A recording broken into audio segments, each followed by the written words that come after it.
Wonderland, Wonderland. Where's Wonderland? I fucking can't remember where the whole out of this place was. No. Oh my god, what the fuck is this? No, this is not the right place. Jesus Christ, no. Hold on. No, one of these is the way out. Oh my god, where the fuck am I? Jesus.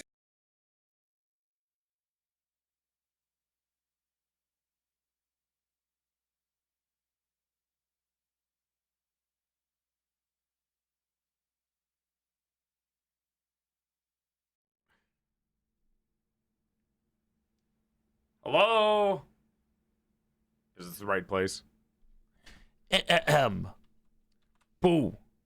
I also turned my volume up. I forgot about that. Welcome in, everybody. Welcome in. Hi. I got our books ready. Look, I couldn't figure out a good way to start this. I didn't think of an opening bit. I didn't think of, like, the music to put on. I didn't know how to make it cozy or comfy, so I just put a filter over the screen and then made it really dark. But honestly, this might just kind of hurt somebody's eyes. Somebody might just explode with this on, if I'm being real with you. Not 100% sure how well a CRT filter works and everything. Hi. It's a little bit. I kept a little, like, dark part. Look, there's like dark on the screen. That's such a weird way of saying it. Look, I put like a filter, like you're about to get hit in Dead by Daylight on the screen. I put like a horror vignette over the screen after you get punched in the face in a video game, and there's like, that's to explain that you're at low health or that a monster is nearby. You know what I mean? But yeah. Anyways, welcome to the stream, everybody. Hope you're having a nice night, and thank you for coming by. I am going to be reading to you guys some Alice's Adventures in Wonderland and Through the Looking Glass, which is the official title of the book that I got. Is this different from Alice in Wonderland? I'll never know, but I got it from Barnes & Nobles, so we'll see how it goes. I've actually never read Alice in Wonderland properly, so this is going to be my first time trying to actually do it. It's a 284 book, 284 pages in this exact book. So we'll see how it goes. Thank you, Barnes & Nobles, for getting me a $10 version of this book. It does have like a fancier book cover. Yeah, it's got like an embossed book cover. 284 book. That's a lot of book. It's 2 books in one. It's 284 pages. But we're basically going to be reading through this today. So if you're not the type to enjoy like these book reading or more relaxation type streams, probably not the one for you. However, that being said, I think I'm probably going to do 5 hours of this, and then I'll swap over to some Pokemon Champions just to get some excitement in my life. And also, I really wanted to play Pokemon Champions, and I just thought it would be a fun time to do. Alerts are going to be way lower volume for the rest of the day, as well as, you know, this is kind of just book reading, so we'll see how this goes. 284, that's a catalog. Yeah, well, I mean, we'll see, because I'm going to be talking while we're doing the reading. So I'm going to talk over whatever happens in the book. So like if Alice does something stupid, I'm probably going to comment on it and we'll see how it goes. Also, I saw it was a birthday in the chat. Rose, I don't know if you're still here, but happy birthday. Happy birthday from all of us to you. We wish it was our birthday so we could party too. Hey! Alice is 6. In the original one, she's 6 years old. She's 6 in the original? What? What? Dude, all these people got beef with a 6-year-old.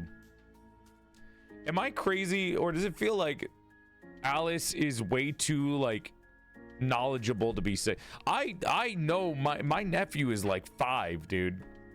My nephew can barely form coherent thoughts. What the fuck do you mean Alice from Alice in Wonderland is 6 years old? How the fuck is she like able to form coherent sentences?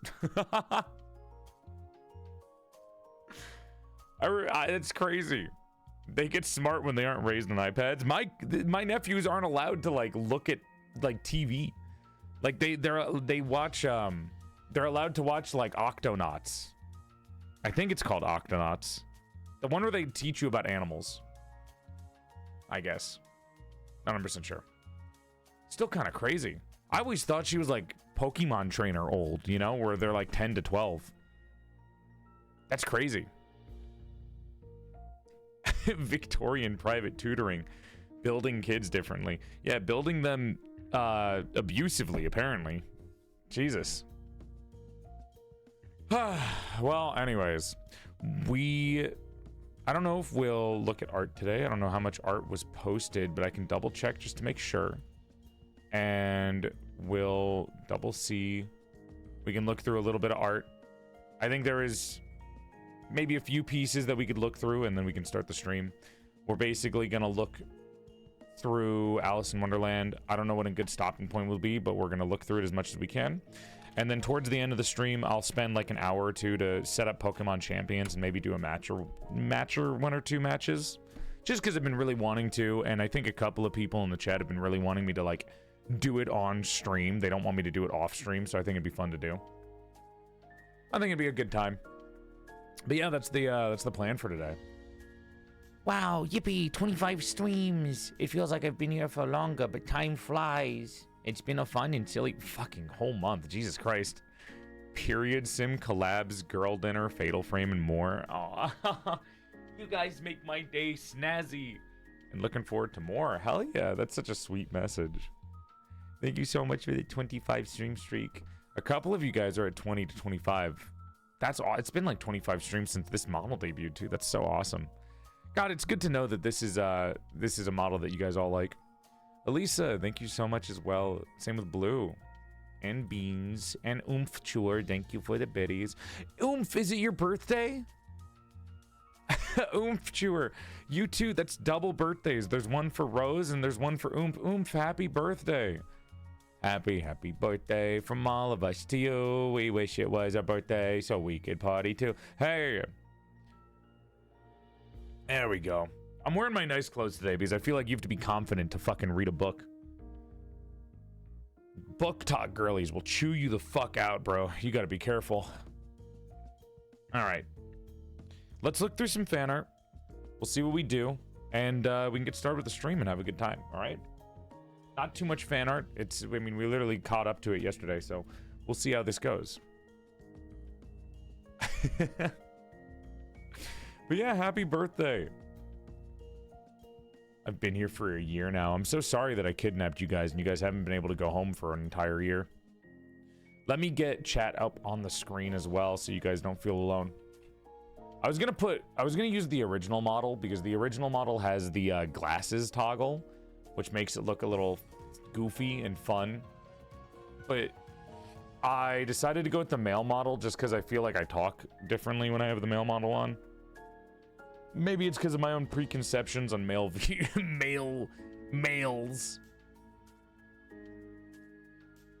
I could use the female model though. I could use PorcelainMaid. I just start calling them PorcelainMaid and Porcelain Guard instead of male and female. That way it's a little bit more obvious on which one is which. And people don't get fucking confused. Chat up here. And get in uniform. Thank you. He's soft voicing it when he's male model. Hi, Mom. Hi, Box. I dig having guard read. Males, more like moids. Did you just use a fucking Juniper Actius term? What the hell is that? I only ever see stuff like that, like in Juniper's chat. What the fuck did you just say? Did you just say moid? I'm gonna crash out.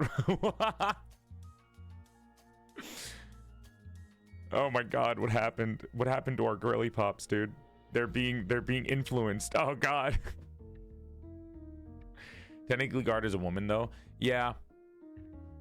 Yes, she is. That's mainly when it comes to like pronouns though, if we're going by characters. There we go. Isn't that incel speak? Yes, but I will say that Juniper's chat does it ironically. I'm pretty sure. I'm not 100% sure, but I'm pretty sure they do it ironically. You can never tell. You can never tell anymore, okay? Sometimes it's hard to know. Anyways. Let me get this set up so we can get the fan art up. Who read stories to you more as a kid, your mom or your dad? My dad did not. My mom also did not. My mom would read me like 1 or 2 stories, but for the most part, she got me these electronic books where you click on it with a pen and it reads the word to you out loud.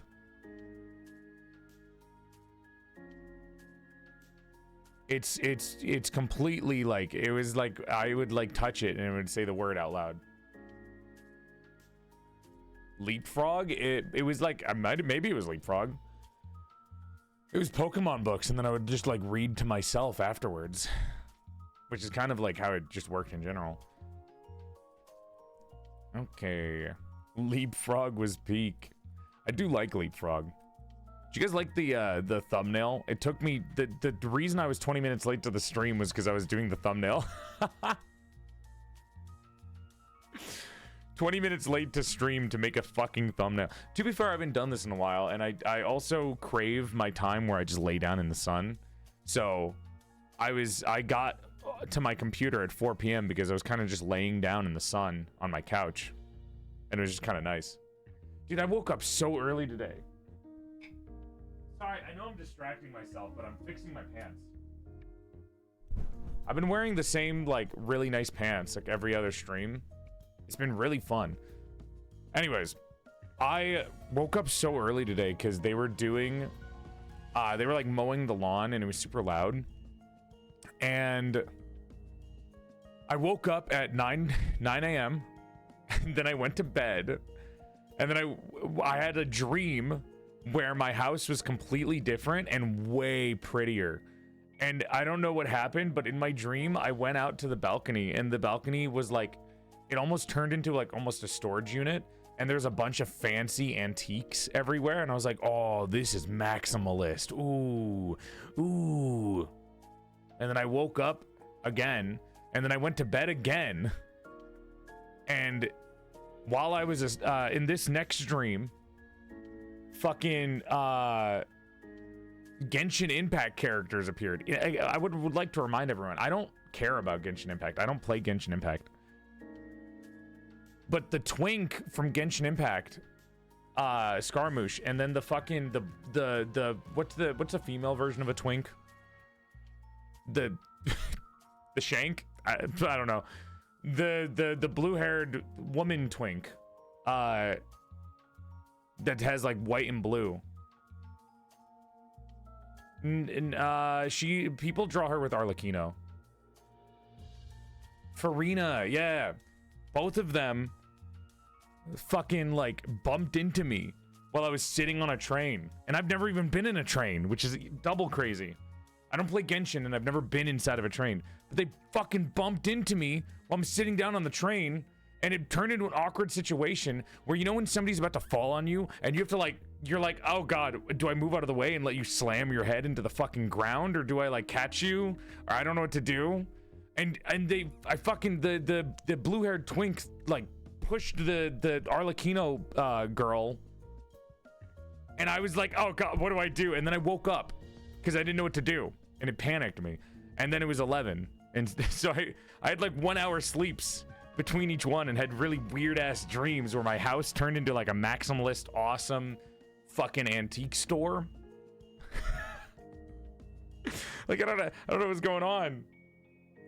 I don't know what was happening. Yeah, the house dream, it was like, Joel, your Wonderland sounds weird. In the house dream, I don't know what it was, but I basically walked up the stairs, saw my mom, and my mom was like, here you go. And then she left, and I was like, what do you mean here you go? And I turned around and I see the balcony, and it's like loaded with a bunch of antiques. And then there's a balcony within the balcony, so it's like 2 layers, right? So you open the door and it's like a mini walk-in area where people normally would stomp their feet, but it's filled with like antique couches and paintings. And then the outside is like a fireplace balcony, which is beautiful. And I was like, man, I wish I had that. God. Anyways, really weird dream. Really weird dream, but they were kind of nice. It was kind of a nice dream. It was kind of a nice dream. There we go. Anyways, I just fixed my pants while doing that. Sorry. The entire time we were yapping, I was just trying to like tuck in my shirt properly again. Sometimes I get lazy. I'm gonna sit down because I can't stand you guys, and we're gonna look at fan art, and then we're gonna start.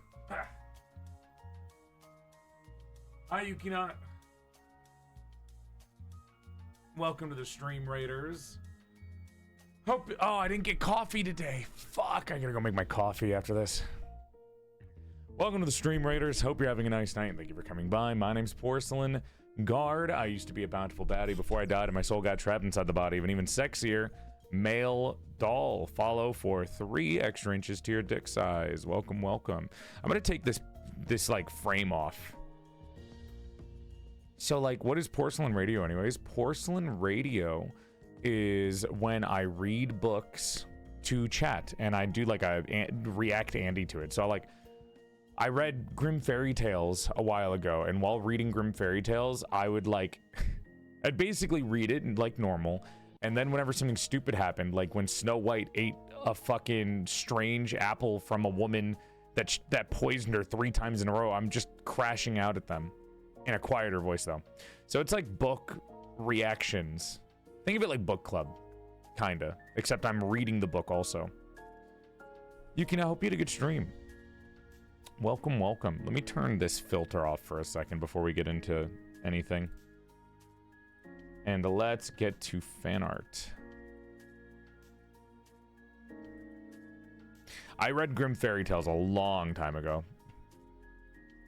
It was very much a while ago. You're all good. You didn't miss anything super crazy. Why is Discord not appearing? That's not Discord. What the fuck? Hello? There we go. Fumina, thank you for the raid. Hi, Raiders.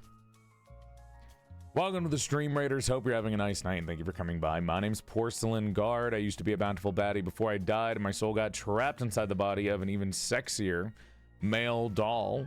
Follow the stream for 3 extra inches to your dick size or 3 months free from period pains. Hi. Ugh. As someone that has sensitive ears, I'm really looking forward to your reading. You have sensitive ears, but you watch me on other stream days? What? Yukina, congrats on your debut. Congrats, congrats. I hope you had a wonderful debut stream.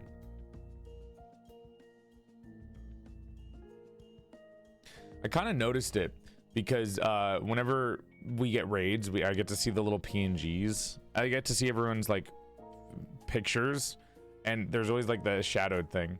But yeah, Fumina and Yukina, what were you guys doing for your streams today? Thank you guys for coming on in. Sorry, I'm like all over the fucking place. I haven't done a Porcelain Radio stream in so long. It seems so weird to fucking read bedtime stories and shit. It's been a while since I've talked like this on a stream where I'm not like fucking actively trying to engage people into watching me. I have no idea what to expect from this. I haven't done a reading stream in so long. Let's look at some fan art. I could have just done the start of the stream normally, but no, I decided, we'll just start it like this, because if I start really happy and being like, whoa, guys, welcome to the stream. Wow, we're going to look at this fan art. Oh, my God, holy fuck. But no, we're not doing that. This one's really cute. Balls deep in the don't say that in my body.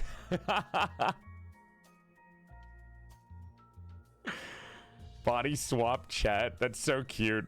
Don't say that. No. Jesus Christ. Hello, Jelly. All right, how's this gonna work? One last question. I just have to ask. Would you mind if well, would you mind if I ripped off all your clothes with my teeth? God, I'd be honored. Oh, I just realized you guys can't hear the fireplace sound effects that I put on. I forgot to turn them on for you. My bad. I've been listening to fireplace sound effects this entire fucking time, and I thought you guys could hear it. Whoopsie. My coziness, dude. Fuck. That's crazy, Jelly. Jesus Christ. Also, you should swap that around. That's wrong. The male voice should be coming out of the other one. God, I'd be honored to come out of Porcelain Garden. Thank you very much. Stream was fun. We did doodles for affiliate anniversary. Been hyped for a reading stream. Oh, yay. I'm glad. Hope you had fun doodling. Yo, what's up, Aka?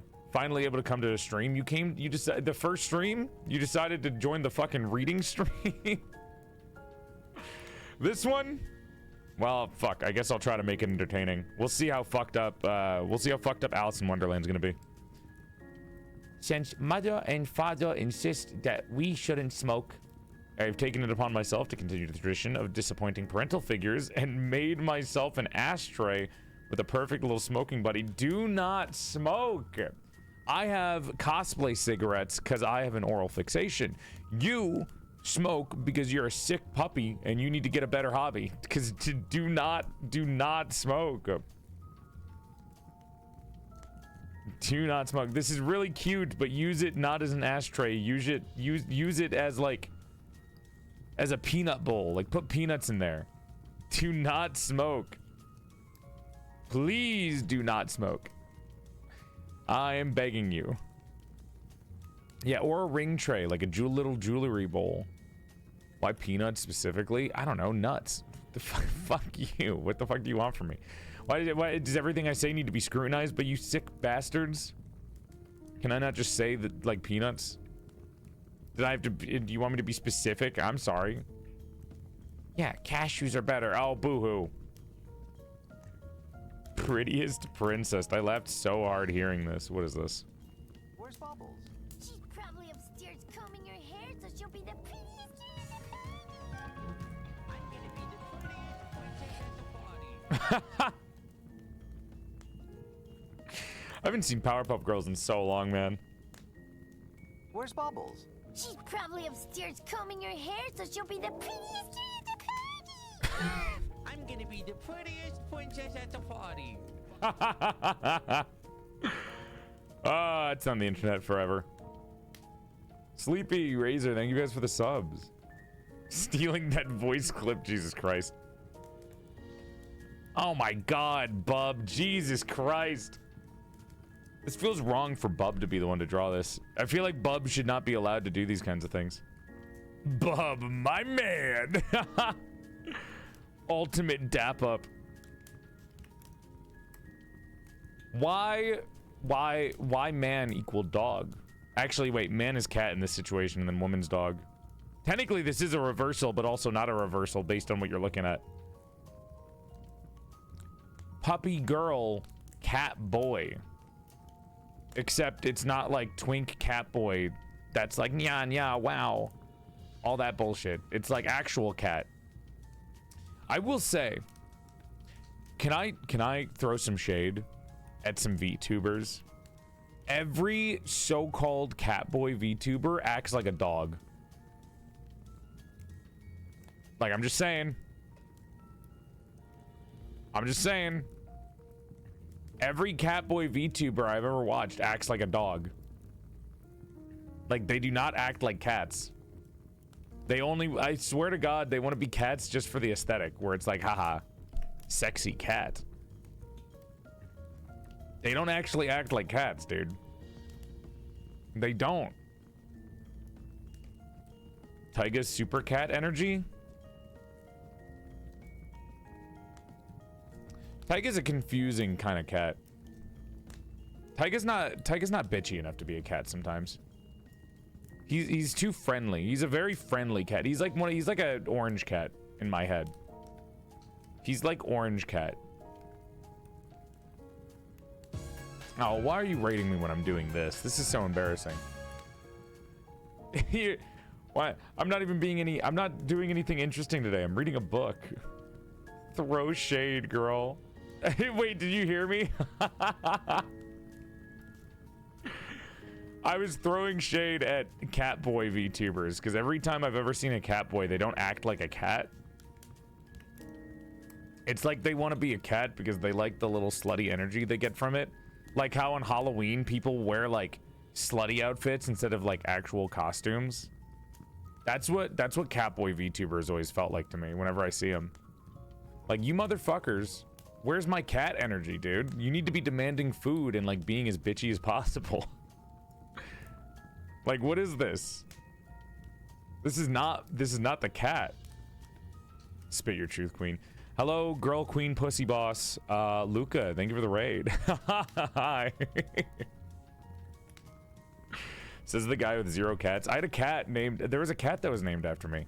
Oh, dude, since Luca's here, hold on. Solidarity. I stand with Lucagen. Hold on. Solidarity. Anyways, hi. I was in Luca's chat earlier, and Luca was, Luca does this cool thing where they get, like, they just nostalgia bait for, for, like, the entire stream. And I fucking love it, dude. It's not my kind of nostalgia. It's not my time for the nostalgia, but it's still, it like, rocks. Haunts. Hey, homies. Hi. Yeah, like, anyways, you guys are raiding in during a weird time in my life. I'm doing a book reading stream. Now, is it going to be entertaining? I'm not 100% sure. I'm going to be reading Alice in Wonderland, and I'm probably going to be shit-talking Alice. But she's also 6 years old, so you know, whatever. She gets a pass, I suppose. But we'll see how it goes. I haven't done a book reading stream in a long time, but I normally shit-talk and do, like, I'm basically React Andy, but for a book. So it's like watching, like, clips and then giving your reaction to it, except I'm reading a book and then giving it. But we'll see how it goes. I'm also going to be doing Pokemon Champions later when I'm done reading. We'll read for a little bit, get the nice relaxing girl talk book club out of the way, and then I'll be playing Pokemon Champions later tonight because I just really want to. Hi Gust, welcome. Okay, more self-cessed, thank you. Peak. More self-cessed. Oh, you made Porcelain Guard taller. Boo! PorcelainMaid being taller is way cooler. What is this? This is ridiculous. You said we could. I said you could. I didn't say that I wouldn't boo you. He's just sitting in her lap.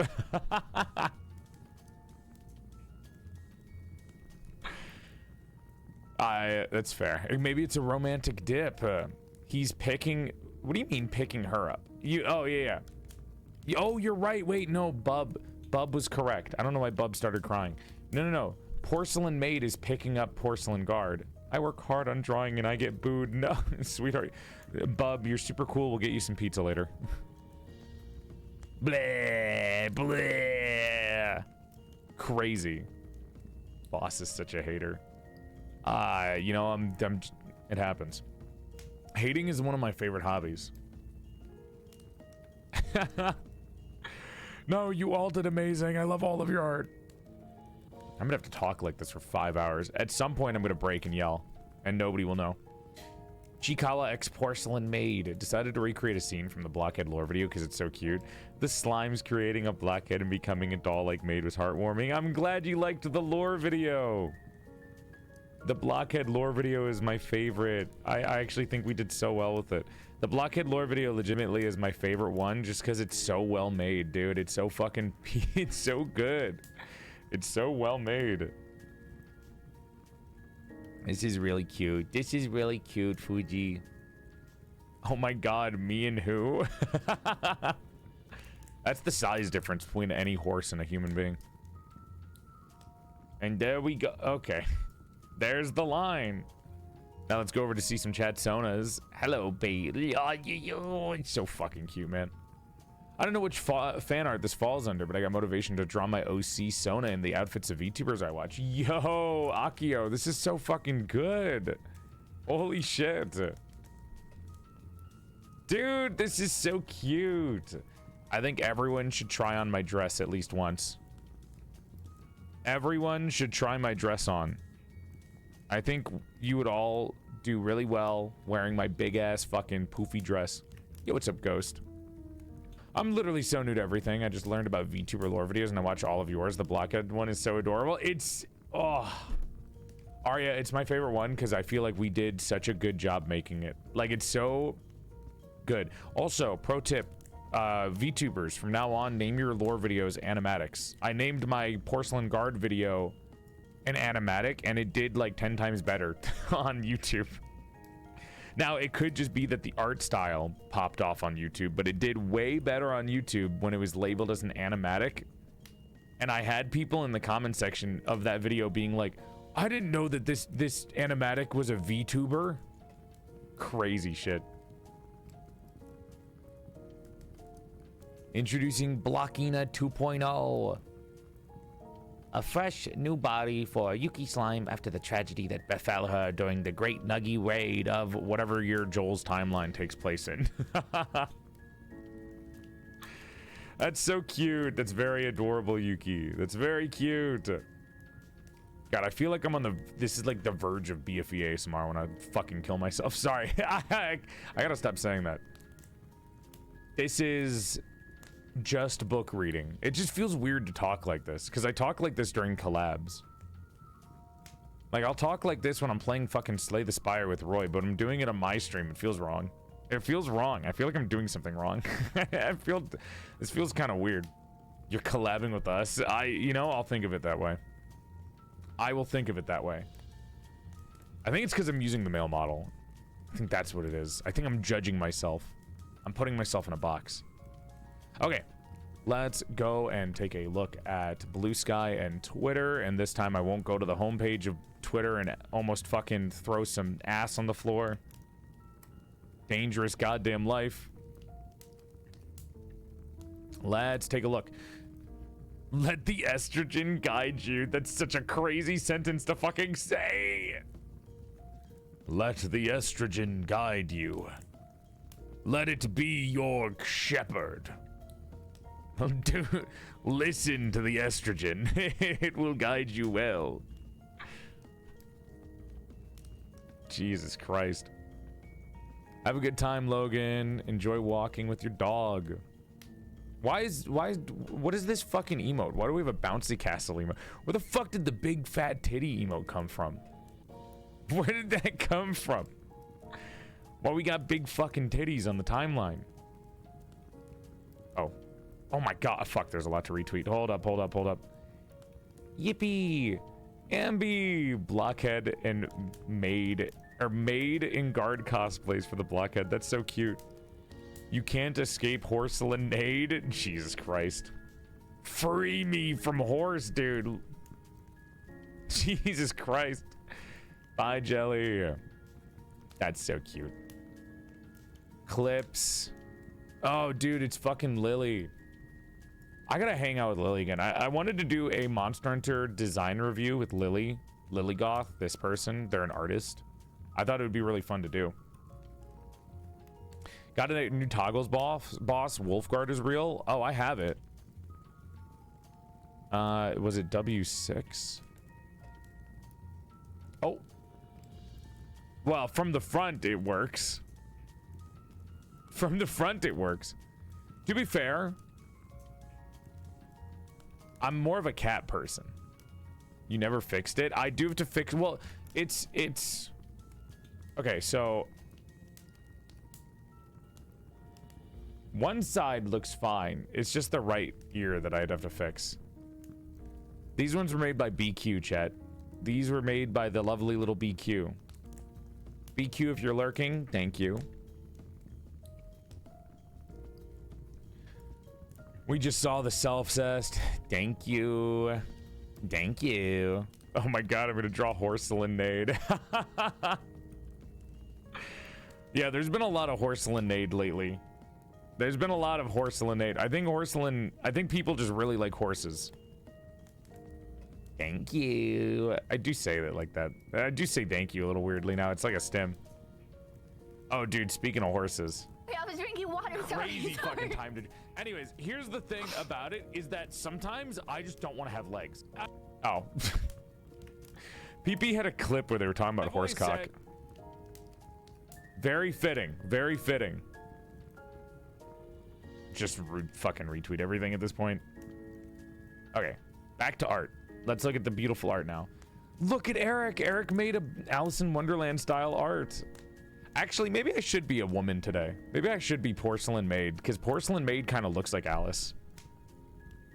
I can see PorcelainMaid being in Wonderland. I can see that fitting. I can see it fitting. Okay, you know what I mean. Maybe I should be. I just think it's funny to say I should be a woman some days. I think it's just a funnier sentence. I know I'm a woman. Don't you outwoke me. Lena, thank you for the raid. Welcome to the stream, Raiders. Hope you're having a nice night, and thank you for coming by. My name is Porcelain Guard. I used to be a bountiful baddie before I died, and my soul got trapped inside the body of an even sexier male doll. Follow for 3 extra inches to your dick size of 3 months free from period pains. Dragon bookseller, do you need peak recommendations? I have a lot of books that I bought that I still need to read. Eric, this is super cute. I absolutely adore this. Mods, do you want to put up a poll on whether or not I should use the male model or the female model? Should I use maid or guard? Or are you guys just happy with guard? I mean, we can just stick to guard. Now that I'm thinking about Alice in Wonderland, I'm like, maybe I should have been PorcelainMaid for Alice in Wonderland, but we can stick to being guard then. I'm taking these fucking horse ears off though. Eric, this is beautiful. I love your art. You're one of my favorites, Eric. You make me very happy. I love that you always make art based on the streams. Are you horse person? No, it's a toggle. And this is so cool by Rowan. Oh my god. I think they're doing like a porcelain guard knight armor. It's super sick. That's really cool, dude. We're making a Kintsugi knight for PorcelainMaid. All the future outfits that we have so far are PorcelainMaid. Because PorcelainMaid is the main thing. But Royal Guard, that is a good way of saying it. We have Mecha Maid, which is a mecha porcelain maid. We have Military Maid. We have Bunny Maid, which is Alice in Wonderland styled bunny. We have a couple of different things. You'll be reading? Yes, we'll be reading. Oh, the fucking tongue toggle. Yeah, I tried out V-Bridger the other day. Move it to the left. And I found out that they gave me tongue tracking. We were trying to like recreate the gold ship image, but it wouldn't work. Oh. That's not bad. That's not bad. Dude, that kind of hits. That kind of fits. I'm not able to twist my head off though. Someday I'll get Porcelain Cowboy. You keep waiting for that one. You're gonna sooner get Divorced Maid than Porcelain Cowboy. I'm not supplying all the cow lovers. And I think that's caught up. Let's head over to Twitter now and see if we got anything for this.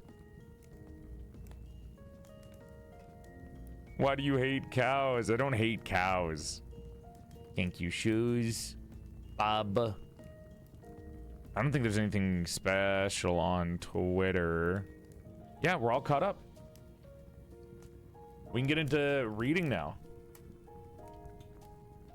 All right. Important thing, homies. Important thing. I'm gonna make my coffee and my gamer subs. Jill, if you want, there's a reading category. We'll swap to that in a bit. I don't know. I'm gonna go make my coffee and gamer subs. But I've been thinking about making you a cow set. Well, cow ears are cute. Just I'm not wearing a fucking bikini or a cowkini. Cow ears are cute. That's fine. Anyways. Do you guys want like visual effects on the screen? So like this to make it a little bit darker. Would you like the NTSC effect or like maybe a CRT effect? I don't know if there's like a preference here because I'm going to be reading. I don't know if it'll make it more cozier for you.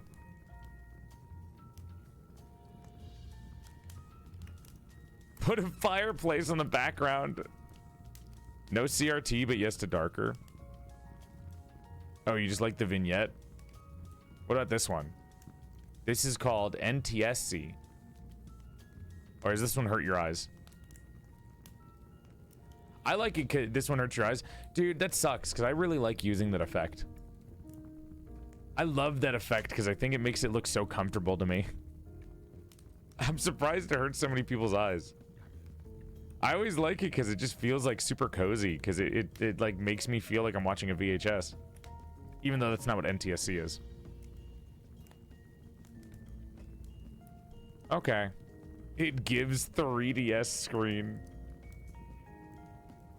Jesus Christ. Let's see then. Let's see. I guess this is it then. Just this. I'm not gonna just get a fireplace video to put behind me. That seems so silly. Like going to find a 17-hour like YouTube fireplace video and I just put it behind me like it's a green screen. That'd be so stupid. Put the video inside the fireplace. That's so dumb. No, I don't want to do that. It's gonna look ugly. That's gonna look ugly. Like, sure, I can find the video. But, like, that'd be so dumb. We need it for ambiance? No, you need a lot more. You need a lot more than that. Where was the background you used last time? The background I used last time has a dude in it.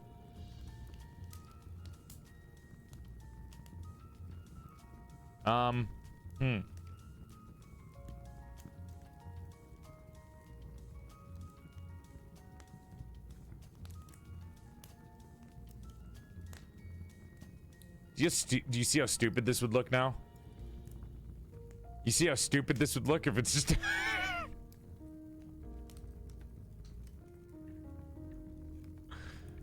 This is dumb.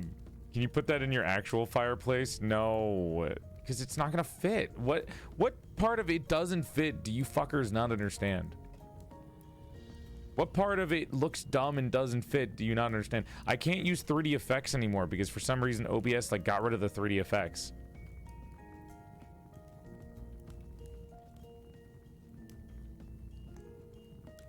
Otherwise I'd like slap it against the wall. No, I can't squash it anymore. They got rid of it. I had an OBS plugin that allowed me to squash it, but now it doesn't work.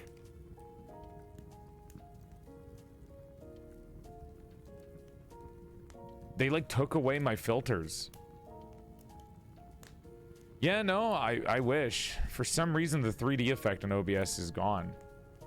I don't know what happened. 3D OBS effect. Even if I tried to download it now, it'd be like turned off.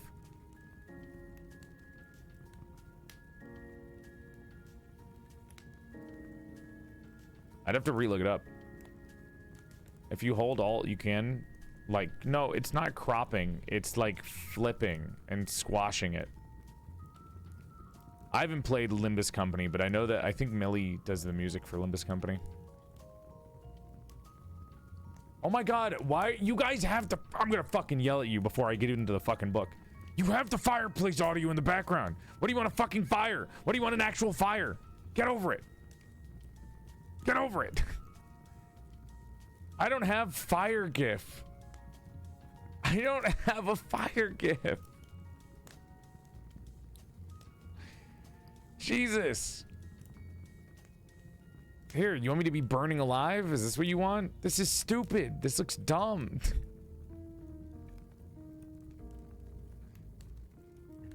Get in there.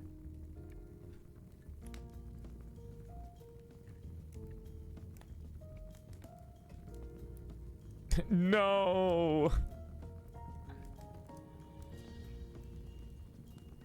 Now put this in your fireplace. Yeah, let me put the YouTube video in my fireplace. I don't see anything wrong with that. Yeah, that totally makes sense. That totally fits. Just a fucking stupid... Wow. That looks fucking dumb. You're ruining my aesthetic because of how stupid that looks. I'm sorry that I like things to be neat and tidy, and you guys want stupid GIFs in the background. Oh, you know, here, let me make this... Here, I'll make the stream better for you guys. Here, no. You guys wanted stuff in the stream, right? You guys want random things in the background of the stream, right? Hold on, I got you. There you go. Now there's Barbie in the background. Would you like anything else, huh? Here, I'll put Laren in the background too. Is this better? Is this what you wanted for your stream? Is this what you wanted for your stream today? random garbage and gobbledygook in the backgrounds that totally doesn't fit in with the background because it's so out of place now. Yes, my comfort Laren. He's not a plushie, he's made out of steel. Oh, you guys pissed me off. Oh, you guys pissed me off.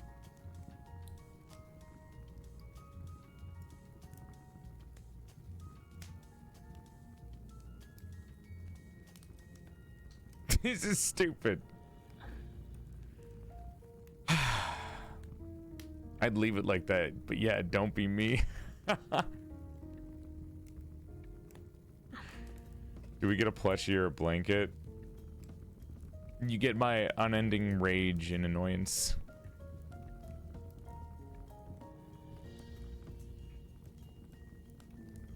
I had a book.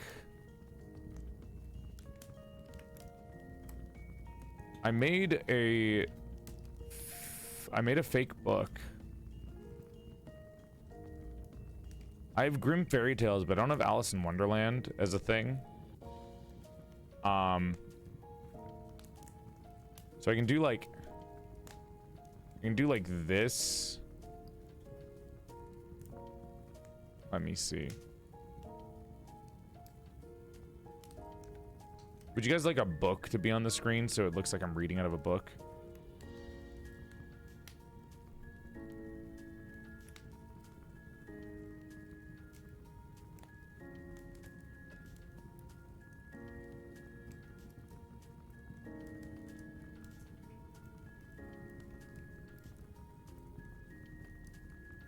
This is gonna look dumb, but I'll try. Hold on. Get out of here.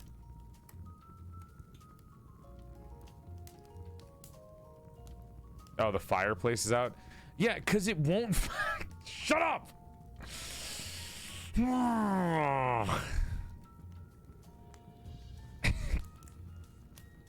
Stupid. Oh my gosh. Hold on. I can't look at chat right now. So I have a book, but it's Grim Fairy Tales. So it technically doesn't really fit, but I can do this. And then I'm like reading. Which is like, cool, whatever. I have this that I made myself, but it's, it wasn't meant to be seen. But I could do it like this. And then you don't need to see the part where it's like broken.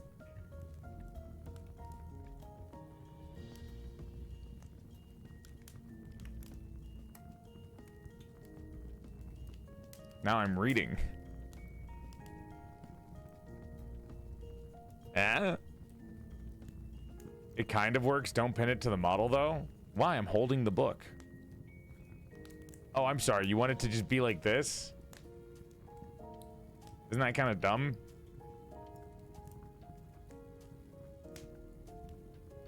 You just want it to be a static book, like it's on a fucking podium? No, if I pin it to my hand, it goes crazy. I pin it to my chest. Because that makes more sense.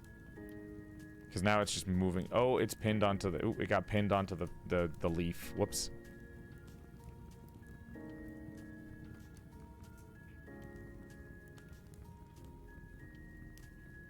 How's that?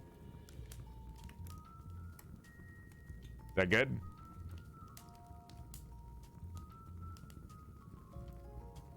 You guys want it pinned or you guys want it not pinned? I kind of want to put you behind it now. I want little chat to be sitting behind it now. Oh. Now it's pinned wrong.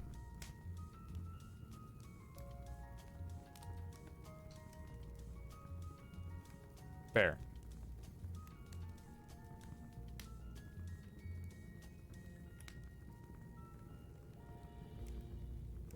Is that good, or should maybe a little lower actually?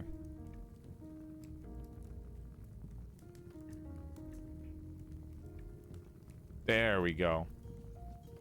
I can't move you now. Get out of the way. Are you locked? Did I accidentally lock you into place? There we go. I did. Okay. How's this? Book. Done. Chat. Sitting right here. Maybe a wine glass in your hand? I'm gonna fucking freak out.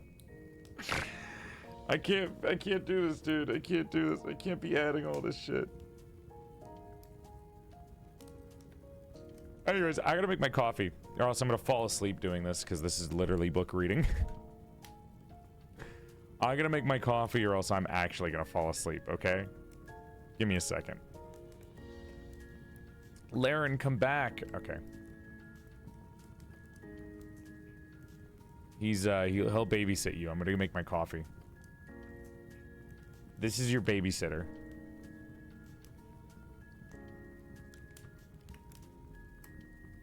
He's babysitting you. Be nice.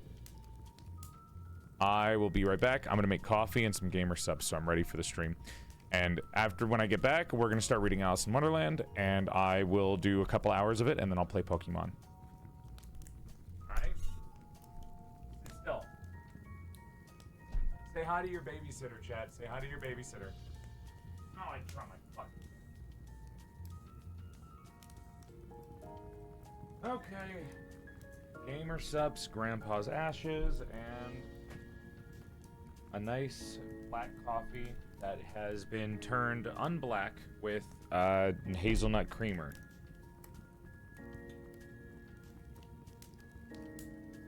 But like, only a little bit. Grandpa's dead.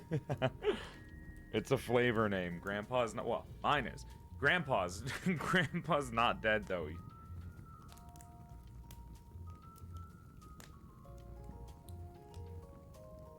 There we go.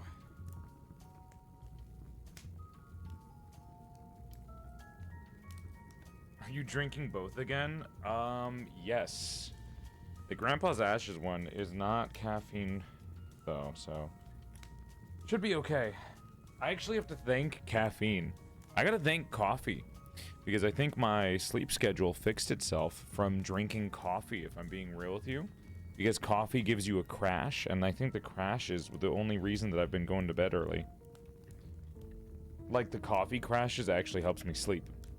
Because by the time I'm in bed, I will try to play Slay the Spire on my Steam Deck, and then the Steam Deck just, like, fucking falls on my face as I cannot barely keep my eyes awake. My coffee propaganda is that the caffeine crashes me so badly that I fall asleep. So I don't think that's propaganda. I think that's slander. You know what? I did this yesterday. I did this exact same thing on yesterday. I gotta stop wearing my nice pants if I'm gonna do a cozy stream, because I'm gonna be sitting down for like 3 hours. I don't know why I'm wearing it. I just like wearing it because I look good. I like wearing it because I look really nice and handsome in it. And then I start stream and I'm like, wow, I look really good. And then I sit down for more than 15 minutes on my actual chair and not a couch. And then I'm like, oh, fuck, this sucks. Are you changing them again? I try to be dolled up for stream, and then I realized how annoying that is when you're sitting in a chair at a desk. If I'm sitting on my couch, these clothes totally work fine because I can lean back super far, but I have to puppet my model, which means that I have to like sit up straight, which makes it worse for sitting in these kinds of pants. Why is Laren streaming on Twitch? What the fuck? Does everyone hate Laren? Excuse me? He's like one of the only good middle evolutions. Be nice to him. Don't fucking talk to my boy like that ever again.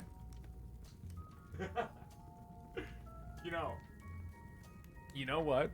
The funny thing is, if somebody's never been to my stream before and they just like kind of come into the stream, they're gonna think that I'm like the Laren. Like, hi, I'm Porcelain Laren. That's me.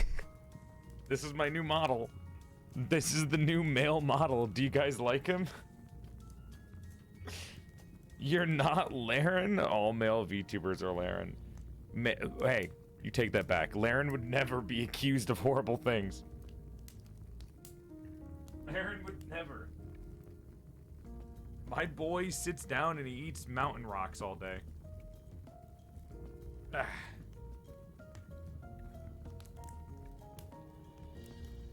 Chat, don't be fooled. We can make him a Laren. A Laren onesie? Not even Agron specifically. You guys are only doing this because I showed a PNG of Laren on the screen. Okay. Chat, what do you think? Either look good for stream or put on the, well, I guess they're comfy and they, you know what, fuck it. I'll put on the nice pants. I'll put on the comfy pants. They still look nice. It's just like, it's not as nice. Because honestly, if I'm being real with you guys for a sec, can I break kayfabe for a second? Don't worry, I won't. Back when I was alive, see, look, kayfabe saved. Back when I was alive, I started doing this like dad outfit, but like early 90s father, you know, like early 90s young father outfit.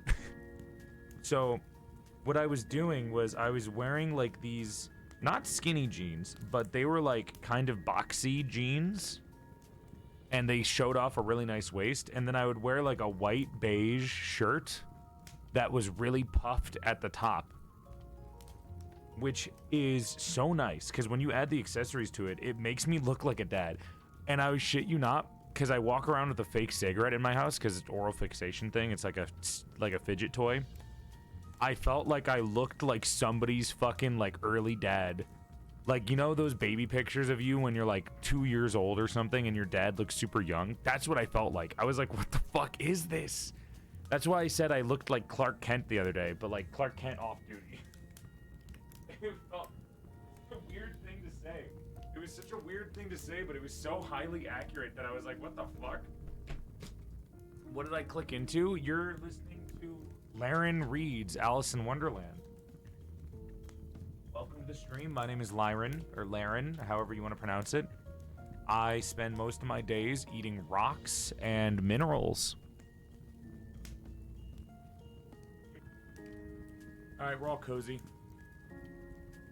How many gifted subs to keep the Pokemon the entire stream? You'll see them for later. Because later we're doing Pokemon Champions, and one of the free Pokemon you get is Aggron, so you'll see him. You'll see him later. Okay. All right. Are you guys ready? Fuji, thank you for the 2 months. Oh my gosh, 2 months. This is for Porcelain Laren. I mean, Porcelain Guard. Glad I found you from the male model debut because I enjoy your streams and content a lot, and so many cool people here. Let's go! Porcelain Radio. Rubs Nub. Jesus Christ. No, keep. Bring Lyron to Wonderland with us. What? You guys get attached so fucking easily. Jesus Christ.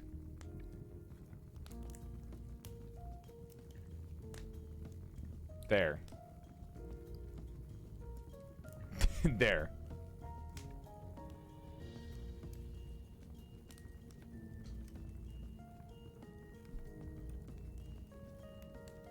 It's a trauma response. Chill, Jesus Christ.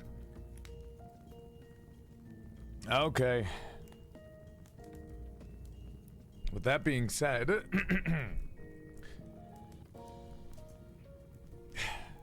gosh. Yo, what's up, Scar? Welcome on in, everybody. Hope you're having a nice night. And hello, YouTube VOD watchers. It's been a while since we've done this type of stream, but we are doing another book reading stream. We're doing another Porcelain Radio. Today, we are going to be reading, finally, we're finally reading a different book compared to the original Grimm Fairy Tales. So today, we are reading Alice in Wonderland, or Alice's Adventures in Wonderland and Through the Looking Glass by Lewis Carroll. So, I have the Barnes & Noble's book here. It's 284 pages. I believe this is both books put into one. And we're going to read for a little bit. I don't know how long we're going to read for. I don't think we're going to finish the book today, because I don't think I'm going to get through 280 pages. I probably could if I was not streaming, but since I'm streaming, that means I'm going to be talking to chat, and I'm going to be reacting to the things that we read about in the book. So, don't expect it to be done today. But hopefully, if you're watching this via VODs, hopefully you can enjoy something like this. And if you're watching this live, I hope I hope that you guys I'm gonna fucking die. Hopefully you guys just enjoy this. We're gonna be doing this, and then we're gonna be playing some Pokemon Champions live afterwards. So let's get into this. It's been a little bit since I've done a reading stream. I don't know if I want to do voices for the characters, if I just want to read it myself. Mostly because with books, it's always a little different, but I can try my best to give them character voices. But as soon as it becomes more than 3 characters, then the voices go away. As soon as it becomes 3 characters talking in a scene, we'll see how it goes. Try to do a voice for the Cheshire Cat. You know that they closed the auditions. We will find out if I got the role for Cheshire Cat by the 30th. We'll see. We'll see. Fingers crossed. They had like, for those of you who don't know, I applied to be the Cheshire Cat in a video game, for an Alice in Wonderland inspired video game, but it was the only male role in the entire game, and there were 1,200 auditions. So, as somebody who has no previous experience that can be put on a portfolio, I don't know about that. I don't know about that. I tried my best, but I'm also not used to doing these things. So as soon as a professional voice actor comes in, I'm probably gonna get beat out. We'll see. We'll see. We'll see. They might like your voice. No, of course. There's always a chance that anything could like your voice. There's always a chance. Okay.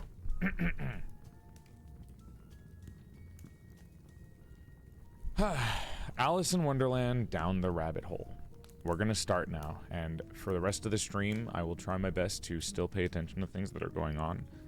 But for the most part, this is not going to be what the usual streams are like. So, for anyone new, there you go. Now there's the answer.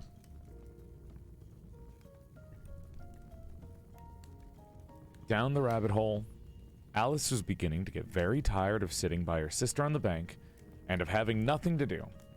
Once or twice, she had peeped into the book her sister was reading, but had no pictures or conversations in it. And what is the use of that book, thought Alice, without pictures or conversation? 6 years old, by the way. I mean, I can see a 6-year-old asking that question, but at the same time, like, I forgot how Victorians used to speak. So she was considering in her own mind, as well as she could, for the hot day made her feel very sleepy and stupid, whether the pleasure of making a daisy chain would be worth the trouble of getting up and picking the daisies, when suddenly a white rabbit with pink eyes ran close by her. There was nothing so very remarkable in that, nor did Alice think it so very much out of the way to hear the rabbit say to itself, oh dear, I shall be late." When she thought it over afterwards, it occurred to her that she ought to have wondered. Dude, we're not even like the first page in, and I'm like, what the fuck? I mean, the book's doing a very good job of having me picture a 6-year-old girl sitting by a tree side and being like, fuck, it's way too hot. And then seeing a talking rabbit walk by. You know, Alice and stoners have a lot in common, apparently. Who would have thought?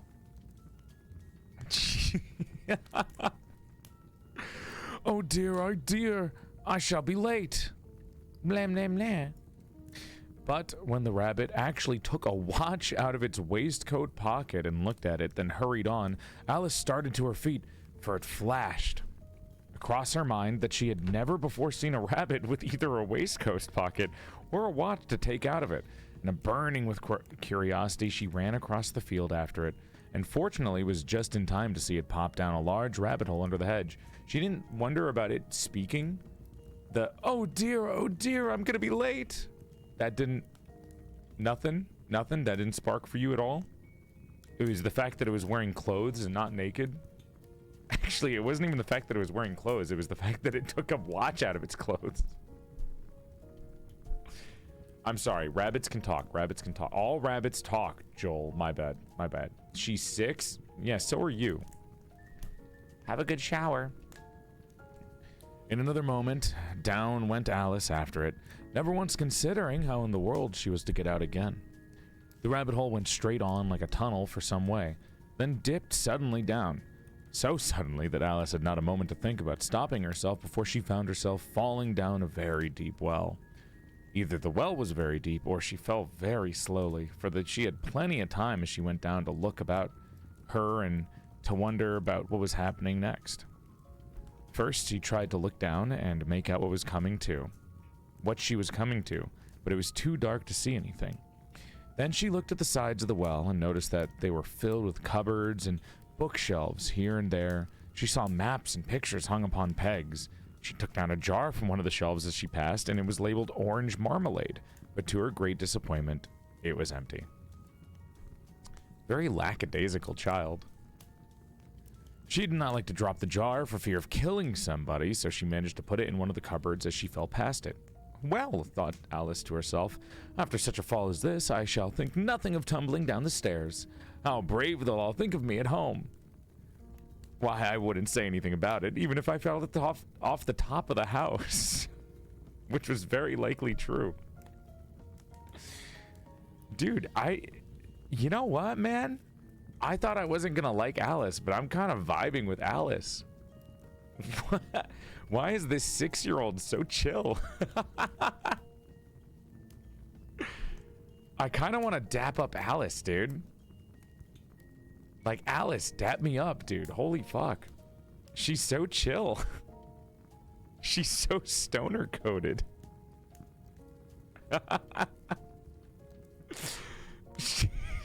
She's really just like relaxed about all this. Down, down, down. Would the fall never come to an end? I wonder how many miles I've fallen by this time, she said aloud. I must be getting somewhere near the center of the earth. Let me see. That would be 4,000 miles down, I think. For you see, Alice had learnt several things of this sort in her lessons in the schoolroom, and though this was not a very good opportunity for showing off her knowledge, as there was no one to listen to her, still it was good practice to say it over. Yes, that's about the right distance, but then I wonder what latitude or longitude I'd got. Alice had no idea what latitude was, or longitude either, but they thought it was nice, grand words to say. Longitude. Presently, she began again. I wonder if I shall fall right through the earth. How funny it'll seem to come out among the people that walk with their heads downwards.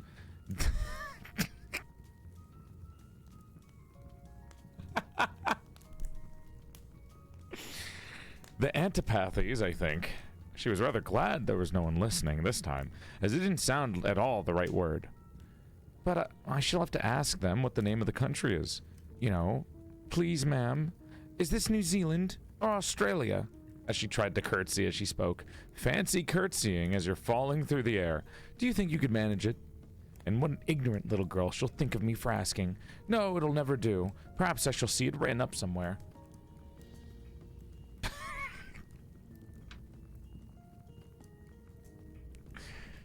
Dude, you guys gotta step up your game. Alice is 6 years old and she's talking like this and thinking about all of this. What the fuck were you guys doing when you were 6 besides eating your own boogers? Come on, man. Down, down, down. There was nothing else to do. So Alice soon began talking again. Dina will miss me very much tonight, I should think. Dina was the cat. I hope they'll remember her saucer of milk at tea time. Dina, my dear, I wish you were down here with me. There are no mice in the air, I'm afraid, but you might catch a bat, and that's very like a mouse, you know. But do cats eat bats, I wonder? And here Alice began to get rather sleepy and went on to saying to herself, in a dreamy sort of way, do cats eat bats? Do cats eat bats? And sometimes, do bats eat cats? For you see, she couldn't answer either question. It didn't much matter which way she put it. She felt that she was dozing off, and she had just begun to dream that she was walking hand in hand with Dina and saying to her very earnestly, Now, Dina, tell me the truth. Did you ever eat a bat? When suddenly, thump, thump, down she came upon a heap of sticks and dry leaves, and the fall was finally over. Dinah? Why are you guys yelling at me about Dina? Dina sounds better. Dinah? What, like dinosaur? Dina's like an actual fucking human name. Dinah is not a name. Where did you get this pronunciation from, huh? The fucking Tim Burton movie? You idiots. I've never met somebody named Dinah.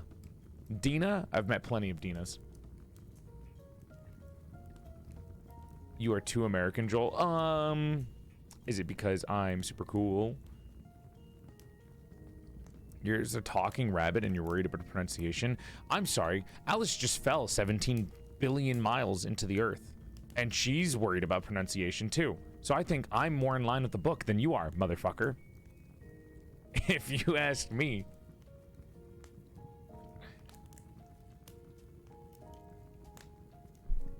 Whatever, the cat's gone now. Me, me, me. Me, me, me, me, me. I'm sorry, Dinosaur is the name of the cat, my bad. I'm gonna give you guys a pop quiz later and you're gonna fuck it up. When suddenly, thump thump, yeah, okay, she's good. Alice was not a bit hurt and she jumped up and onto her feet in a moment. She looked up, but it was all dark overhead. Before her was another long passage and the white rabbit was still in sight, hurrying down it. There was not a moment to be lost. Away went Alice like the wind, and it was just in time to hear it say as it turned the corner. Oh, my ears and whiskers! How late it's getting! Oh, I can't read the fuck. God, everything is so backwards. Oh, my ears and whiskers! How late it's getting! She was close behind it when she turned the corner, but the rabbit was no longer to be seen. She found herself in a long, low hall, which was lit up by a row of lamps hanging from the roof. There were doors all around the hall, but they were all locked, and when Alice had been all the way down one side and up the other, trying every door, she walked sadly down the middle, wondering how she was ever to get out again. Suddenly, she came upon a little three-legged table, all made of solid glass. There was nothing on it except a tiny golden key, and Alice's first thought was that it might belong to one of the doors in the hall. But alas, either the locks were too large or the key was too small, but at any rate, it would not open any of them. However, on the second time round, she came upon a low curtain, and she had not noticed it before. And behind it was a little door, about 15 inches high. She tried the little golden key in the lock, and to her great delight, it fitted. Alice opened the door and found that it led into a small passage, not much larger than a rat hole. Guys, that's about the same size as you. She knelt down and looked along the passage into the loveliest garden you've ever seen. How she longed to get out of the dark hall and wander about among those beds of bright flowers and those cool fountains. But she could not even get her head through the doorway. And even if my head would go through, thought poor Alice, it would be of very little use without my shoulders. Oh, how I wish I could shut up like a telescope. I think I could, if only I knew how to begin. For you see, so many out-of-the-way things had happened lately that Alice had begun to think that very few things indeed were really impossible.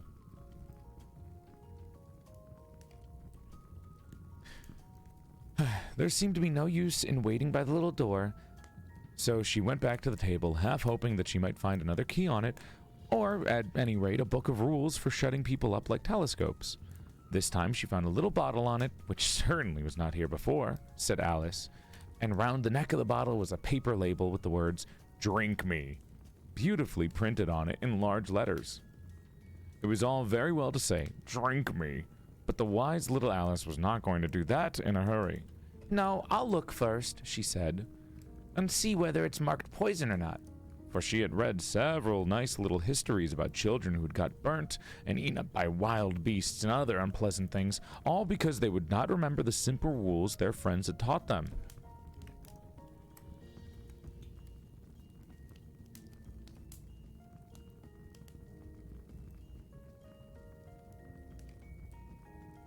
Reminds me of some people that I know.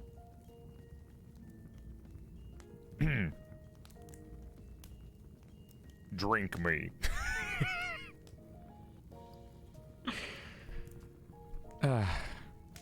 such as that a red-hot poker will burn you if you hold it too long, and that if you cut your finger very deeply with a knife, it usually bleeds. And she had never forgotten that. If you drink much from the bottle marked poison, it is almost certain to disagree with you sooner or later. However, this bottle was not marked poison, so Alice ventured to taste it, and finding it very nice, it had in fact a sort of mixed flavor of cherry tart, custard, pine apple, roast turkey, toffee, and hot buttered toast. She very soon finished it off. What a curious feeling, said Alice. I must be shutting up like a telescope. Yeah, it was pine-apple. And so it was indeed. She was now only 10 inches high, and her face brightened up at the thought that she was now the right size for going through the little door into that lovely garden. First, however, she waited for a few minutes to see if she was going to shrink any further. She felt a little nervous about this, for it might end, you know, said Alice to herself. In my going out altogether like a candle, I wonder what I should be like then. And she tried to fancy what the flame of a candle is like after the candle is blown out, for she could not remember ever having seen such a thing. Turkey, my country? After a while, finding that nothing more happened, she decided on going out into the garden at once.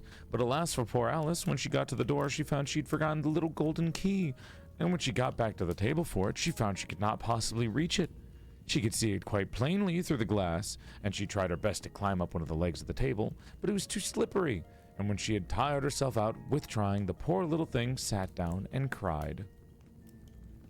Come, there's no use in crying like that, said Alice to herself rather sharply. I advise you to leave off this minute. She generally gave herself very good advice, though she very seldom followed it, and sometimes she scolded herself so severely as to bring tears into her eyes, and once she remembered trying to box her own ears for having cheated herself in a game of croquet she was playing against herself, for this curious child was very fond of pretending to be two people. Who would do that? You know? Who would pretend to be two different people? Who would do such a thing?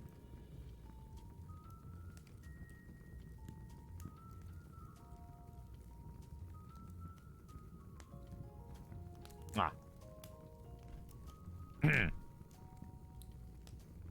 Teehee.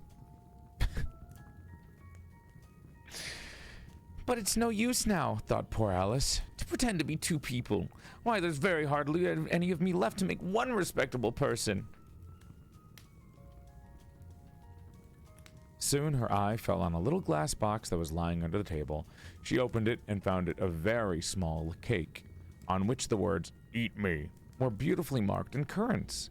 Well, I'll eat it, said Alice, and if it makes me grow larger, I can reach the key, and if it makes me grow smaller, I can creep in under the door. So either way, I'll get into the garden, and I don't care which happens. She ate a little bit, and she said anxiously to herself, "Which way? Which way?" holding her hand on top of her head to feel which way it was growing. And she was quite surprised to find that she remained the same size, and to be sure, this generally happened when one eats cake, but Alice had got so much into the way of expecting nothing but out-of-the-way things to happen, that it seemed quite dull and stupid for life to go on in a common way. So she set to work, and very soon she finished off the cake.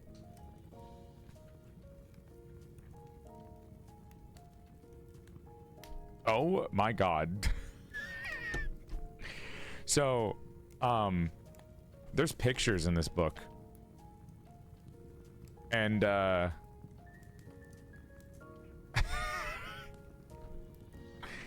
happens to be a drawing of Alice where when she gets bigger, she gets elongated, but she does not get... she's not bigger proportionally. She's been, like, stretched out. Oh my god. I'll take a picture.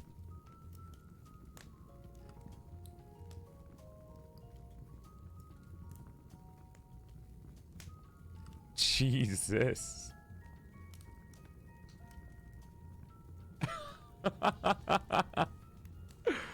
Joel, I half expect you to turn the book around and show us because of my immersion. It's close. It's definitely close. Jesus. I'll show you the picture. Good coffee break anyways. Here.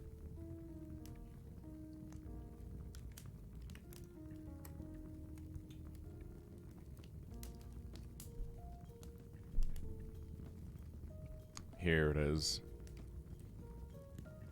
This is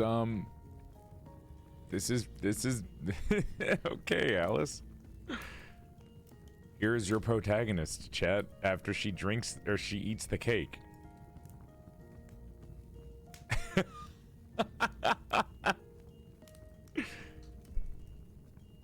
There's there she is. Oh boy.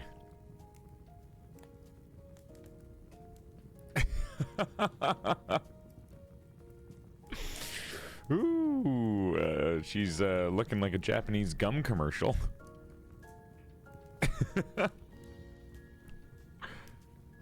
Oh boy. The Pool of Tears.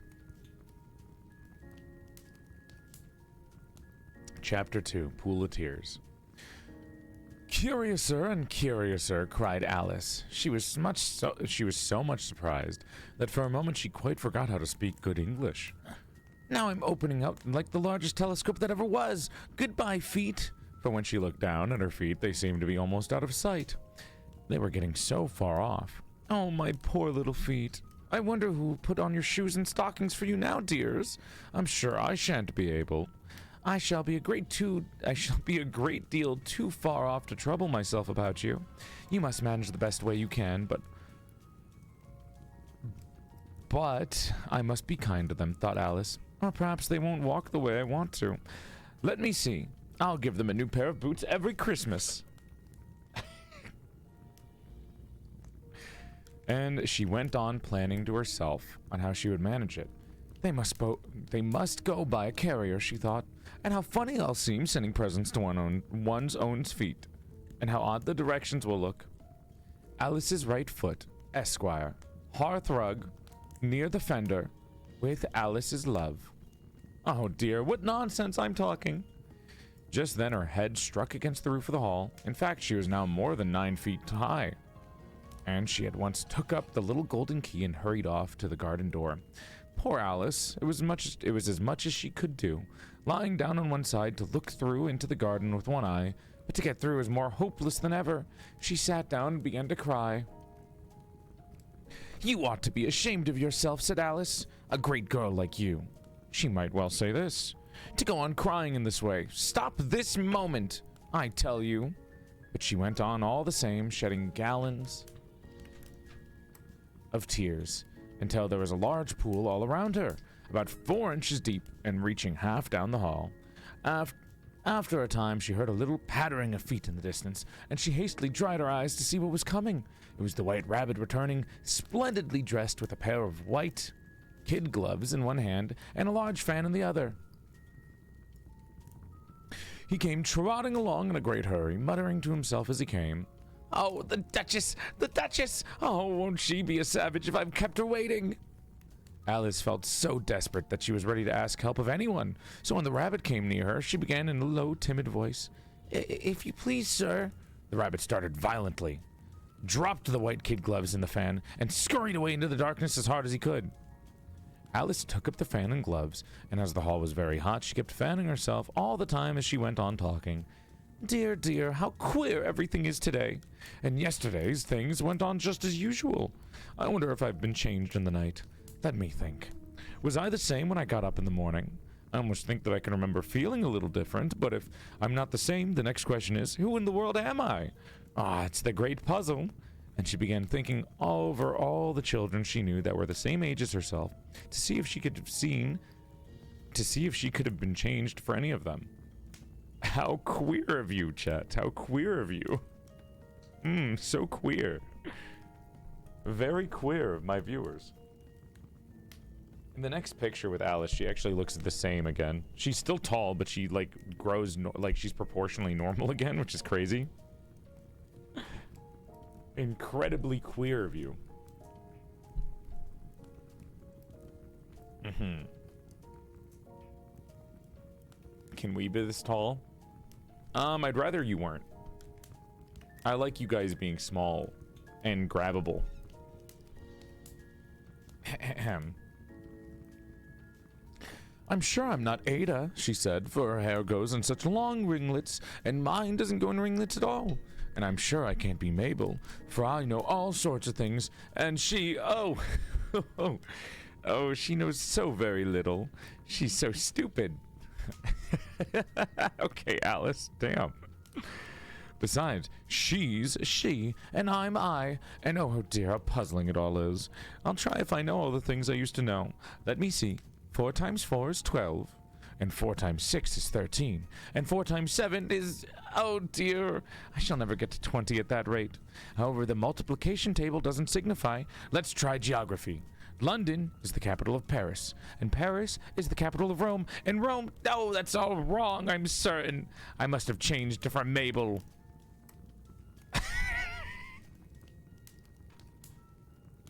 I must have become Mabel because how stupid I am.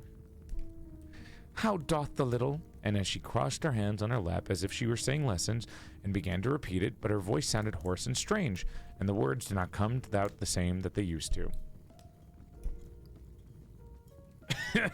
Jesus Christ.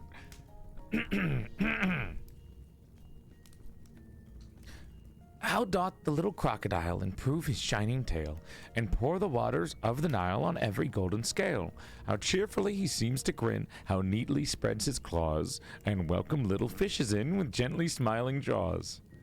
I'm sure those are not the right words, said poor Alice, and her eyes filled with tears again as she went on. I must be Mabel after all, and I shall have to go and live in that poky little house, and have next to no toys to play with, and oh, ever so many lessons to learn. No, I've made up my mind about it. If I'm Mabel, I'll stay down here. It'll be of no use putting their heads down and saying, come up again, dear. I should only look up and say, who am I then? Tell me that first, and then, if I like being that person, I'll come up. If not, I'll stay down here till I'm somebody else.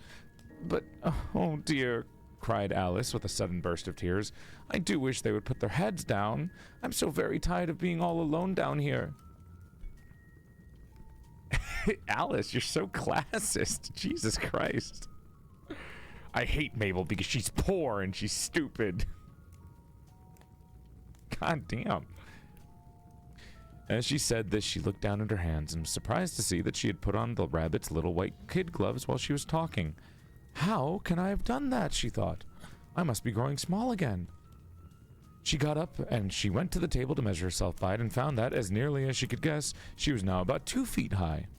And she was going on shrinking rapidly, and as soon as she found that out, this was the cause of the fan she was holding, she dropped it hastily, just in time to avoid shrinking away altogether. That was a narrow escape, said Alice, a good deal frightened at the sudden change, but very glad to find herself still in existence. And now for the garden. She ran off with all the speed back to the little door, but alas, the little door was shut again, and the little golden key was lying on the glass table as before. And things are as worse as ever, thought the poor child, for I was never so small as this before, never, and I declare it's too bad that it is. As she said these words, her foot slipped, and in another moment, splash, she was up to her chin in salt water. Her first idea was that she had somehow fallen into the sea, and in that case, I can go back by railway, she said to herself. Alice had been to the seaside once in her life, and had come to the general conclusion that wherever you go on the English coast, you find a number of bathing machines in the sea, some children digging in the sand with wooden spades, then a row of lodging houses, and behind them a railway station. However, as soon as she made out that she was in a pool of tears which she had wept in when she was 9 feet high. I wish I hadn't cried so much, said Alice, as she swam about trying to fare. She cried herself a river.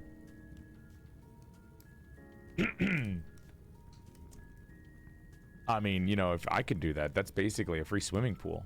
That's not bad. That's not horrible. I wish I hadn't cried so much, said Alice as she swam about, trying to find her way out. I shall be punished for it now, I suppose, for being drowned in my own tears. That'll be a queer thing, to be sure. However, everything is queer today.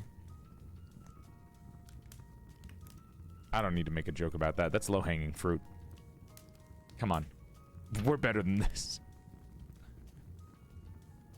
So queer. Just then she heard something splashing about in a pool a little way off, and she swam nearer to make out what it was. At first she thought that it must be a walrus or a hippopotamus, but then she remembered how small she was now, and soon made out that it was only a mouse that had slipped in like herself. Would it be of any use now, thought Alice, to speak to this mouse? Everything is so out of the way down here that I should think very likely it can talk. At any rate, there's no harm in trying. So she began, "Oh, Mouse, do you know the way out of this pool? I'm so very tired of swimming about here, oh Mouse." Alice thought this must be the right way of speaking to a mouse. She had never done such a thing before, but she remembered having seen in her brother's Latin grammar a mouse of a mouse to a mouse, oh mouse.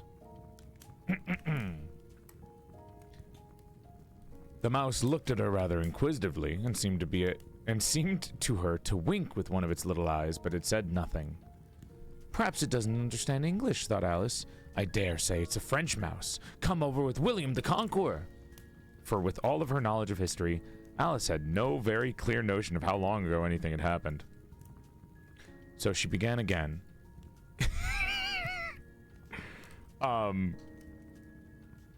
U est machate. O est machat? Oui. O est.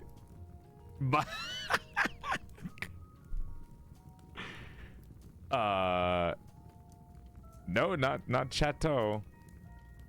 Chat with a T and an extra. It's chat with T at the end. Oui. Es ma chat.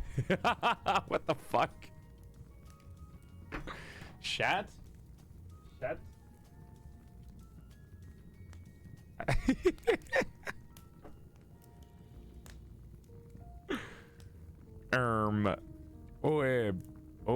Ma chat. Chate? Ma chate. I don't know if that's real.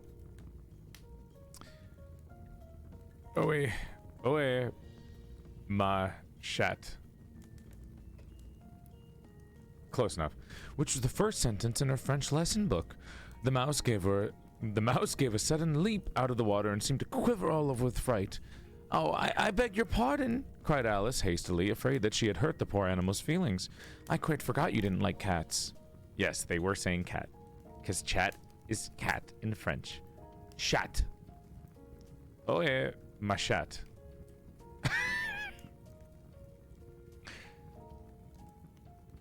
"I quite forgot you didn't like cats." "Not like cats," cried the mouse in a shrill, passionate voice. "Would you like cats if you were me?" "Well, perhaps not," said Alice in a soothing tone. "Don't be angry about it. And yet I wish I could show you our cat, Dinah. I think you'd take quite a fancy to cats if only you could see her. She is such a quite dear, quiet thing." Alice went on, half to herself, and as she swam lazily about in the pool, "And she sits purring so nicely by the fire, licking her paws and washing her face, and she is such a soft, nice thing to nurses. And she's such a capital one for catching mice." "Oh, I beg your pardon," cried Alice again. For this time, the mouse was bristling all over, and she felt certain it must be really offended. "We won't talk about her anymore if you'd rather not." "We indeed," cried the mouse, who was trembling down to the end of his tail. "As if I could talk about such a thing. Our family always hated cats. Nasty, low, vulgar things. Don't let me hear that name again." "Hi, Max." "I won't indeed," said Alice, in a great hurry to change the subject of the conversation. Are you fond of, dogs?" The mouse did not answer, so Alice went on eagerly. "There is such a nice little dog near our house. I should like to show you. A little bright-eyed terrier, you know, with, such long curly brown hair. and it'll fetch things for you when you throw them, and it'll sit up and beg for its dinner, and all sorts of things. I can't remember half of them, and it belongs to a farmer, you know. And he says it's so useful. It's worth 100 pounds. He says it kills all of the rats, and oh dear, cried Alice in a sorrowful tone. I'm afraid I've offended it again. For the mouse was swimming away from her as hard as it could go and making quite a commotion in the pool as it went. Holy shit. Oh my god. Alice, honey, read the room. Jesus Christ. Alice, are you, maybe you did turn into Mabel. Jesus Christ. Actually, you know what? You know for a fact that Alice isn't Mabel because Alice is acting more like a rich person here, where she consistently offends somebody without being able to read the room.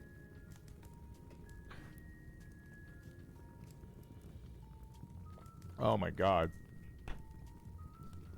She's so bad at communicating. I feel like it's a lot worse than communicating at this point.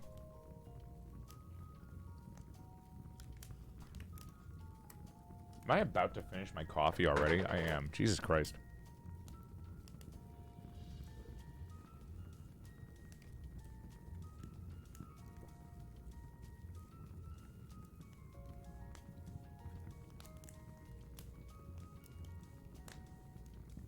I glorped the coffee down, yeah. Hi, Floral. I put little marshmallows in my coffee. Because, well, because I can.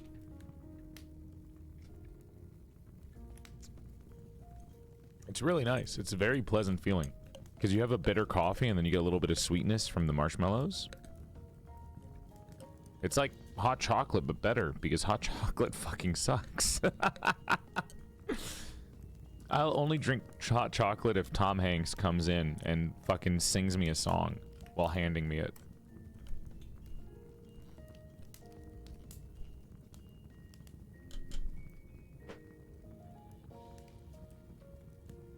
Here we've only got one rule. Never ever let it cool.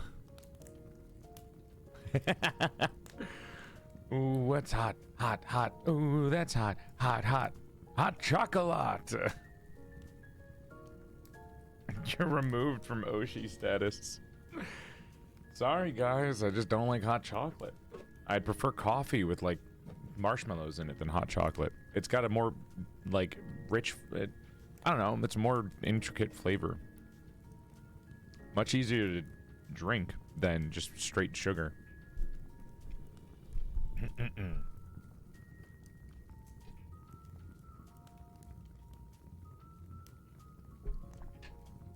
Ooh. So the gamer subs that I made is, I think, it's like when I got this gamer subs when I first partnered with them. Just drank it. It is flavorless. It was the Grandpa's Ashes, and I don't remember Grandpa's Ashes being so, like, dull, but it barely tastes like anything now. Either that or I did not put enough in it. Oh, wait, no, I just never liked Grandpa's Ashes. I thought it was more sour. Yeah, I don't like Grandpa's Ashes also because it dyes all of the cups really badly. Yeah, am I crazy? Why is this my mom's favorite flavor? It tastes like a dull grape. Like, it's like a very dull grape. I don't like this. What flavor is it? Black. Like, literally. It's like an incredibly dark purple. It's super... ugh. Yeah, the Grandpa's Ashes flavor is like a grape flavor or something. I don't really like it. I don't think I like this flavor. I guess I'll just make water. I'll get water later.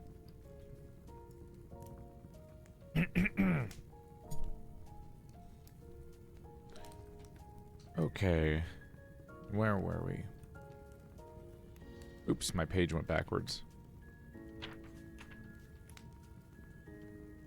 There we go. And so she called again after it. Mouse dear, do come back again, and we won't talk about dogs or cats either, if you don't like them.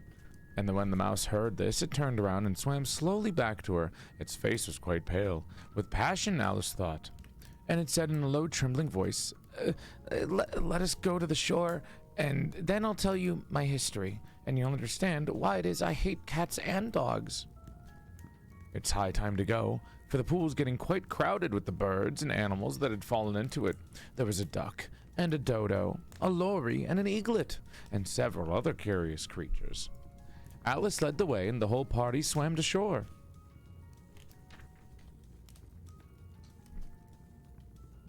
Chapter 3.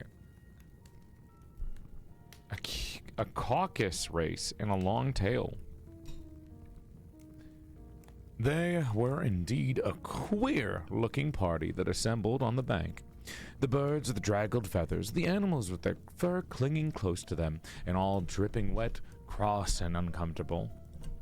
The first question, of course, was how to get dry again. They had a consultation about this, and after a few minutes it seemed quite natural to Alice to find herself talking familiarly with them, as if she had known them all her life.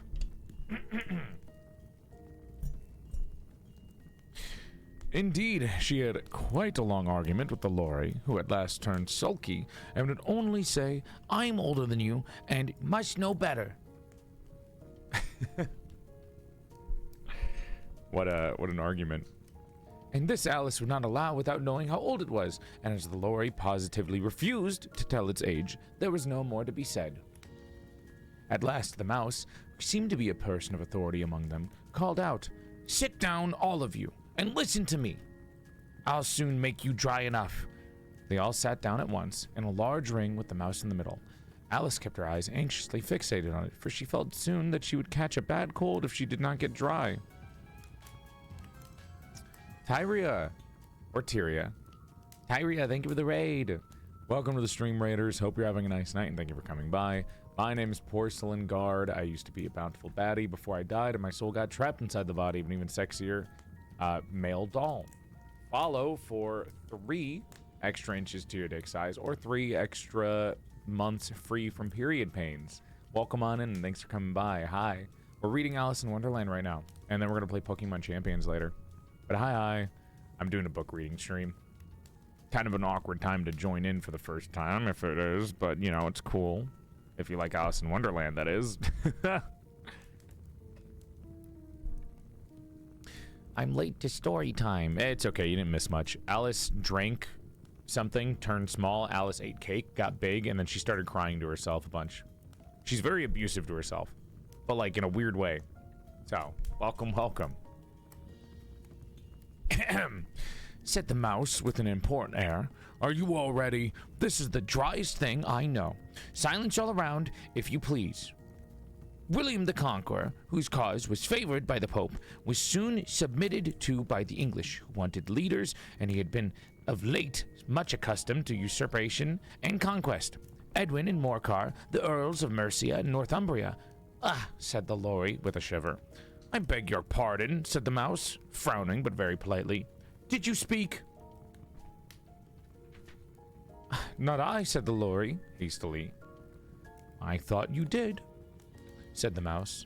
I proceed.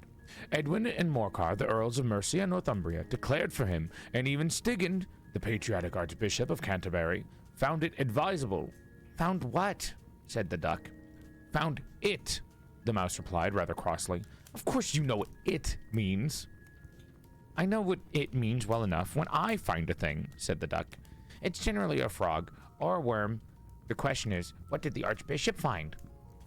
The mouse did not notice this question, but hurriedly went on. Found it advisable to go with Edgar Atheling to meet William and offer him the crown. William's conduct at first was moderate, but the insolence of his Normans. How are you getting on now, my dear? It continued, turning to Alice as it spoke. As what as ever, said Alice in a melancholy tone. It doesn't seem dry to me at all. What is this fucking comedy? Because it's a dry book reading? Because it's a dry book? It's giving dry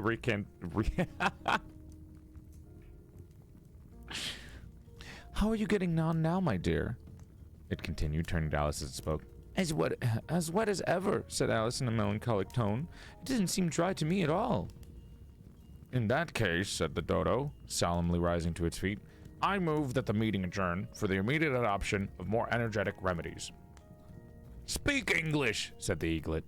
I don't know the meaning of half those long words, and what's more, I don't believe you do either. And the eaglet bent down its head to hide a smile. Some of the other birds tittered audibly. What I was going to say, said the dodo in an offended tone, was that the best thing is to get us dry would be a caucus race. What is a caucus race? Said Alice. Not that she wanted to know, but the dodo had paused as if it thought that somebody ought to speak, and no one else seemed inclined to say anything. Why, said the dodo, the best way to explain it is to do it. And as you might like to try the thing yourself some winter day, I will tell you how the dodo managed it. First, it marked out a racecourse in a sort of circle. The exact shape doesn't matter, it said. And then all the party were placed along the course. Here and there was no 1, 2, 3 and away, but they began running when they liked and left off when they liked, so that it was not easy to know when the race was over. However, when they had been running half an hour or so and they were quite dry again, the dodo suddenly called out, The race is over! And they all crowded round it, panting and asking, But who has won? The question the dodo could not answer without a great deal of thought, and it sat for a long time with one finger pressed upon its forehead, the position in which you usually see Shakespeare in the pictures of him, while the rest waited in silence. At last the dodo said, Everybody has won, and all must have prizes. But who is to give the prizes? Quite a chorus of voices asked. Why, she, of course, said the dodo, pointing to Alice with one finger, and the whole party at once crowded round her, calling out in a confused way, Prizes! Prizes!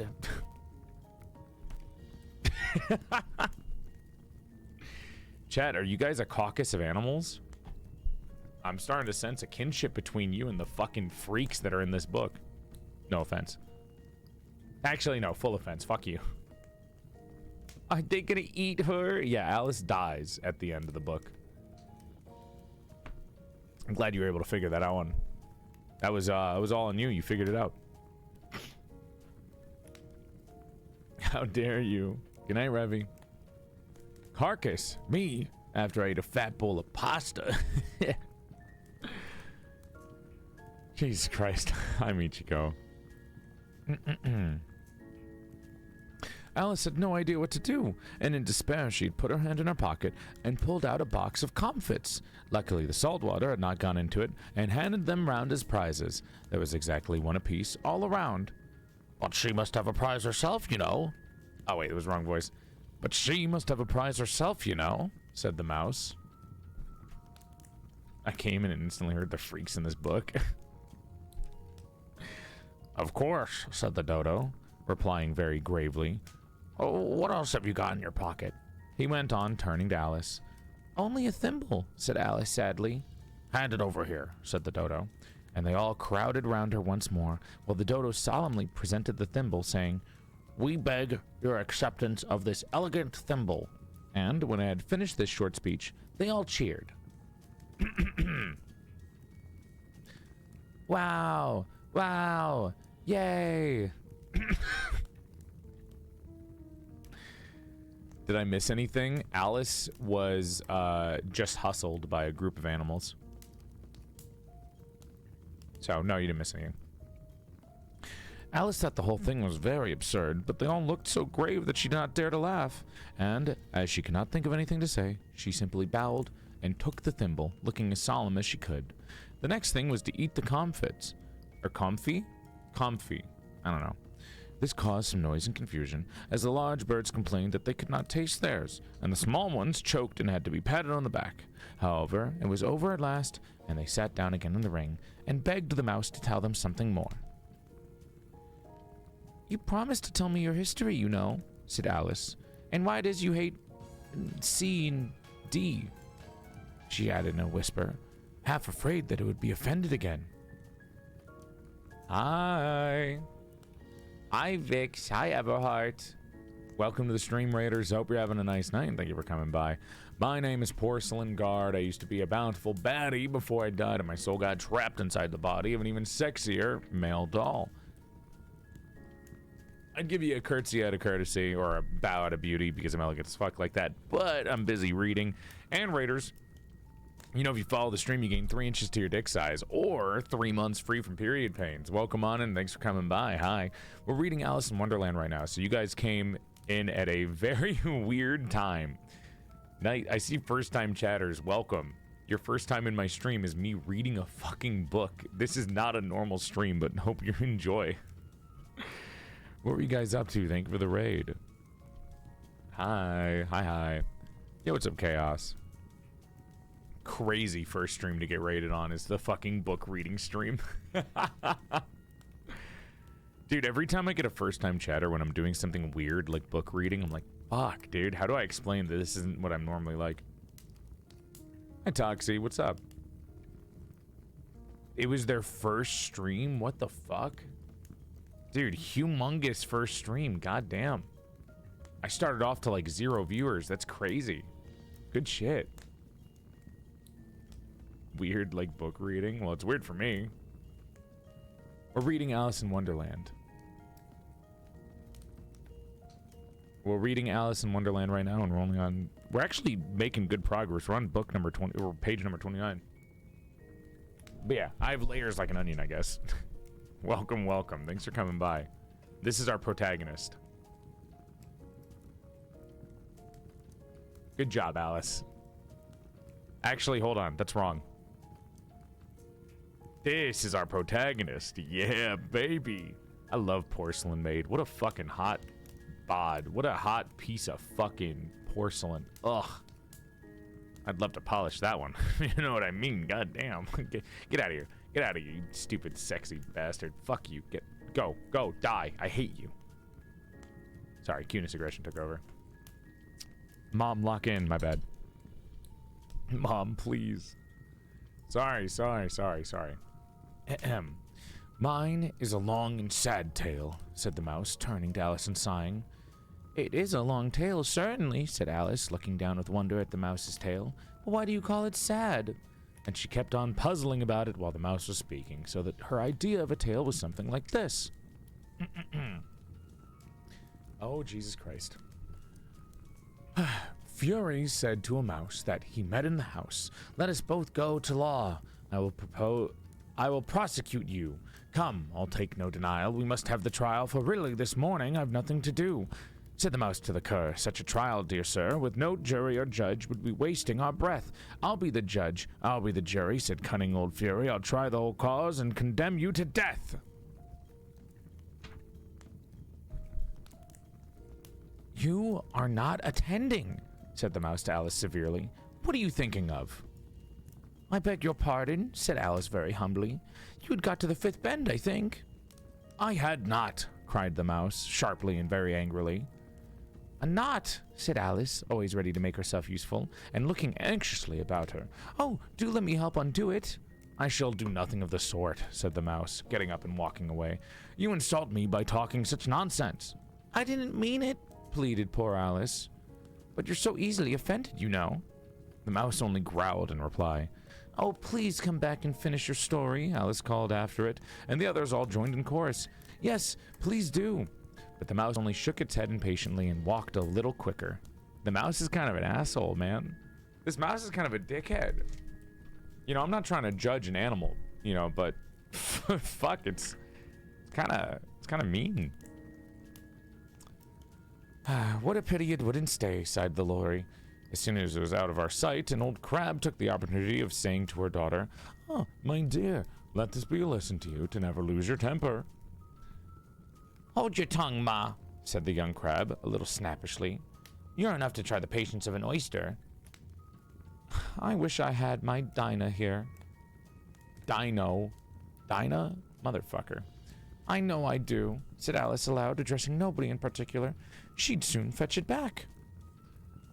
And who is Dinah, if I might venture to ask the question, said Laurie.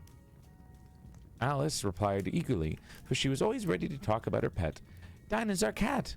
And she's such a capital one for catching mice you can't think. And oh, I wish you could see her after the birds. Why, she'll eat a little bird as soon as she looks at it. Alice. Why is she like this? Alice, you were so stupid. We've been through this 3 times, girl. 3 times.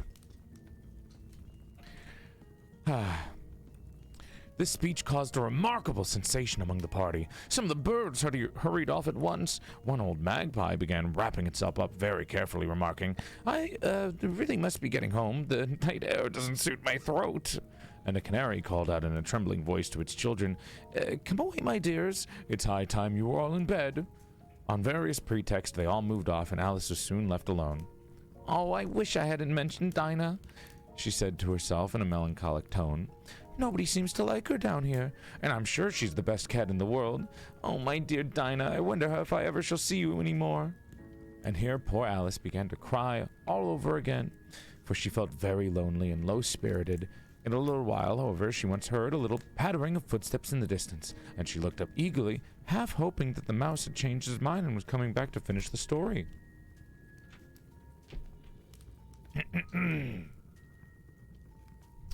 The rabbit sends in a little bill.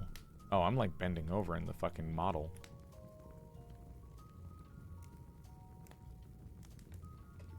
Oh, when I read, I do this. Fuck. Maybe I should move myself up.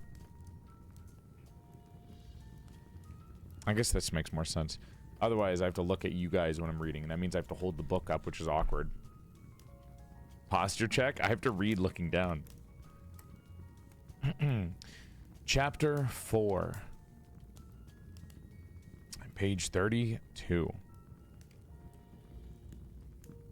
The rabbit sends in a little bill. It was the white rabbit trotting slowly back again and looking anxiously as it went, as if it had lost something. And she heard it muttering to itself, the Duchess, oh my dear paws, oh my fur and whiskers, she'll get me executed, as sure as ferrets are ferrets. Where can I have dropped them, I wonder? Alice guessed in a moment that it was looking for the fan and the pair of white kid gloves, and she very good-naturedly began hunting about for them, but they were nowhere to be seen. Everything seemed to have changed since her swim in the pool, and the great hall with the glass table and the little door had vanished completely. Very soon the rabbit noticed Alice as she went hunting about and called out to her in an angry tone. Why, Marianne, what are you doing out here? Run home this moment and fetch me a pair of gloves and a fan. Quick now! And Alice was so much frightened that she ran off at once in the direction it pointed to, without trying to explain the mistake it had made. He took me for his housemaid, she said to herself as she ran. How surprised he'll be when he finds out who I am, but I'd better take him his fan and gloves, that is, if I can find them. As she said this, she came upon a neat little house, on the door of which was a bright brass plate with the name W. Rabbit engraved upon it. She went in without knocking and hurried upstairs in a great fear lest she should meet the real Marianne and be turned out of the house before she had found the fan and gloves. How queer it seems, Alice said to herself, to be going messaging for a rabbit. I suppose Dinah will be sending me on messages next. And she began fancying the sort of thing that would happen. Miss Alice, come here directly and get ready for your walk. Coming in a minute, nurse. But I've got to watch this mouse hole till Dinah comes back and see that mouse doesn't get out. Only, I don't think, Alice went on, that they'd let Dinah stop in the house if it began ordering people around like that. I'm kind of giving her like a fucking, Dolly Parton voice. I don't know why I'm like half Dolly Partoning this shit. Just is happening in my head. I don't know why. Classy lady. How queer it seems, Alice said to herself. Oh, I already read that. By this time, she had found her way into the tidy little room with the table in the window. And on it, as she had hoped, a fan and 2 or 3 pairs of tiny white kid gloves. She took up the fan and a pair of gloves, and she was just going to leave the room when her eyes fell upon a little bottle that stood near the looking-glass. There was no label this time with the words, "Drink me," but nevertheless she uncorked it and put it to her lips, I know something interesting is sure to happen, she said to herself. Whenever I eat or drink anything, I'll just see what this bottle does. I do hope it'll make me grow large again, for really I'm quite tired of being such a tiny little thing. It did so indeed, and much sooner than she had expected. Before she had drunk half the bottle, she found her head pressing against the ceiling and had to stoop to save her neck from being broken. She hastily put down the bottle, saying to herself, "That's quite enough. I hope I shan't grow any more. As it is, I can't get out of the door. I do wish I hadn't drunk quite so much." Yeah, you and me both, sister, trust me. Oh, God. Maybe I'd still be married. Alas, it was too late to wish for that. She went on growing and growing, and very soon had to kneel down on the floor. In another minute, there was not even room for this, as she had tried the effect of lying down with one elbow against the door, and the other arm curled round her head. Still, she went on growing, and at last, as a last resource, she put one arm out the window and one foot up the chimney, and said to herself, "Now I can do no more. Whatever happens, what will become of me?" Luckily for Alice, the little magic bottle had now had its full effect, and she grew no larger. Still, it was very uncomfortable. And as there seemed to be no sort of chance of her ever getting out of the room again, no wonder she felt unhappy. It was much pleasanter at home, thought poor Alice, when one wasn't always growing larger and smaller and being ordered about by mice and rabbits. I almost wish I hadn't gone down that rabbit hole. And yet, it's rather curious. You know, this sort of life. I do wonder what could have happened to me. When I used to read fairy tales, I fancied that kind of thing that never happened. And now here I am in the middle of one. There ought to be a book written about me. That there ought. And when I grow up, I'll write one. But I'm grown up now, she added in a sorrowful tone. At least there's no room to grow up any more from here. But then, thought Alice, shall I never get any older than I am now? That'll be a comfort, one way. Never to be an old woman. But then, always to have a lesson to learn. Oh, I shouldn't like that. Jesus Christ. Oh, right, a book. Is this in canon lore that Alice wrote her own book? What the hell? Oh, you foolish Alice, she answered herself. How can you learn lessons in here? Why, there's hardly any room for you, and no room at all for any lesson books. And so she went on, taking first one side and then the other, and making quite a conversation of it altogether. But after a few minutes, she heard a voice outside and stopped to listen. "Marianne, Marianne," said the voice, "fetch me my gloves this moment." Then came a little pattering of the feet up the stairs. Alice knew it was the rabbit coming to look for her, and she trembled till she shook the house, quite forgetting that she was now about 1,000 times as large as the rabbit, and had no reason to be afraid. Hi, Bree. Welcome, welcome. Hope you had a good stream. Thank you for coming by, Raiders. What were you up to? No fucking way you were playing Poker Night. Jesus Christ, I want to play Poker Night. I love Poker Night. I want to hear Claptrap talking to everyone again. Presently, the rabbit came up to the door and tried to open it. But as the door opened inwards, and Alice's elbow was pressed hard against it, that attempt proved a failure. Alice heard it say to itself, "Then I'll go round and get in through the window." That you won't, thought Alice, and after waiting till she fancied she heard the rabbit just under the window, she suddenly spread out her hand and made a snatch in the air. She did not get hold of anything, but she heard a little shriek and a fall and a crash of broken glass, from which she concluded that it was just possible that it had fallen into the cucumber frame, or something of the sort. Oh my gosh. Alice, why are you making yourself even worse by trying to attack it? Next came an angry voice, the rabbit's. "Pat, Pat, where are you?" And then a voice she had never heard before. "Sure then, I'm here, digging for apples, your honor." "Digging for apples indeed," said the rabbit angrily. "Here, come and help me out of this." Sounds of more broken glass. "Now tell me, Pat, what's that in the window?" Sure it's an arm, your honor." He pronounced it Aram. What? Well, okay, hold on. Sure it's an Aram, your honor." "An arm, you goose! Whoever saw one that size? Why, it fills the whole window." "Sure it does, your honor, but it's an Aram and all that." "Well, it's got no business there. At any rate, go and take it away." There was a long silence after this, and Alice could only hear whispers now, and such as, Sure, I don't like it, Your Honor. Not at all, not at all. Do as I tell you, you coward. And at last she spread out her hand again and made another snatch in the air. This time there were 2 little shrieks and more sounds of broken glass. What a number of cucumber frames there must be, thought Alice. I wonder what they'll do next. As for pulling me out the window, I only wish they could. I'm sure I don't want to stay in here any longer. She waited for some time without hearing anything more. At last came a rumbling of a little cartwheel, the sound of a good many voices all talking together, and she made out the words, "Where's the other ladder? Why, I hadn't brought one back. Bill's got the other. Bill, fetch it here, lad. Here, put them up at this corner. No, tie them together first. They don't reach half high enough yet. Oh, they'll do well enough. Don't be particular. Here, Belle, catch a hold of this rope. Will the roof bear? Mind the loose slate. Oh, it's coming down. Heads below." A loud crash. Now, who did that? It was Bill, I fancy. Who is to go down the chimney? Nay, I shan't. You do it. That I won't then. Bill's to go down. Here, Bill. Master says you're to go down the chimney. That was like 3 characters talking all at once. That was a thing. Oh, so Bill's to come down the chimney, has he? Said Alice to herself. Why, they seem to put everything upon Bill. I wouldn't be in Bill's place for a good deal. This fireplace is narrow, to be sure, but I think I can kick a little.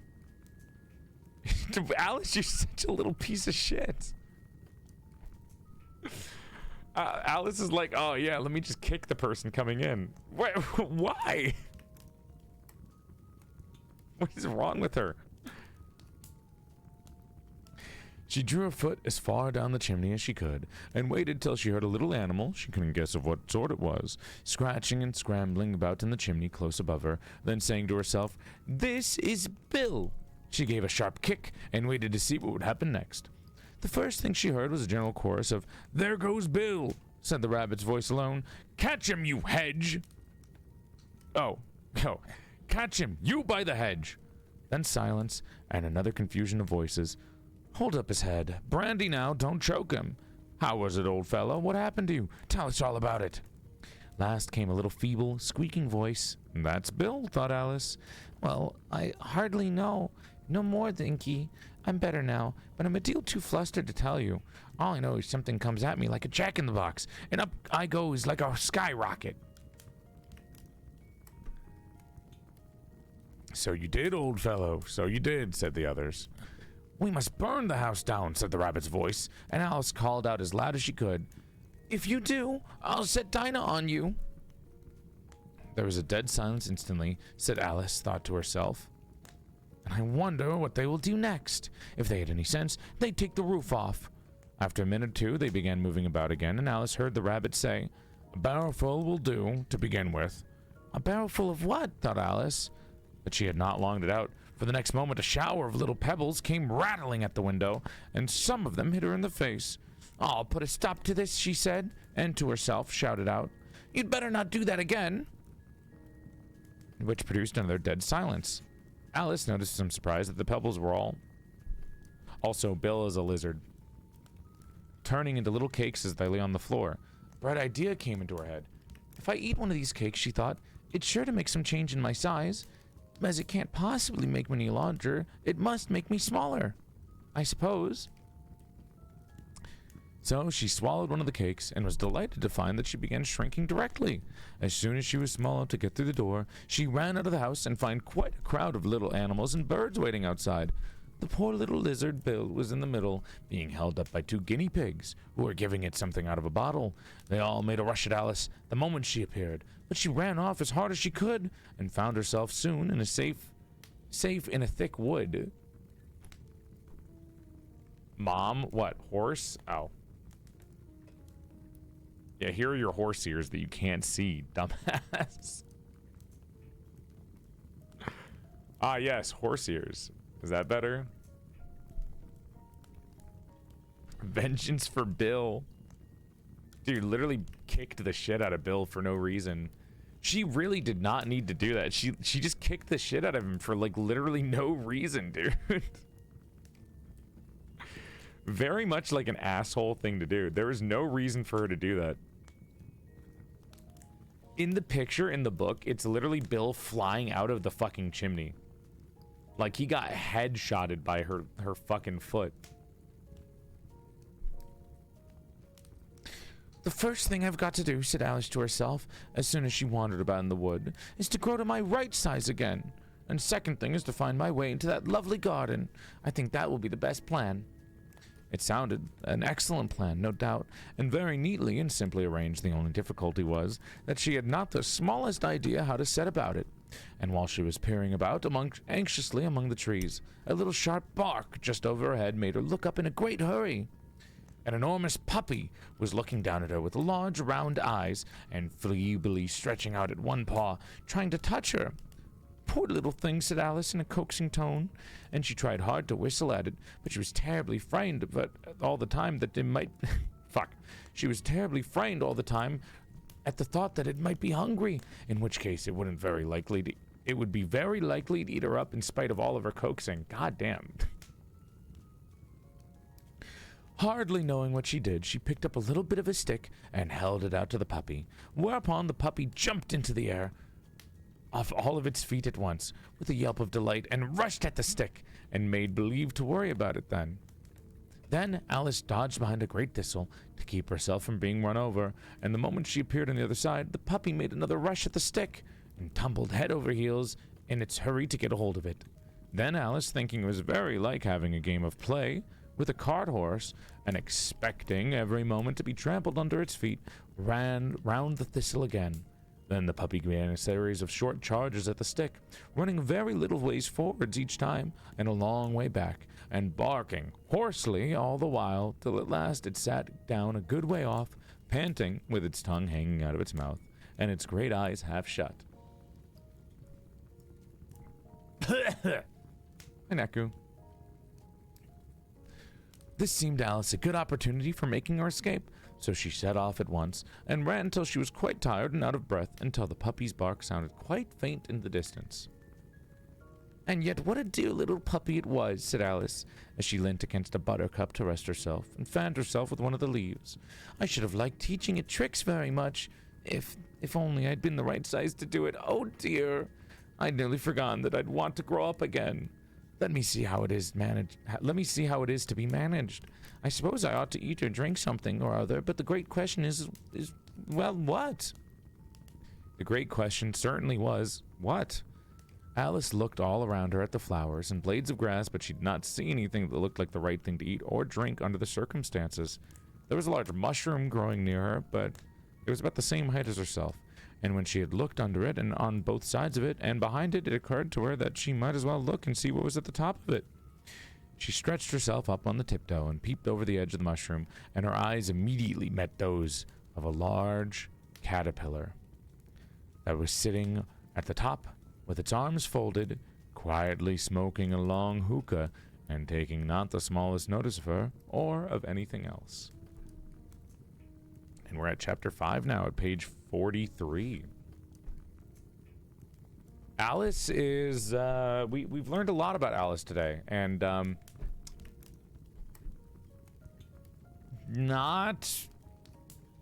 she's definitely 6 years old. She's definitely 6 years old, that's for sure.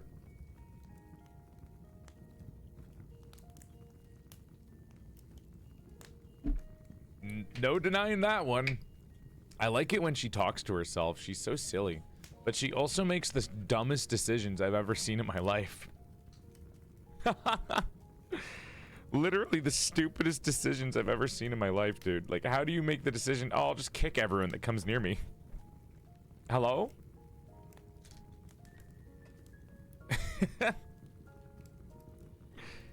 I mean, to be fair, she's in a world where everything's topsy-turvy, and I don't think there's good morals where adults protect children, because these are animals and not adults, but, I mean, still.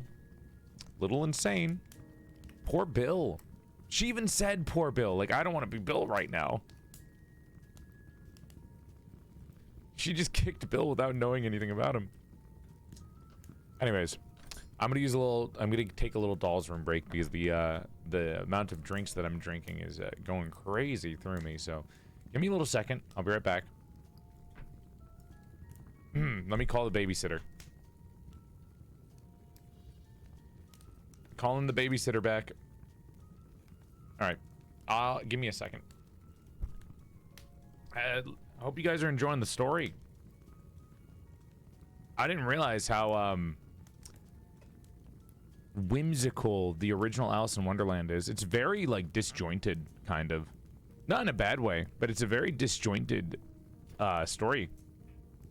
It's like super like, this almost feels like a light novel. Like, I've read light novels before, and light novels are mostly dialogue without any descriptions of anything. And it kind of feels like a light novel. Well, I like it because it's so, like, whimsical and weird. I enjoy Alice talking to herself as two different people, because I do that sometimes. Ugh. He wanted to write a story that had no morals to it. The author really hated kids' books of that era. I've read grim fairy tales. I would fucking hate stories like that too. All right. BRB. Little Doll's Room. Chapter 5 after in an app. 1 hour of reading to get through 5 chapters isn't horrible, I think.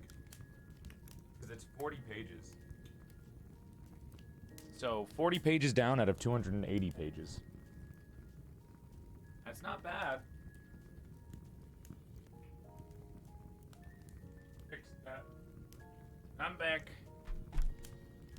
Ugh. Good night, shoes. Thanks for watching. I knew it. I knew this would get you to go to bed. This is the stream that gets you motherfuckers to sleep early. You're all gonna be asleep by the time Pokemon Champions happens. Nobody will be able to see me badly play.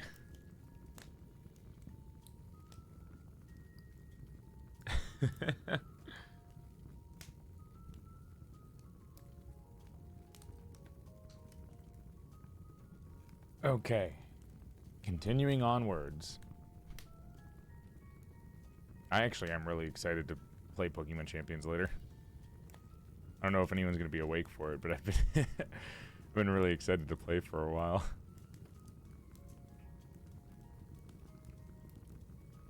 I'm very Pokemon coded lately.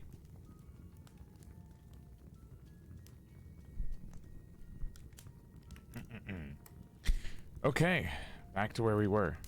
Chapter 5. Advice from a caterpillar. Gloomy.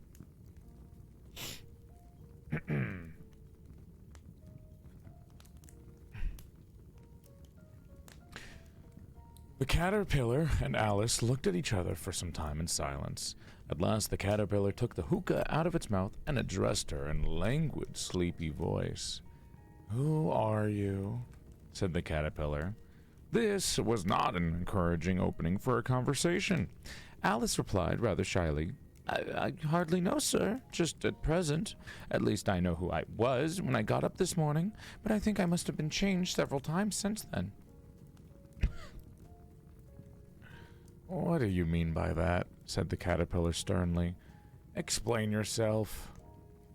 "I can't explain myself, I'm afraid, sir," said Alice, "because I'm not myself, you see." "I don't see," said the caterpillar. "I'm afraid I can't put it more clearly," Alice replied very politely, "for I can't understand it myself to begin with. And being so many different sizes in a day is very confusing." "It isn't," said the caterpillar. Wait, the caterpillar is just a dude in the picture. It's just not... The caterpillar has a human, like, hand. What? All right, another picture then.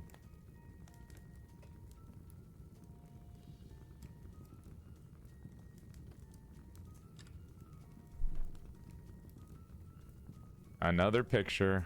How else is he gonna hold his hookah? Well, you know, with his caterpillars. I thought. Just some guy. He's very, very weird looking.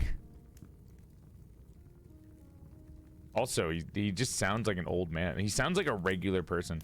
The more I'm listening to this caterpillar talk, the more I'm like, this caterpillar just sounds like the one normal person. Hey. Here's the caterpillar, chat.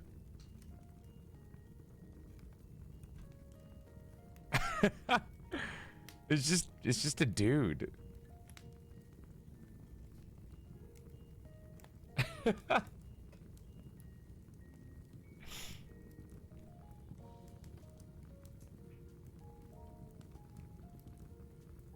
Well, you know. Yeah, Alice just looks like you guys. What are insectoid fursuits called? Juniperactius. Well, perhaps you haven't found it so yet, said Alice. But when you have to turn into a chrysalis, you'll someday, and you know, and then after that into a butterfly. I should think you'll feel a little queer, won't you? Not a bit, said the caterpillar. Well, perhaps your feelings may be different, said Alice. All I know is it would feel very queer to me. You, said the caterpillar contemptuously. Who are you? Which brought them back again to the beginning of the conversation.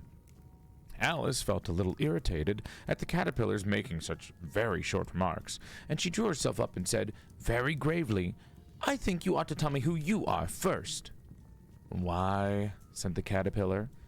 Here was another puzzling question, and as Alice could not think of any good reason, and as the caterpillar seemed to be in a very unpleasant state of mind, she turned away. Come back, the caterpillar called after her. I've something important to say. This sounded promising, certainly. Alice turned and came round again. Keep your temper, said the caterpillar. Is that all? Said Alice, swallowing down her anger as all she could. No, said the caterpillar. Alice thought she might as well wait, as if she had nothing else to do, and perhaps after all it might tell her something worth hearing. For some minutes it puffed away without speaking, and at last it unfolded its arm, took the hook out of its mouth again, and said, So, you think you're changed, do you?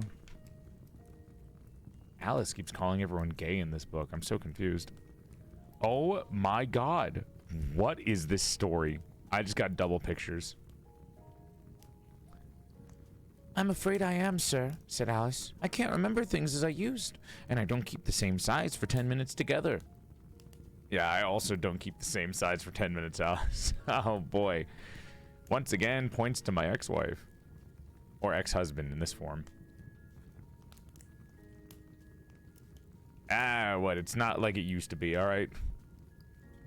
Can't remember what things, said the caterpillar. Well, I've tried to say, how doth the little busy bee, but it all came different, Alice replied in a very melancholic tone. Repeat. You are old Father William, said the caterpillar. Alice folded her hands and began. You are old, Father William, the young man said, and your hair has become very white, and yet you innocently stand on your head. Do you think at your age it's right? In my youth, Father William replied to his son, I feared it might injure the brain, but now that I'm perfectly sure I have done, why, I do it again and again. You are old, said the youth, as I mentioned before, and you've grown most uncommonly fat. Yet you turned a back somersault at the door. Pray, what is the reason of that? In my youth, said the sage, as he shook his grey locks, I kept all my limbs very supple. By the use of this ointment, 1 shilling the box, allow me to sell you a couple. You are old, said the youth, and your jaws are too weak for anything tougher than sweat. Suet? Yet you finished the goose with the bones in the beak. Pray, how did you manage to do it? In my youth, said the father, I took to the law and argued each case with my wife, and the muscular strength which it gave to my jaw has lasted the rest of my life. You are old, said the youth. One would hardly suppose that your eye was as steady as ever. You balanced an eel at the end of your nose. What made you so awfully clever? I have answered 3 questions, and that is enough, said his father. Don't give yourself airs. Do you think I can listen all day to such stuff? Be off, or I'll kick you down the stairs. That's Not said right, said the caterpillar.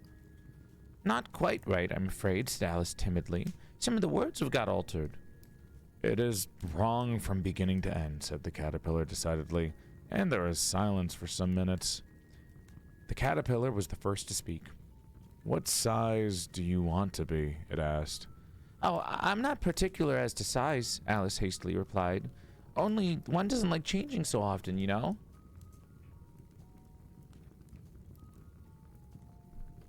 I don't know, said the caterpillar. Alice said nothing. She had never been so much contradicted in her life before, and she felt that she was losing her temper. Are you content now? Said the caterpillar. Well, I should like to be a little larger, sir, if you wouldn't mind, said Alice. 3 inches is such a wretched height to be. It's a very good height indeed, said the caterpillar angrily, rearing itself upright as it spoke. It was exactly 3 inches high. Well, Alice and caterpillar, I can tell you right now, there's a way to grow 3 inches really easily. Let me tell you about it. All you got to do is head over to twitch.tv and follow PorcelainMaid for 3 extra inches to your size. Quote.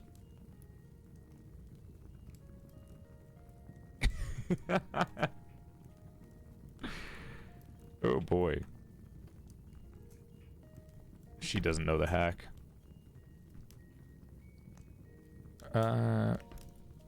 There we go. But I'm not used to it, pleaded poor Alice in a piteous tone, and she thought to herself, I wish the creatures wouldn't be so easily offended. You'll get used to it in no time, said the caterpillar, and it put the hookah back in its mouth and began smoking again. This time Alice waited patiently until it chose to speak again. In a minute or two, the caterpillar took out the hookah and yawned once or twice and shook itself. Then it got down off the mushroom and crawled away in the grass. Stupid fucking fireplace in the background. Merely remarking as it went, one side will make you grow taller, and the other side will make you grow shorter. One side of what? The other side of what? Thought Alice to herself. Of the mushroom, said the caterpillar, just as if he had asked aloud, and in another moment it was out of sight. Alice remained looking thoughtfully at the mushroom for a minute, trying to make out which of the two sides of it, and as it was perfectly round, she found this a very difficult question. However, at last she stretched her arms round as far as they would go, and broke off a bit of the edge with each hand. And now which is which, she said to herself, nibbled a little bit of the right hand, but try the effect. The next moment she felt a violent blow underneath her chin. It had struck her foot. She was a great deal frightened by this sudden change, but she felt that there was no time to be lost, as she was shrinking rapidly. So she set to work at once to eat some of the other bit. Her chin was pressed closely against her foot. There was hardly room to open her mouth, but she did it at last and managed to swallow a morsel of the left-handed bit. Come, my head's free at last, said Alice in a tone of delight, which changed into alarm in another moment when she found that her shoulders were nowhere to be found. All she could see when she looked down was an immense length of neck. Okay. Alice proceeds to mix uppers and downers. Oh boy. Which seemed to rise like a stalk out of the sea of green leaves that lay far below her. What can all that green stuff be, said Alice, and where have my shoulders got to? And oh, my poor hands, how is it I can't see you? She was moving them as she spoke, but no result seemed to follow, except a little shaking among the distant green leaves. As there seemed to be no chance of getting her hands up to her head, she tried to get her head down to them, and was delighted to find that her neck would bend about easily in any direction like a serpent. She had just succeeded in curving it down into a graceful zigzag, and was going to dive in among the leaves, which she found to be nothing but the tops of the trees under which she had been wandering, when a sharp hiss made her draw back in a hurry. A large pigeon had flown into her face and was beating her violently with its wings.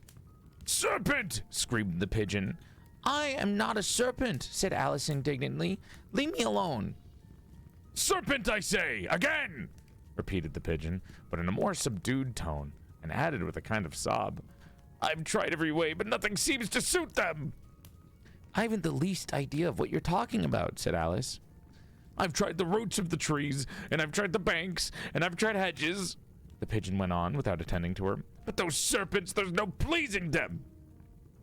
Alice was more and more puzzled, but she thought there was no use in saying anything more until the pigeon had finished. As if it wasn't trouble enough hatching the eggs, said the pigeon, but I must be on the lookout for serpents night and day. Why I haven't had a wink of sleep for these 3 weeks?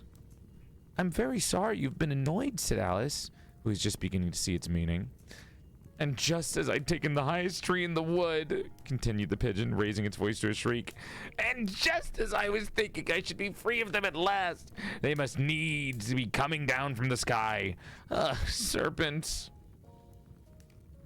But I'm not a serpent, I tell you, said Alice. I'm a...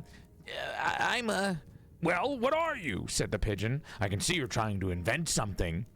I'm a little girl, said Alice, rather doubtfully, as she remembered the number of changes that she had gone through the day. A likely story indeed, said the pigeon in a tone of deepest content. I've seen a good many little girls in my time, but never one with such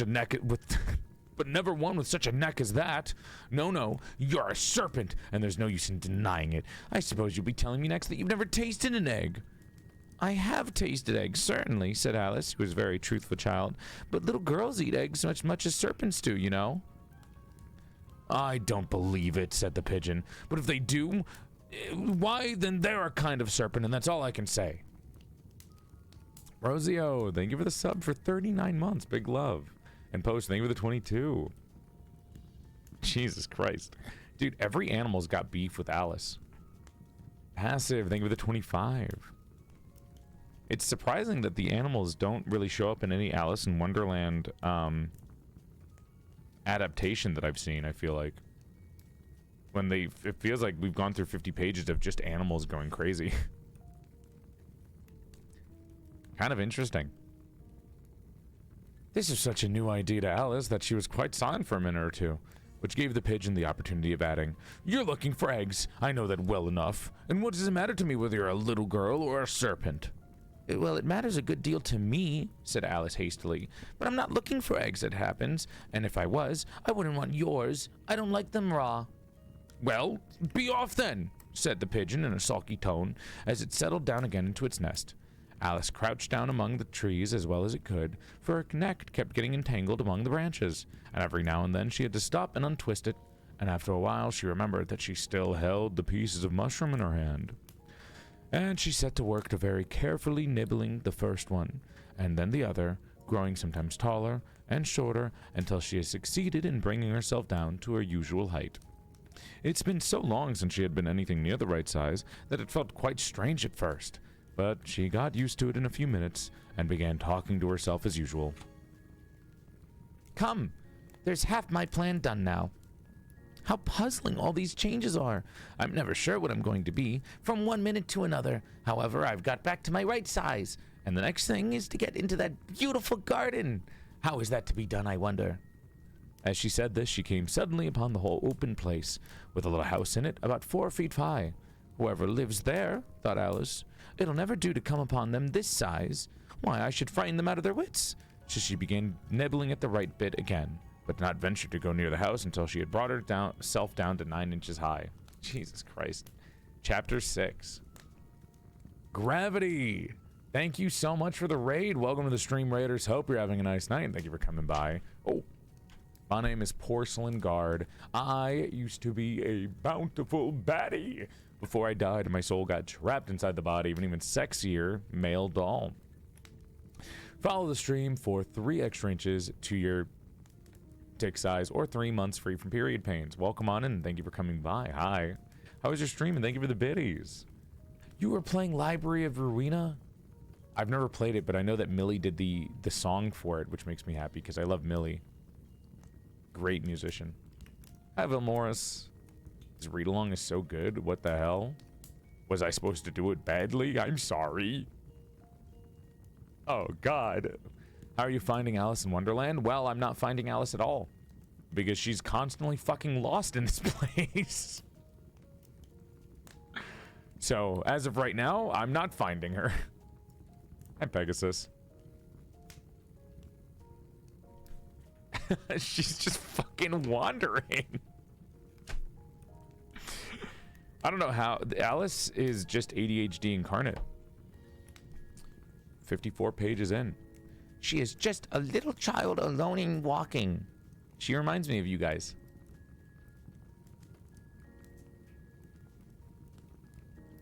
This book is ADHD incarnate, honestly. Cheers. More gamer subs. Keep to wet the throat. I'm older than you? Okay, act like it. Grow up. No, it's not burnt. It's just charred. That's what a good steak looks like. Grow the fuck up.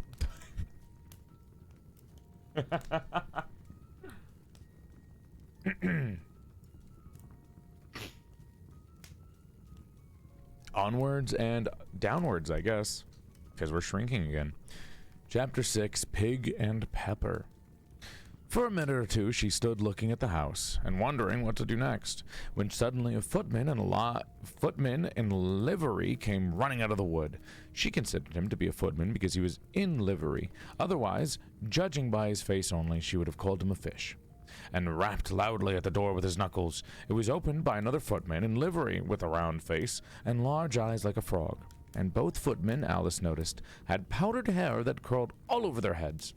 She felt very curious to know what it was all about and crept a little way out of the wood to listen. Hi, Yuka.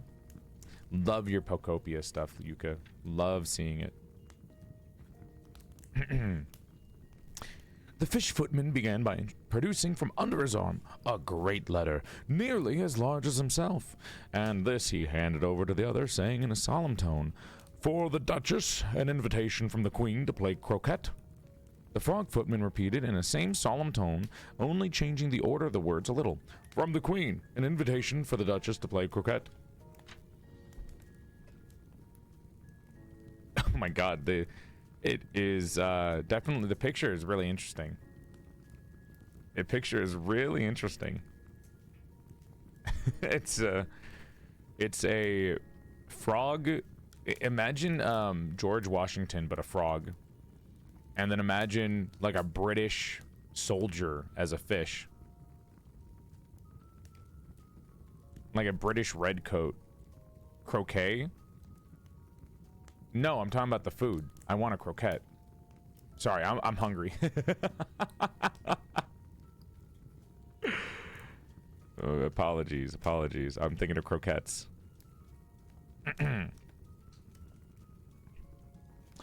Then they both bowed low, and their curls got entangled together. Alice laughed so much at this that she had to run back into the wood for fear of them hearing her. And when she next peeped out, the fish footman was gone, and the other was sitting on the ground near the door, staring stupidly up at the sky. Alice went timidly up at the door and knocked. "There's no sort of use in knocking," said the footman, "and that's for 2 reasons. First, because I'm on the same side of the door as you are. Secondly, because they're making such a noise inside, no one could possibly hear you." And certainly, there was a most extraordinary noise going on within, a constant howling and sneezing, and every now and then a great crash, as if a dish or a kettle had been broken to pieces. "Please then," said Alice, "how am I to get in?" There might be some sense in your knocking," the footman went on without attending to her. "If we had the door between us, for instance, if you were inside, you might knock and I could let you out, you know." He was looking up at the sky all the time while he was speaking, and this Alice thought decidedly uncivil. "But perhaps he can't help it," she said to herself. "His eyes are so very nearly at the top of his head. But at any rate, he might answer questions. How am I to get in?" she repeated aloud. "I shall sit here," the footman remarked, "till tomorrow." At this moment the door of the house opened, and a large plate came skimming out, straight at the footman's head. It just grazed his nose and broke to pieces against one of the trees behind him. "Or next day, maybe," the footman continued in the same tone, exactly as if nothing had happened. How am I to get in?" asked Alice again in a louder tone. "Are you to get in at all?" said the footman. "That's the first question, you know." "Oh, get out of here." That was the caterpillar. "Oh no, Lord, thank you for the 60 stream streak. It was no doubt only Alice did not like to be told so. It's really dreadful, she muttered to herself, the way all the creatures argue. It's enough to drive one crazy. The footman seemed to think this is a good opportunity for repeating his remark with variations. I shall sit here, he said, on and off, for days and days. But what am I to do? Said Alice. Anything you like, said the footman, and began whistling.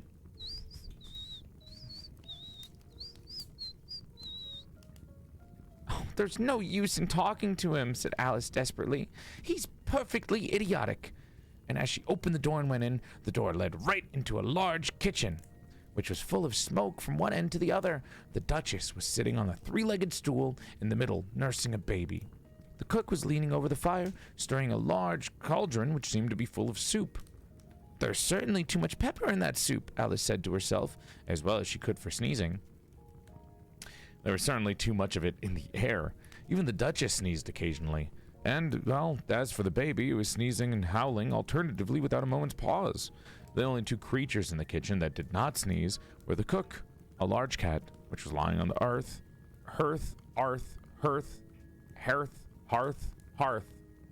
Sorry, I just had a stroke. That was definitely a stroke. Lying on the hearth and grinning from ear to ear.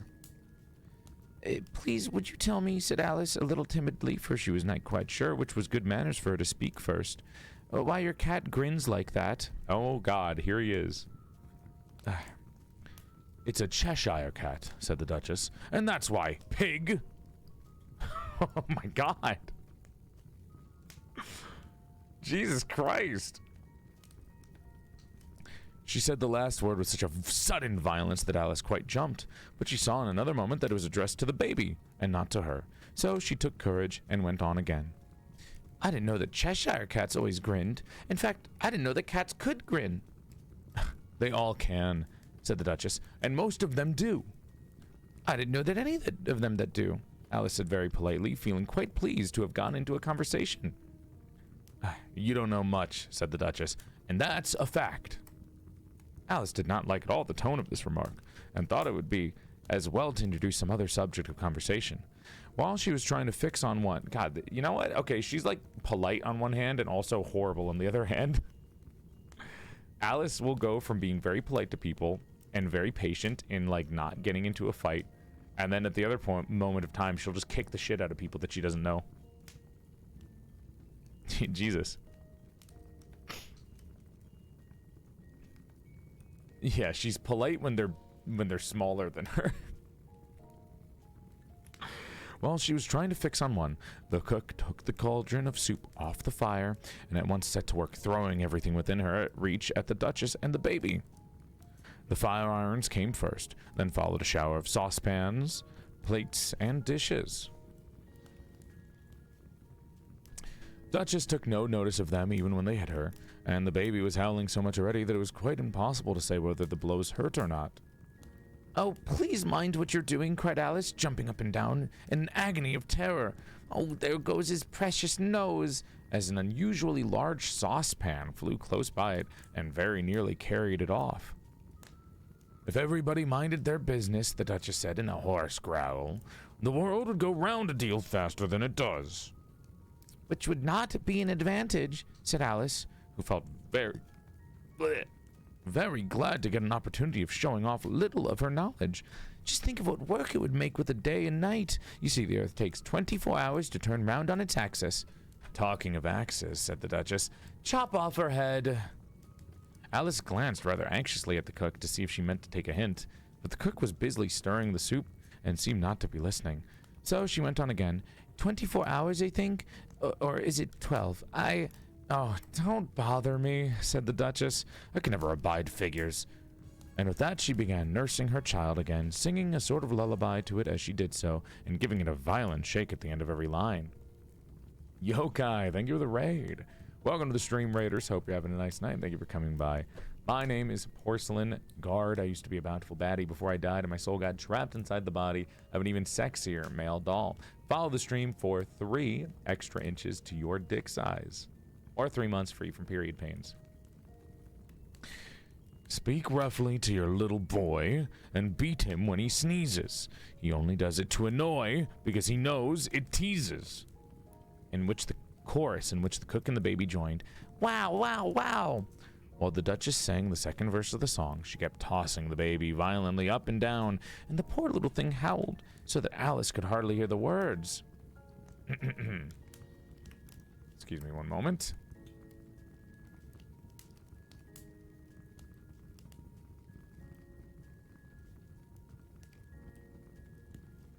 And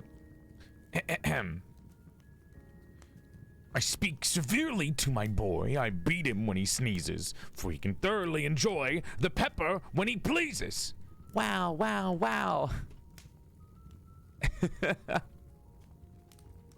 Here, you may nurse it a bit if you like, the Duchess said to Alice, flinging the baby at her as she spoke.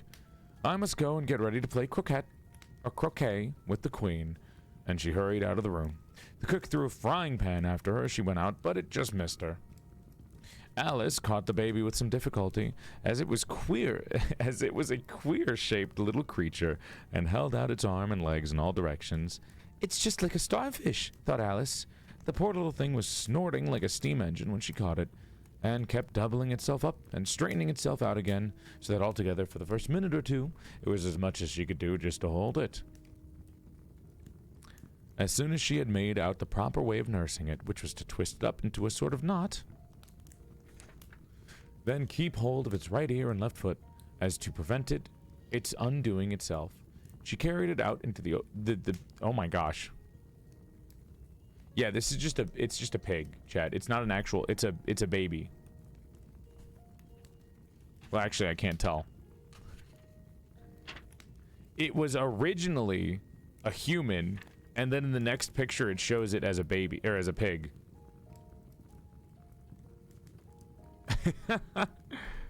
Oh well, let's keep reading. If I don't take this child away with me, thought Alice, they're sure to kill it in a day or two.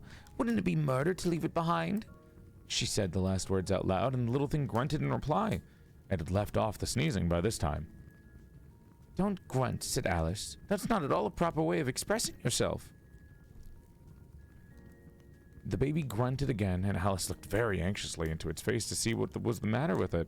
There could be no doubt that it had a very turn-up nose, much more like a snout than a real nose. Also, its eyes were getting extremely small for a baby. Altogether, Alice did not like the look of the thing at all. But perhaps it was only sobbing, she thought, and looked into its eyes again to see if there were any real tears. No, there were no tears. If you're going to turn into a pig, my dear, said Alice, seriously, I'll have nothing more to do with you. Mind now. If you're going to turn into a pig, my dear. Jesus Christ. I really like this line. She talks like an old lady. If you're going to turn into a pig, my dear, said Alice seriously, I'll have nothing more to do with you. Mind yourself now. The poor little thing sobbed again, or grunted, it was impossible to say which, and they went on for some while in silence. Alice was just beginning to think to herself, now what am I to do with this creature when I get home? When it grunted again so violently, she looked down into its face in some alarm. This time there could be no mistake about it. It was neither more nor less than a pig, and she felt that it would be quite absurd for her to carry it any further. So she set the little creature down, and felt quite relieved to see it trot away quietly into the wood. If it had grown up, she said to herself, it would have made a dreadfully ugly child, but it makes for a rather handsome pig, I think. And she began thinking over other children she knew who might do very well as pigs. And as she was saying to herself, if only I knew the right way to change them, when she was a little startled by seeing the Cheshire Cat sitting on a bough of a tree a few yards off. The cat only grinned as it saw Alice. Okay, dude, Alice, does Alice not she literally hates her friends the way she talks about them. Jesus Christ. All the children that Alice knows, she just shit talks. What a catty little 6-year-old. It looked good-natured, she thought. Still, it had very long claws and great many teeth, so she felt that it ought to be treated with respect. Cheshire Puss, she began, rather timidly, as she did not at all know whether it would like the name. However, It only grinned a little wider. Come, it's pleased so far, thought Alice, and she went on, would you tell me, please, which way I ought to go from here? That depends on a good deal on where you want to go, said the cat. I don't really much care where, said Alice. Then it doesn't matter which way you go, said the cat. As long as I get somewhere, Alice added as an explanation. Oh, you're sure to do that, said the cat, if only you walk long enough. Alice felt this could not be denied, so she tried another question. What sort of people live about here? In that direction, the cat said, waving its paw right round, lives a hatter, and in that direction, waving the other paw, lives a March hare. Either you like, they're both mad. But I don't want to go among mad people, Alice remarked. Oh, you can't help that. We're all mad here. I'm mad. You're mad. How do you know that I'm mad? Said Alice. You must be, or you wouldn't have come here. Well... He's not wrong.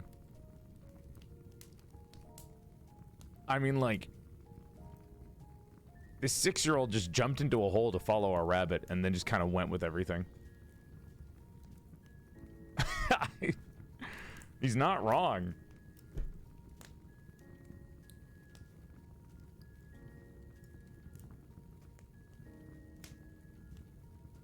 Iconic line. I'm mad. You're mad. We're all mad here. I wanna voice act it more, but that would require me to be like louder. Because it's hard to voice act while you're trying to keep a steady tone. It's okay. It's fun to do anyways. I'll just keep using my normal voice for everything. Alice didn't think that proved it at all. However, she went on. And how do you know that you're mad? To begin with, said the cat, a dog's not mad. You grant that? I suppose so. Well then, as you see, a dog growls when it's angry and wags its tail when it's pleased. Now I growl when I'm pleased and wag my tail when I'm angry. Therefore, I'm mad.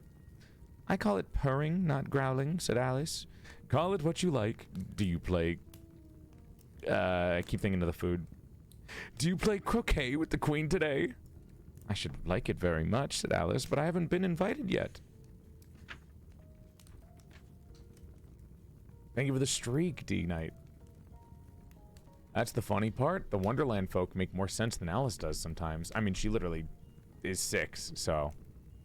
You haven't seen an adult wander around Alice in Wonderland to see how they would react to everything. You're wandering with a 6-year-old. You'll see me there, said the cat, and vanished. Alice was very not much surprised at this, as she was getting so used to queer things happening. While she was looking at the place where it had been, it suddenly appeared again.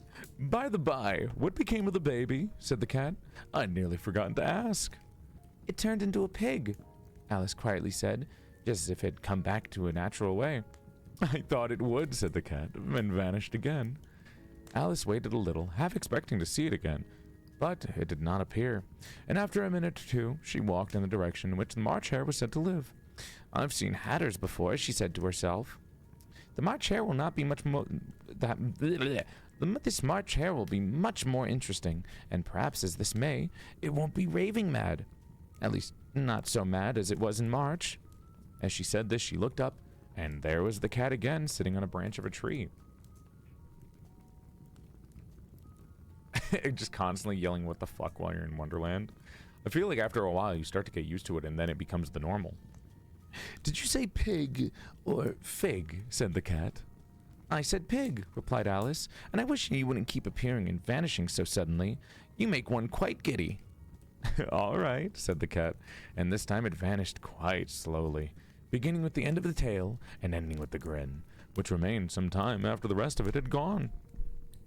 Well, I've often seen a cat without a grin, thought Alice, but a grin without a cat is the most curious thing I ever saw in my life. She had not gone much further before she came in the sight of the house of the March Hare. She thought it must be the right house because the chimneys were shaped like ears, and the roof was thatched with fur. It was so large a house that she did not like to go nearer till she had nibbled some more of the left-hand bit of the mushroom and raised herself to be about 2 feet high. Even then, she walked up towards it rather timidly, saying to herself, Suppose it should be raving mad after all. I almost wish I'd gone to see the Hatter instead.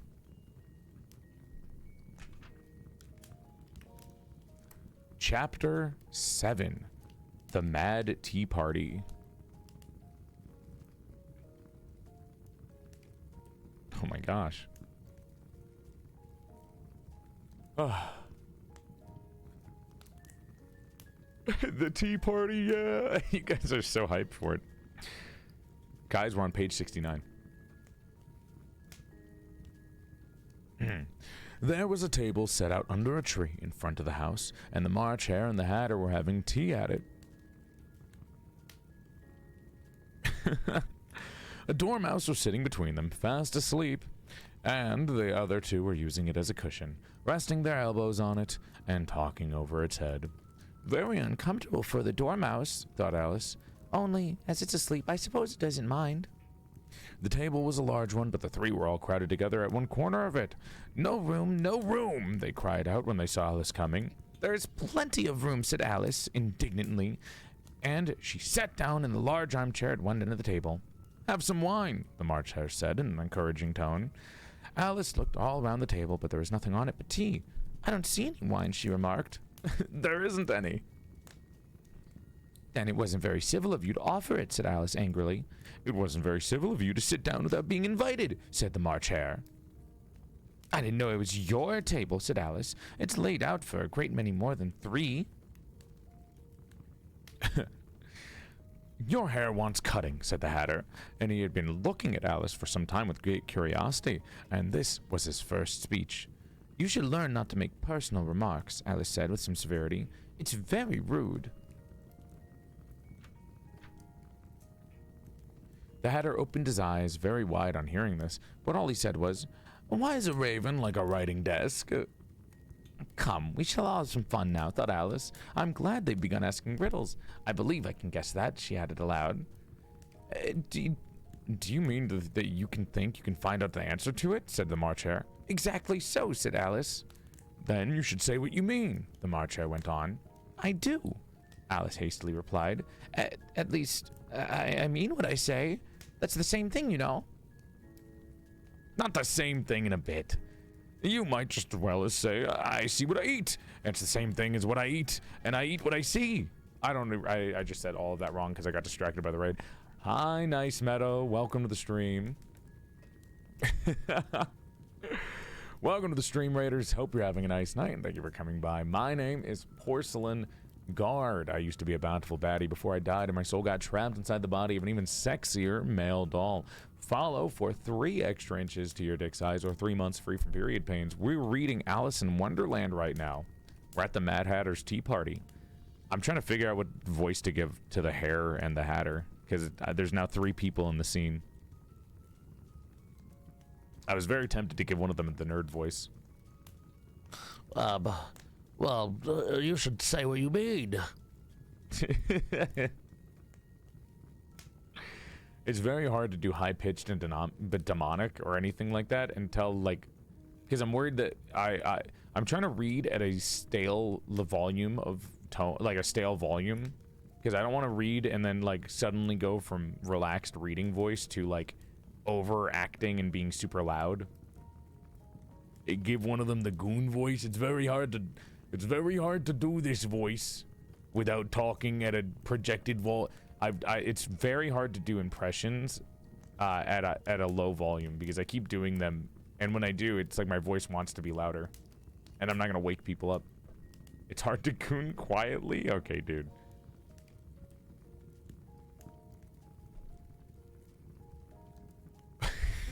Okay. Nice, I hope you had a good stream. What were you guys doing? Now you can do the goon voice for the March Hare. And then the Hatter can, I'll just give him, I'll make him flamboyant, I guess. Then you should say what you mean, the March Hare went on. I do, Alice hastily replied. At least, I mean what I say. That's the same thing, you know. Not the same thing a bit, said the Hatter. You might just as well as say, as I see what I eat, is the same thing as I eat what I see.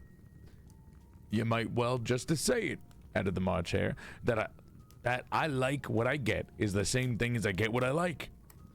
Oh, fuck, the dormouse is awake. You might just as well say, added the Dormouse, who seemed to be talking in his sleep, that I breathe when I sleep is the same thing as I sleep when I breathe. Fucking Jesus. Really fucking with me here by having so many people talk at once. It is the same thing with you, said the Hatter, and here the conversation dropped, and the party sat silent for a minute, while Alice thought over all she could remember about ravens and writing desks, which wasn't much. The Hatter was the first to break the silence. What day of the month is it? He said, turning to Alice, and he had taken his watch out of his pocket, went looking at it uneasily, shaking it every now and then, and holding it to his ear. Alice considered it a little bit and then said, the fourth. I almost talked like a baby, Jesus. 2 days wrong, sighed the Hatter. I told you butter wouldn't suit the works, he added, looking angrily at the March Hare. Well, it was the best butter, the March Hare meekly replied. Yes, but some crumbs must have gone into it as well, the Hatter grumbled. You shouldn't have put it in with the bread knife. The March Hare took the watch and looked at it gloomily. Then he dipped it into his cup of tea and looked at it again. But then he could think of nothing better to say than his first remark. Well, it was the best butter, you know. Alice had been looking over his shoulder with some curiosity. What a funny watch, she remarked. It tells you the day of the month, but it doesn't tell what o'clock it is. Why should it? Muttered the Hatter. Does your watch tell you what year it is? Of course not, Alice replied very readily, but that's because it stays the same year for such a long time. Which is just the case with mine, said the Hatter. Alice felt dreadfully puzzled. The Hatter's remark seemed to have no sort of meaning in it, yet it was certainly English. I don't quite understand you, she said, as politely as she could. The Dormouse is asleep again. The Dormouse is asleep again, said the Hatter, and he poured a little hot tea upon its nose. The Dormouse shook its head impatiently and said, without opening its eyes, Of course, just what I was going to remark myself. Have you guessed the riddle yet? The Hatter said, turning to Alice again. No, I give it up, Alice replied. What's the answer? I haven't the slightest idea, said the Hatter. Nor I, said the March Hare. Alice sighed wearily. I think you might do something better with the time, she said, than waste it in asking riddles that have no answers. If you knew time as well as I do, said the Hatter, you wouldn't talk about wasting it. It's him. Time is capitalized, so it's a pronoun, or it's a pronoun in this. I don't know what you mean, said Alice. Of course you don't, said the Hatter, tossing his head contemptuously. I dare say you've never even spoken to time. Perhaps not, Alice cautiously replied, but I know I have to beat time when I learn music. Ah, that accounts for it, said the Hatter. He won't stand beating. Now, if you only keep on good terms with him, he'd do almost anything you liked with the clock. For instance, suppose it were 9 o'clock in the morning, just time to begin lessons. You'd only have to whisper a hint to time, and round goes the clock in a twinkling. 1:30, time for dinner. I only wish it was, the March Hare said to itself in a whisper. That would be grand, certainly, said Alice thoughtfully. But then, I shouldn't be hungry for it, you know. Not at first, perhaps, said the Hatter, but you could keep it to the 1:30 as long as you liked. Is that the way you manage? Said Alice. The Hatter shook his head mournfully. Not I, he replied. We quarreled last March, just before he went mad, you know. Pointing with his teaspoon at the March Hare. It was at the great concert given by the Queen of Hearts, and I had to sing. Twinkle, twinkle, little bat, how I wonder where you're at. You know the song, perhaps? I've heard something like it, said Alice. It goes on, you know, the Hatter continued in this way. Up above the world you fly like a tea tray.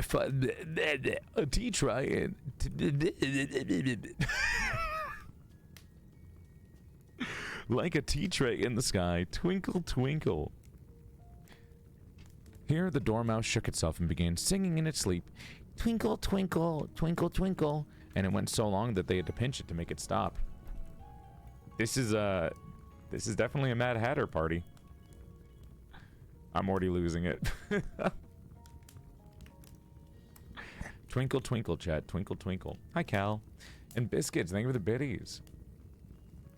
Well, I'd hardly finished the first verse, said the Hatter, when the Queen jumped out and bawled out, "He's murdering the time! Off with his head!" How dreadfully savage, said Alice. And ever since that, the Hatter went on in a mournful tone, "He won't do a thing I asked. It's always 6 o'clock now." A bright idea came into Alice's head. Is that the reason so many tea things are put out here, she asked. "Yes, that's it," said the Hatter with a sigh.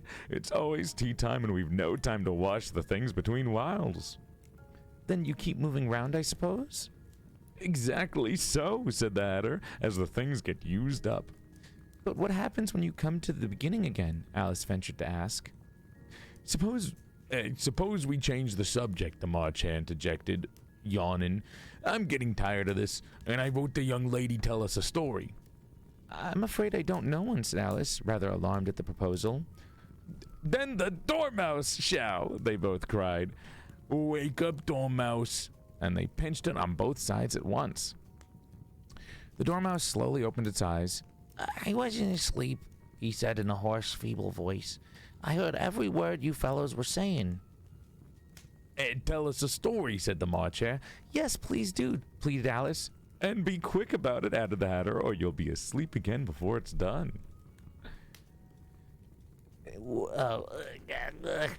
Once upon a time, there were 3 little sisters, the Dormouse began in a great hurry, and their names were Elsie, Lacey, and Tilly, and they lived at the bottom of the well. What did they live on? Said Alice, who always took a great interest in questions of eating and drinking. They lived on treacle, said the Dormouse, after thinking for a minute or two. They couldn't have done that, you know, Alice gently remarked. They might have been ill. So they were, said the Dormouse, very ill. Alice tried to fancy herself what such an extraordinary way of living would be like, but it puzzled her too much, so she went on, "But why did they live at the bottom of the well?" "Take some more tea," the March Hare said to Alice very earnestly. "I've had nothing yet," Alice replied in an offended tone, "so I can't take more." "You mean you can't take less," said the Hatter. "It's very easy to take more than nothing." Nobody asked for your opinion," said Alice. Oh my gosh. "Who's making personal remarks now?" the Hatter asked triumphantly. Jesus. Alice did not quite know what to say to this, so she helped herself some tea and bread and butter, and then turned to the Dormouse and repeated her question. "Why did they live at the bottom of a well?" The Dormouse took a minute or two to think about it, and then it said, "It was a treacle well." "There's no such thing!" Alice was being very angrily, but the Hatter and the March Hare went, "Shh, shh," and the Dormouse sulkily remarked, "If you can't be civil, then you'd better finish the story for yourself." "No, please go on," Alice said very humbly. "I won't interrupt again. I dare say there may be one." "One indeed," said the Dormouse indignantly. However, he consented to go on. "And so, these 3 little sisters, treacle." "Shut up! It's my story. Shut up! Quiet!" "And so, these 3 little sisters, they were learning to draw, you know." "What did they draw?" asked Alice, forgetting her promise. "Treacle," said the Dormouse, without considering it all this time. "I want a clean cup," interrupted the Hatter. "Let's all move this place. Let's all move one place on." He moved on as he spoke, and the Dormouse followed him. The March Hare moved into the Dormouse's place, and Alice rather unwillingly took the place of the March Hare. The Hatter was the only one who got any advantage from the change, and Alice was a good deal worse off than before, as the March Hare had just upset the milk jug into his plate. Alice did not wish to offend the Dormouse again, so she began very cautiously. "But I don't understand. Where did they draw the treacle from?" "You can draw water out of a water well," said the Hatter. "So I think you should draw treacle out of a treacle well. Eh, stupid?" "But they were in the well," Alice said to the Dormouse, not choosing to notice this last remark. "Well, of course they were," said the Dormouse. "Well in."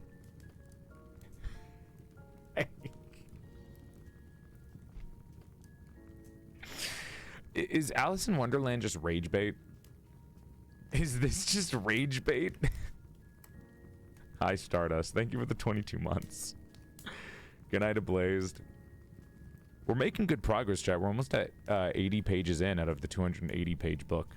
We're like almost one 1/3 of a way through the book.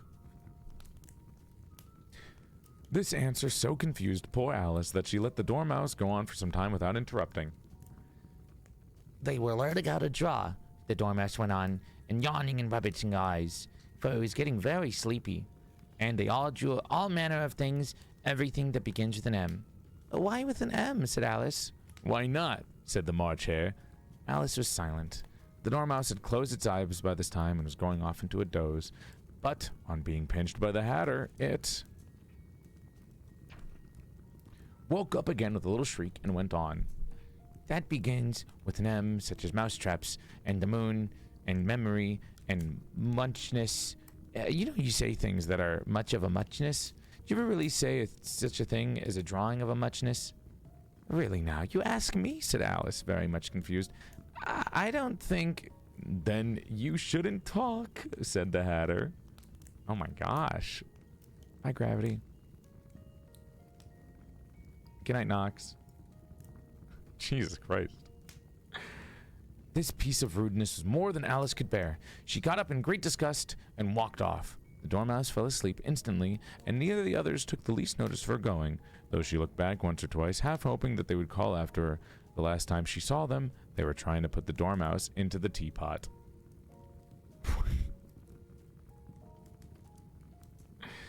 At any rate, I'll never go there again, said Alice as she picked her way through the wood. It's the stupidest tea party I ever was at in my entire life. Just as she said this, she noticed that one of the trees had a door leading into it. That's very curious, she thought, but everything's curious today. I think I may as well go in at once. And then she went. Have fun, Yarlet. Bye-bye. Let the mouse out. Hi, Wolf. They're making her mad angry, and they are mad crazy, so everyone gets mad because of this madness. Once more, she found herself in a long hall and close to the little glass table. Now I'll manage better this time, she said to herself, and began by taking the little golden key and unlocking the door that led into the garden. Then she went to work nibbling at the mushroom. She had kept a piece of it in her pocket till she was about a foot high, and then she walked down the little passage, and then she found herself at last in the beautiful garden among the bright flower beds and the cool fountains. Chapter 8. The Queen's Croquet Ground. Good progress.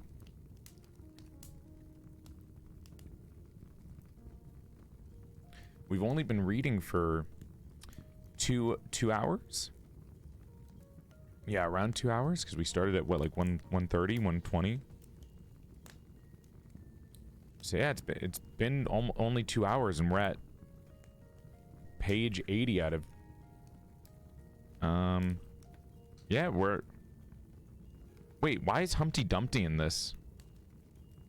Wait, what? One of the chapters is Humpty Dumpty. Alice in Wonderland and Humpty Dumpty? What the fuck? I don't know. Wait, Humpty Dumpty is from Alice in Wonderland? I thought it was a standalone story. Oh, is that the second book? I mean, we might finish the first book then today. I don't know when the first book ends. Oh, wait, hold on. We might be able to finish the first book today, actually. Wait, no, we are going to. The first book ends at page 134. So we have about 40 pages left. No, sorry, 50 pages. Yeah, okay, we can finish the first book today, and then we can do the second book, Through the Looking Glass, on the next one. Wow, good progress. Holy shit. God damn. All right, we'll finish the first book, and then we'll swap over to Champions, and then I'll set up Through the Looking Glass for next week. This is perfect. This is legitimately like a perfect amount of time. Oh my god, this is not... Like, it's a good amount of time for us to yap, and we can talk about the things that happens. So, Chad, how are you guys enjoying Alice so far?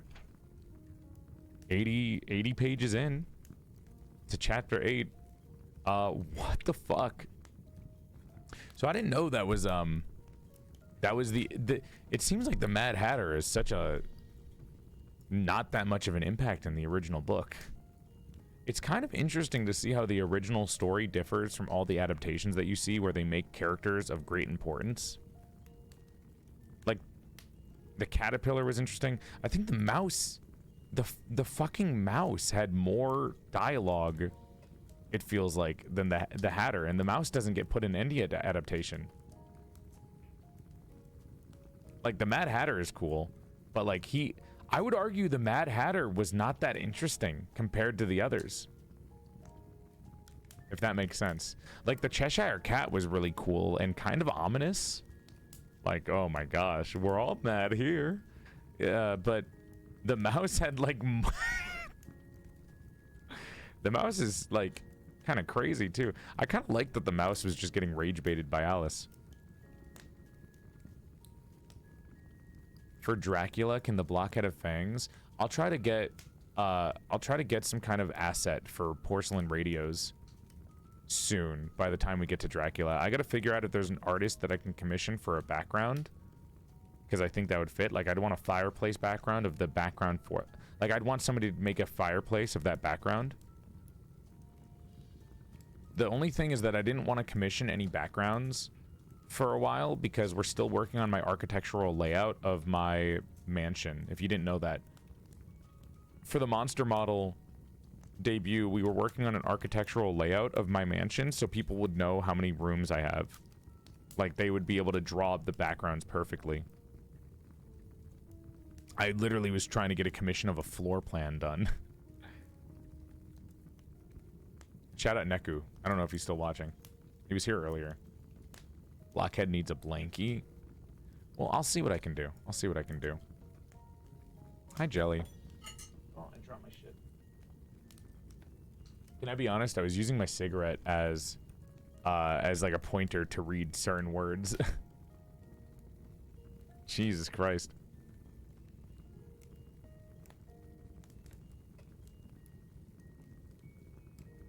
I also did that. I had an architecture class.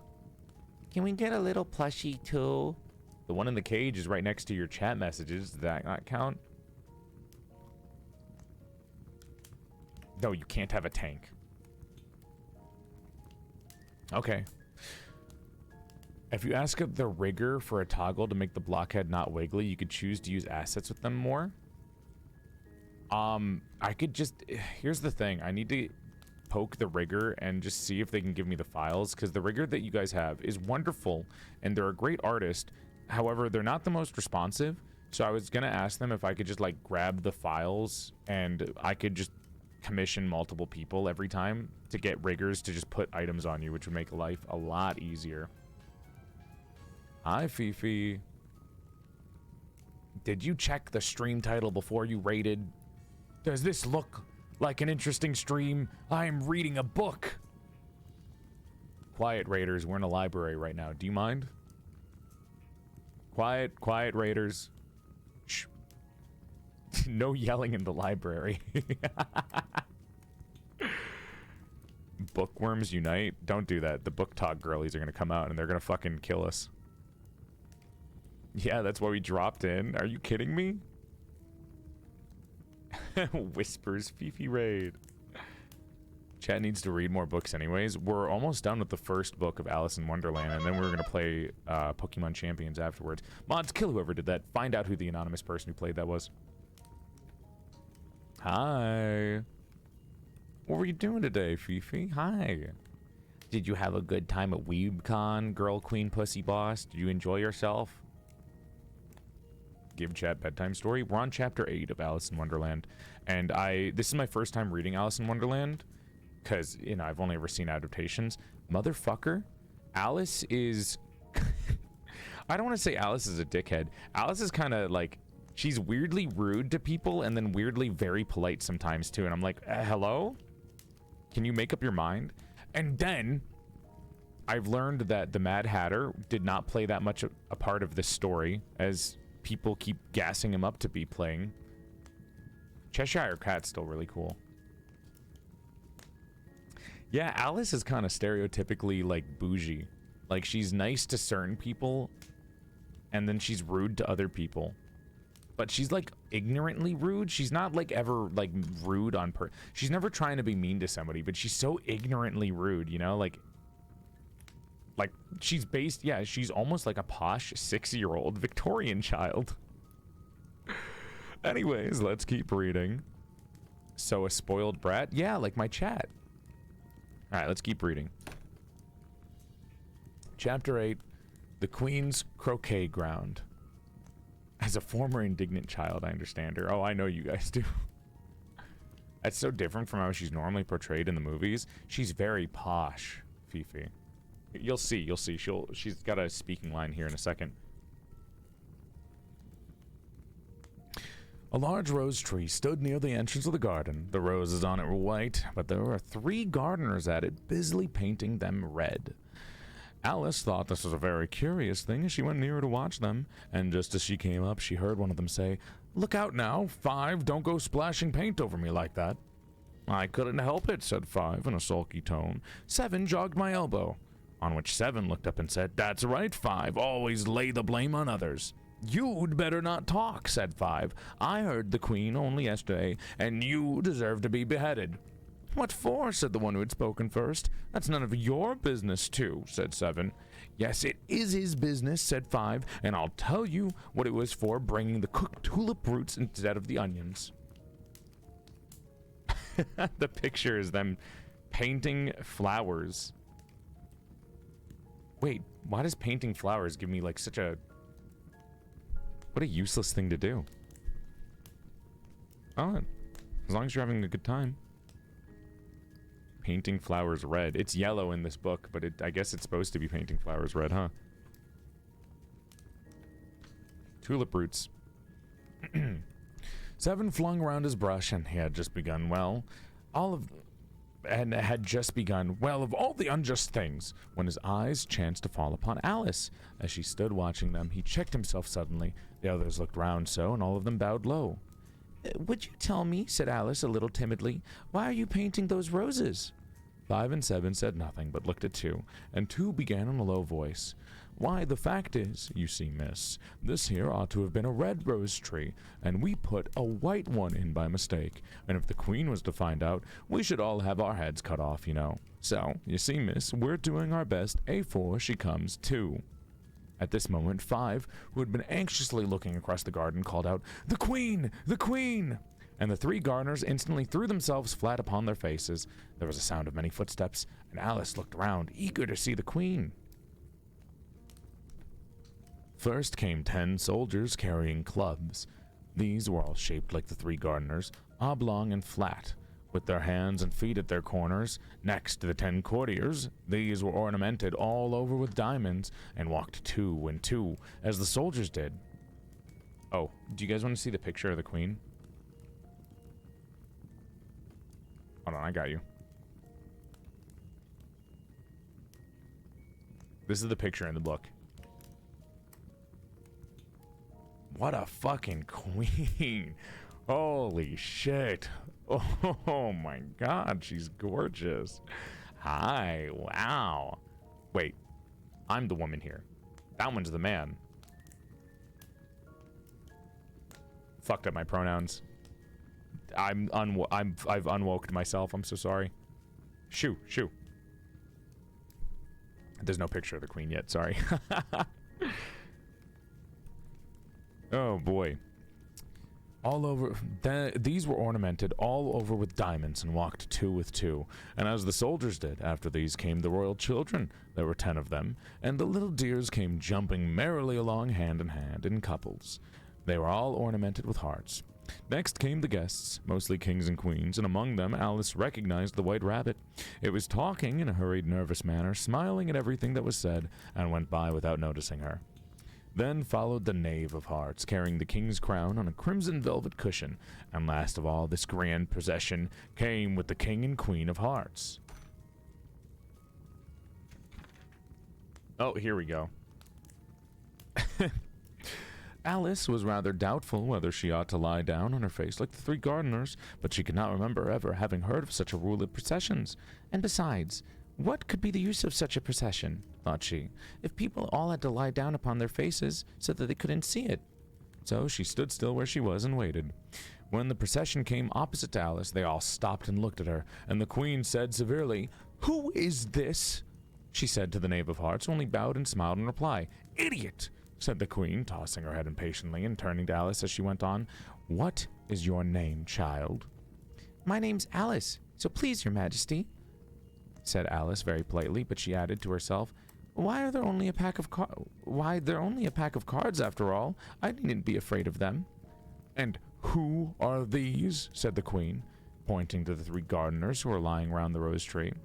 For you see, as they were lying on their faces, and the pattern on their back was the same as the rest of the pack, she could not tell whether they were gardeners, soldiers, courtiers, or 3 of her own children. "How should I know?" said Alice, surprised at her own courage. "It's no business of mine." The queen turned crimson with fury, and after glaring at her for a moment like a wild beast, began screaming. Well, I mean, we're reading a book. I'm not going to scream. "Off with her head! Off with her!" "Nonsense," said Alice very loudly and decidedly, and the queen was silent. Just, hold on. Wait, I can still do this. "Off with her head!" I walked backwards for that. I want you to know that one. Hopefully that wasn't too loud. I'm Yoshi.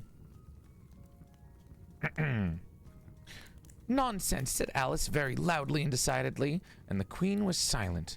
The king laid his hand upon her arm and timidly said, "Consider, my dear, she's only a child." The queen turned angrily from him and said to the knave, "Turn them over." The knave did so very carefully with 1 foot. "Get up," said the queen in a shrill, loud voice, and the 3 gardeners instantly jumped up and began bowing to the king, the queen, the royal children, and literally everybody else. "Leave off that," screamed the queen. "You make me giddy." And then, turning to the rose tree, she went on, "What have you done here?" "May it please your majesty," said 2 in a very humble tone, going down on one knee as he spoke. "We were trying—" "I see," said the queen, who had meanwhile been examining the roses. "Off with their heads." And the procession moved on. 3 of the soldiers remained behind to execute the unfortunate gardeners who ran to Alice for protection. "You shan't be beheaded," said Alice, as she put them into 2 large flower pots that stood near. The 3 soldiers wandered about for a minute or 2, looking for them, and then quietly marched off after the others. "Are their heads off?" shouted the queen. "Their heads are gone, if it pleases your majesty," the soldier shouted in reply. "That's right," shouted the queen. "Can you play croquet?" The soldiers were silent and looked at Alice, as the question was evidently meant for her. "Yes," shouted Alice. "Come on, then," roared the queen, and Alice joined the procession, wondering very much what would happen next. "It's a very... Oh, wait, hold on. It's a very fine day," said the timid voice at her side. She was walking by the white rabbit, who was peeping anxiously into her face. "Very," said Alice. "Where's the Duchess?" "Hush, hush," said the rabbit in a low voice. He looked anxiously over his shoulder as he spoke, and then raised himself up upon tiptoe, put his mouth close to her ear, and whispered, "She's under sentence of execution." "What for?" said Alice. "Did you say what a pity?" the rabbit asked. "No, I didn't," said Alice. "I don't think it's at all a pity. I said, what for?" "She boxed the queen's ears," the rabbit began. Alice gave a scream of laughter. "Oh, hush," said the rabbit, whispered in a frightened tone. "The queen will hear, you see." She came rather late, and the queen said, "Get to your places," shouted the queen in the voice of murder, in the voice of thunder. Oh, gosh. And people began running about in all directions, tumbling upon against each other. However, they got settled down in a minute or 2, and the game began. Alice thought she had never seen such a curious croquet ground in her life. It was all ridges and furrows. The balls were live hedgehogs, and the mallets live flamingos, and the soldiers had to double themselves up to stand on their heads and feet to make the arches. The chief difficulty Alice found at first was managing her flamingo. She succeeded in getting its body tucked away, comfortably enough under her arm, with its legs hanging down, but generally, just as she had got its neck nicely straightened out and was going to give the hedgehog a blow with its head, it would twist itself round and look up in her face with such a puzzled expression that she could not help bursting out laughter. And when she had got its head down and was going to begin again, it was very provoking to find that the hedgehog had unrolled itself and was in the act of crawling away. Besides all this, there was generally a ridge or furrow in the way whenever she wanted to send the hedgehog to, and as the doubled up soldiers were always getting up and walking off to the other parts of the ground, Alice soon came to the conclusion that it was a very difficult game indeed. Do you guys want to see a picture of the queen? I'll actually take a picture this time. No, I don't know if I do.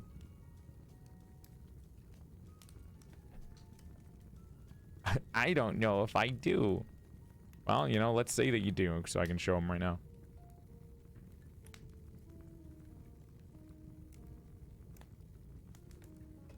I needed this. Let me get you a picture of the queen. Hold on. I gotta go to Discord to save it.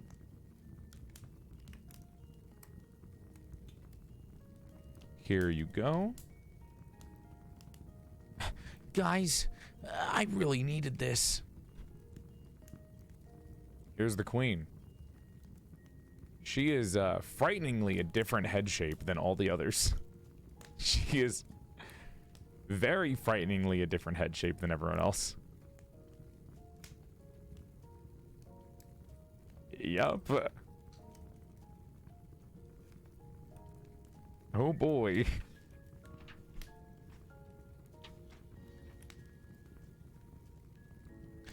The picture, this is how they're playing a game of croquet, too. I'll get you the other picture. I'm not going to show you every picture. I just want to show you the ones that I think are interesting.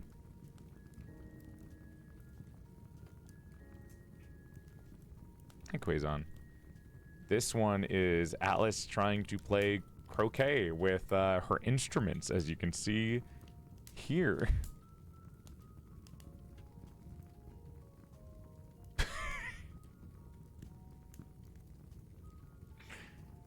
Well, you know, I like that she's holding the flamingo like it's a baby.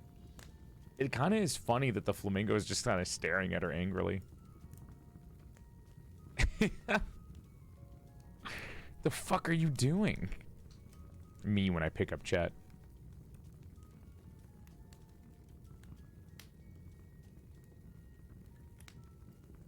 Do you think the raiders have noticed the thing in the background yet?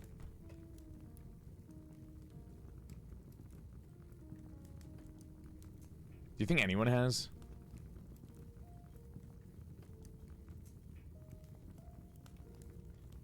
There's a babysitter in the background.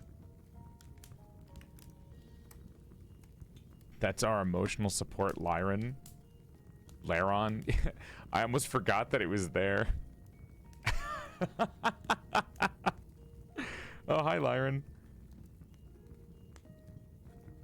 He's just sitting there. Pokemon? Yeah, it's a Pokemon. He's just sitting there, you know?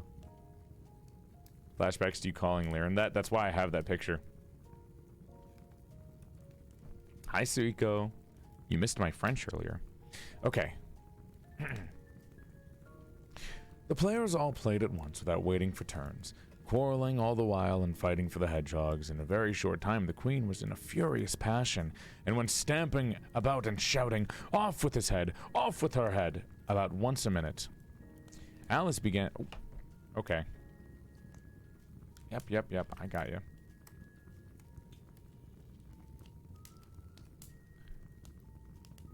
All right, I got it. Alice began to feel uneasy. To be sure, she had not as yet had any dispute with the queen, but she knew that it might happen any minute. And then, thought she, what would happen to me? They're dreadfully fond of beheading people here. The great wonder is that there's anyone left alive. She was looking about for some way of escape and wondering whether she could get away without being seen. And when she noticed a curious appearance in the air, it puzzled her very much at first, but after watching it a minute or two, she made it out to be a grin, and she said to herself, "It's the Cheshire Cat. Now I shall have somebody to talk to." "How are you getting on?" said the cat, as soon as there was a mouth enough for it to speak with. Alice waited till the eyes appeared, and then nodded. It's no use speaking to it, she thought, till its ears have come, or at least one of them. In another minute the whole had appeared, and then Alice put down her flamingo and began an account of the game, feeling very glad she had somebody to listen to her. The cat seemed to think there was enough of it now in sight, and no more of it appeared. "I don't think they play it all fairly," Alice began, in a rather complaining tone, "and they all quarrel so dreadfully one can't hear oneself speak. They don't seem to have any rules in particular. At least, if there are, nobody attends to them. And there's no idea how confusing it is all, with all the things being alive. For instance, there's an arch I've got to go through next, walking about to the other end of the ground, and I should have croqueted the Queen's hedgehog just now, only it ran away when it saw mine coming." "How do you like the Queen?" said the cat in a low voice. "Not at all," said Alice. "She's so extremely—" Just then she noticed that the Queen was close behind her listening, so she went on, "likely to win, that it's hardly worthwhile finishing the game." "I know, name. I'm drinking. The Queen smiled and passed on. "Who are you talking to?" said the king, going up to Alice and looking at the cat's head with great curiosity. "It's a friend of mine, a Cheshire cat," said Alice. "Allow me to introduce it." "I don't like the look of it at all," said the king. "However, it may kiss my hand if it likes." "I'd rather not," the cat remarked. "Don't be impertinent," said the king, "and don't look at me like that." He got behind Alice as he spoke. A cat may look at a king," said Alice. "I've read that in some book, but I don't remember where." "Well, it must be removed," said the king very decidedly, and he called the Queen, who was passing at the moment. "My dear, I wish you would have this cat removed." The Queen had only one way of settling all difficulties, great or small. "Off with his head," she said without even looking round. "I'll fetch the executioner myself," said the king eagerly, and he hurried off. Shadow. Jesus Christ. Alice thought she might as well go back and see how the game was going on. Or, as she heard the Queen's voice in the distance screaming with passion, she had already heard her sentence 3 of the players to be executed for having missed their turns. And she did not like the look of things at all, as the game was in such confusion that she never knew whether or not it was her turn. So she went in search of her hedgehog. The hedgehog was engaged in a fight with another hedgehog.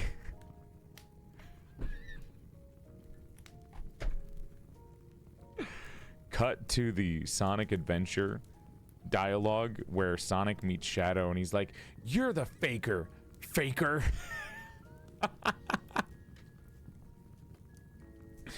You're the real fake hedgehog. You're a beta male, Sonic."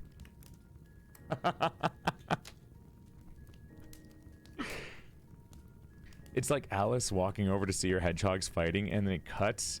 It like does a Family Guy-esque cut to the hedgehogs, and it's just Shadow and Sonic yelling at each other. And then it cuts back to Alice picking one of the hedgehogs up. And then you just hear like the Sonic Unleashed scream when he dies.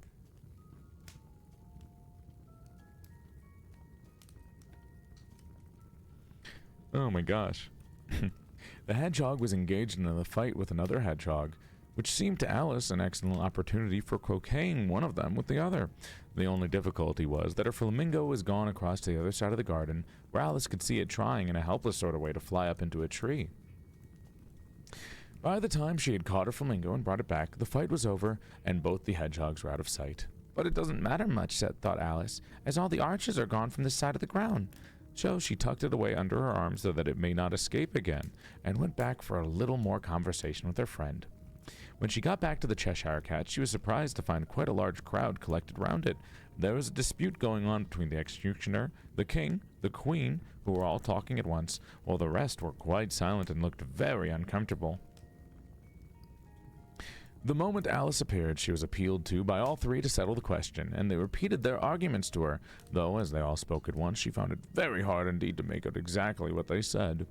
The executioner's argument was that you couldn't cut off a head unless there was a body to cut it off from, that he had never had to do such a thing before, and he wasn't going to begin at this time of his life. The king's argument was that anything that had a head could be beheaded, and that you weren't to talk nonsense. The queen's argument was that if something wasn't done about it in less than no time, she'd have everybody executed all round. It was this last remark that had made the whole party look so grave and anxious. Alice could think of nothing else to say but, "It belongs to the Duchess. You'd better ask her about it." "She's in prison," the queen said to the executioner. "Fetch her here." And the executioner went off like an arrow. The cat's head began fading away the moment he was gone, and by the time he had come back with the Duchess, it had entirely disappeared. So the king and the executioner ran wildly up and down looking for it, while the rest of the party went back to the game. Cheshire Cat's kind of cute, man. He just kind of appears, talks to Alice, rage baits a little, and then leaves. He's very cute.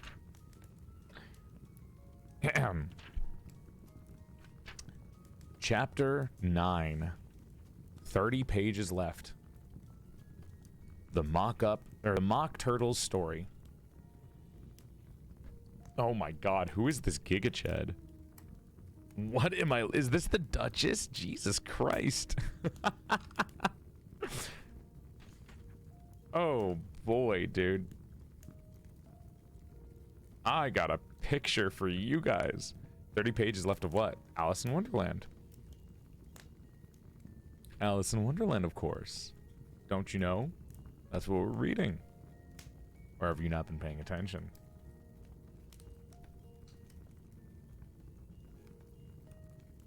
Here you go. This is the next picture of the book. Don't you know? Don't you know? Oh, don't you know? Next picture. You guys are not going to be ready for the pop quiz.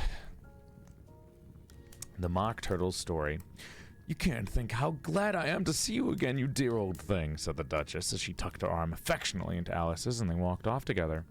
Alice was very glad to find her in such a pleasant temper, and thought to herself that perhaps it was only the pepper that had made her so savage when they met in the kitchen. "When I'm a Duchess," she said to herself, not in a very hopeful tone, "I won't have any pepper in my kitchen at all. Soup does very well without it. Maybe it's always pepper that makes people When I'm a Duchess," she said to herself, not in a very hopeful tone, though, "I won't have any pepper in my kitchen at all. Soup does very well without. Maybe it's always pepper that makes people hot-tempered," she went on, very much pleased at having found a new kind of rule. "And vinegar that makes them sour, and chamomile that makes them bitter, and barley sugar, and such things that make children sweet-tempered. I only wish people knew that. Then they wouldn't be so stingy about it, you know." She had quite forgotten the Duchess by this time, and was a little startled when she heard her voice close to her ear. "You're thinking about something, my dear, and that makes you forget to talk. I can't tell you just now what the moral of that is, but I shall remember it in a bit." "Perhaps it hasn't one," Alice ventured to remark. "Tut, tut, my child," said the Duchess. "Everything's got a moral, if only you can find it." And she squeezed herself up close to Alice's side as she spoke. Alice did not much like keeping so close to her first, but because the Duchess was... Alice, you suck. Alice did not much like keeping so close to her first. First, because the Duchess was very ugly. And secondly, because she was exactly the right height to rest her chin upon Alice's shoulder, and it was an uncomfortably sharp chin. However, she did not like to be rude, so she bore it as well as she could. Oh my god.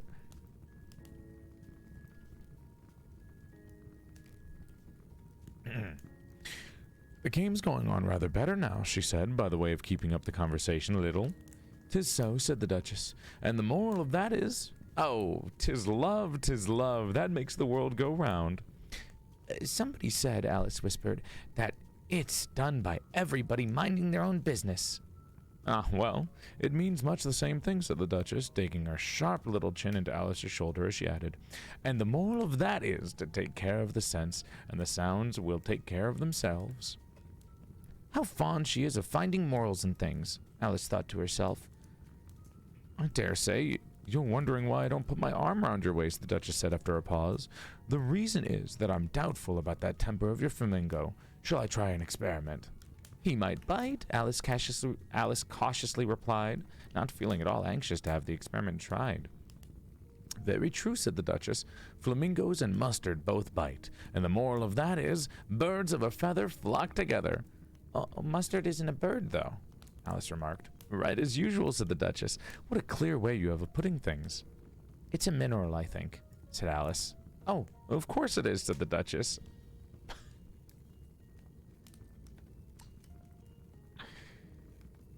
Yep. Everyone's mad here. Everyone's mad. Of course, said the Duchess, who seemed ready to agree to everything that Alice said. There's a large mustard mine near her, and the moral of that is, the more there is of mine, the less there is of yours.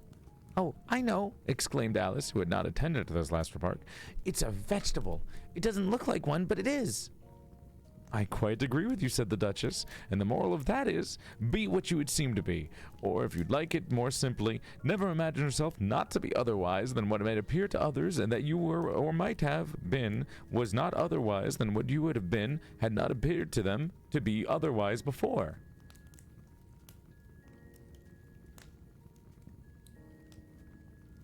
You might be having a stroke, Chet.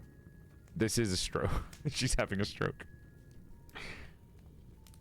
I think I should understand that better, Alice said very politely, if I had it written down, but I can't quite follow it as you say. That's nothing to what I could say if I chose, the Duchess replied in a pleased tone. Pray don't trouble yourself to say it any longer than that, said Alice. Oh, don't talk about trouble, said the Duchess. I make you a present of everything I've said as yet. A cheap sort of present, thought Alice. I'm glad they don't give birthday presents like that. But she did not venture to say that out loud. Thinking again, the Duchess asked, with another dig of her sharp little chin. Actually, wait, hold on. Dig with a sharp little chin? Come here.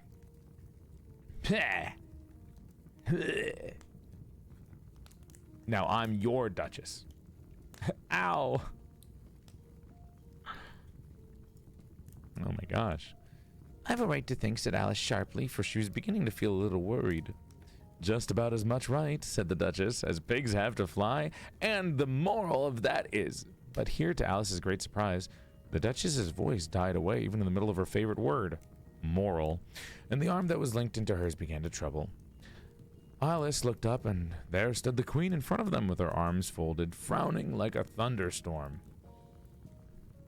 Yo, what's up, JB Dude? Happy birthday!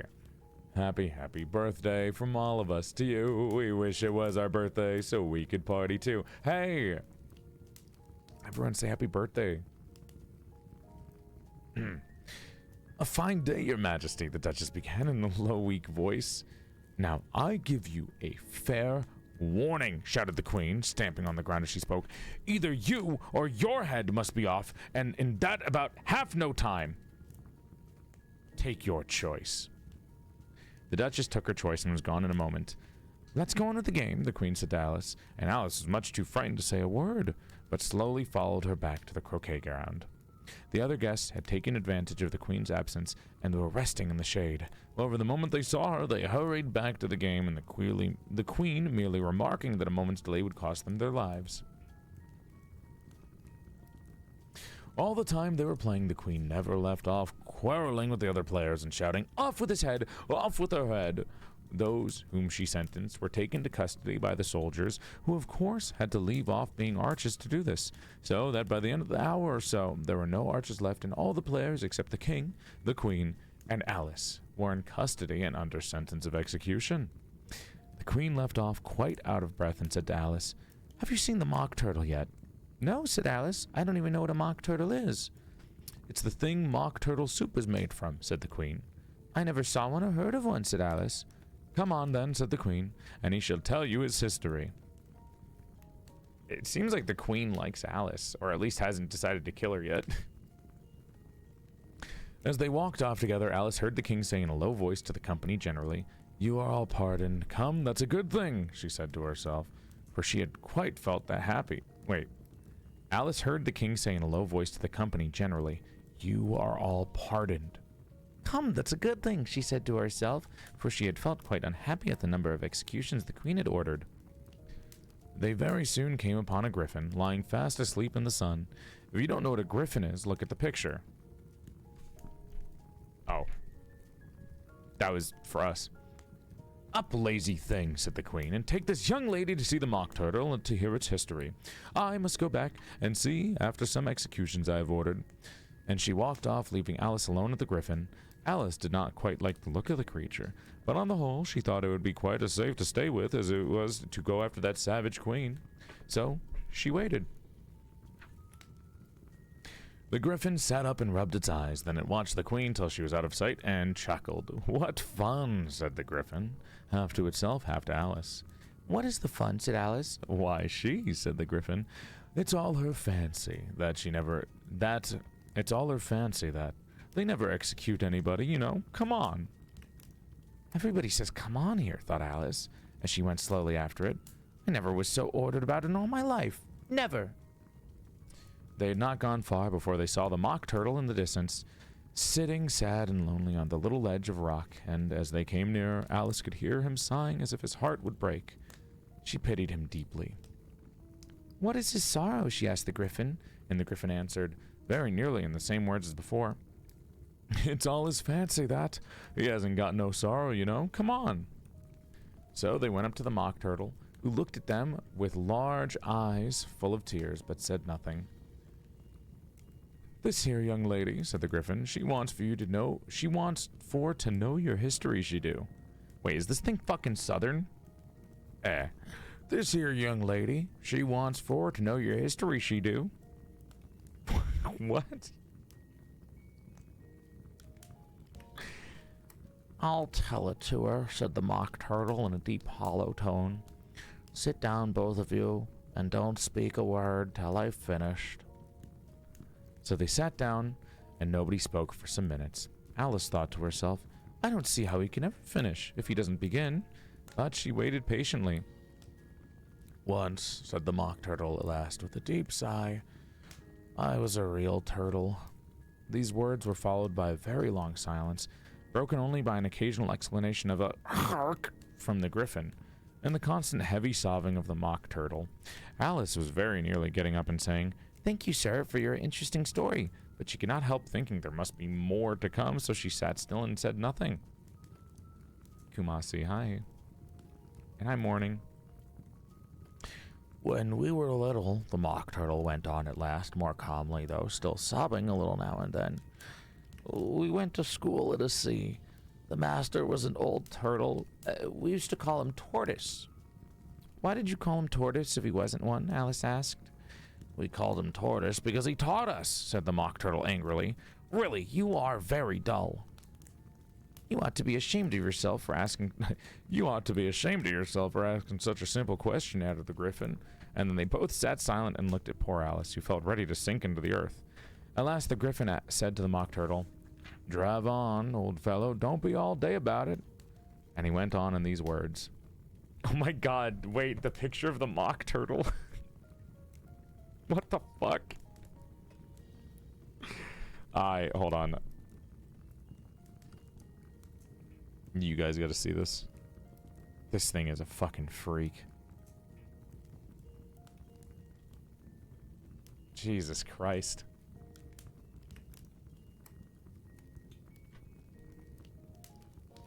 Be nice to them? No. Look at it.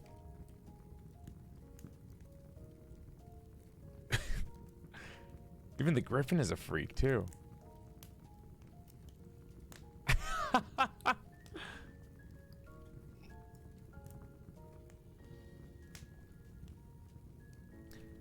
Chat, this is what kobolds are. This is a real kobold. You hate it because it's ugly? Yeah, like how Alice hates the Duchess.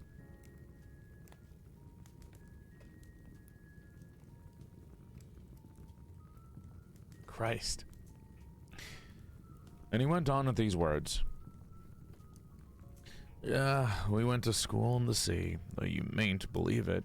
I never said I didn't, interrupted Alice. You did, said the Mock Turtle. Hold your tongue, added the Griffin, before Alice could speak again. The Mock Turtle went on. We had the best of educations. In fact, we went to school every day. I've been to a day school too, said Alice. You needn't be so proud with all that. With extras? Asked the Mock Turtle a little anxiously. Yes, said Alice. We learned French and music. And washing? Said the Mock Turtle. Certainly not, said Alice indignantly. Ah, then yours wasn't a really good school, said the Mock Turtle in a tone of great relief.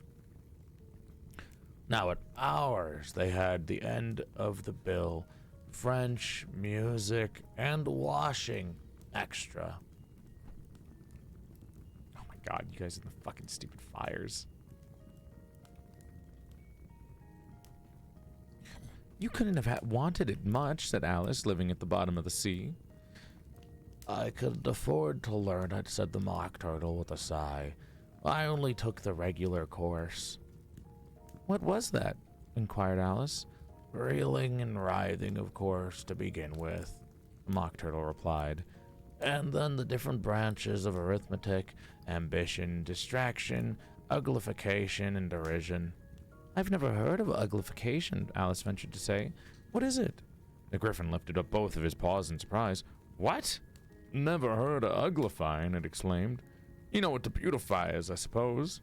Yes, said Alice doubtfully. It means to make anything prettier? Well then, the Griffin went on, if you don't know what uglify is, you really are a simpleton. Alice did not feel encouraged to ask any more questions about it, so she turned to the Mock Turtle and said, What else had you to learn? Well, there was a mystery, the Mock Turtle replied, counting off the subjects with his flappers. Mystery, ancient, modern, seagraphy, drawing. Drawing master was an old conjure eel that used to come once a week. He taught us drawing, stretching, and fainting in coils. What was that like? Alice said. Well, I can't show it to you myself, the Mock Turtle said. I'm too stiff. And the Griffin never learnt it.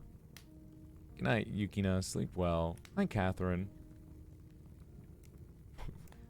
Should I use a female model for the fireplace drawing or male model? I probably would use both.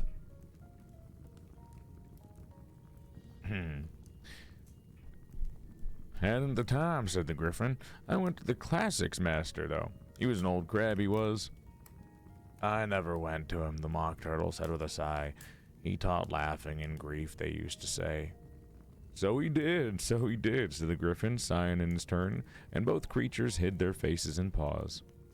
And how many hours a day did you do lessons? Said Alice, in a hurry to change the subject. 10 hours the first day, 9 the next, and so on.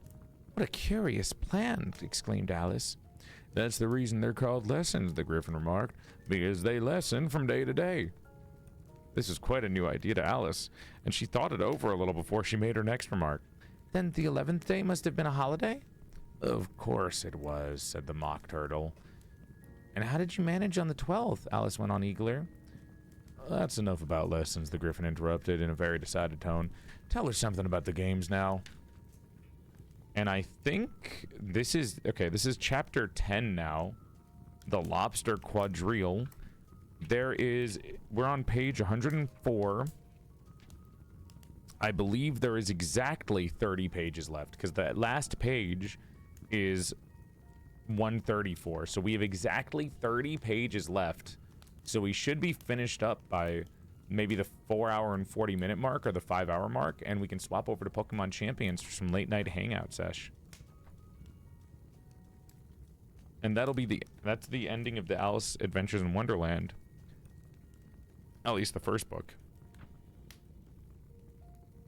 The Lobster Quadrille. Oh, wait, actually, before we start, I gotta use a little doll's room. Little bathroom break before we continue. Bathroom break. Be right back. Let me get your babysitter out. Bring out the Laren. Give me a second.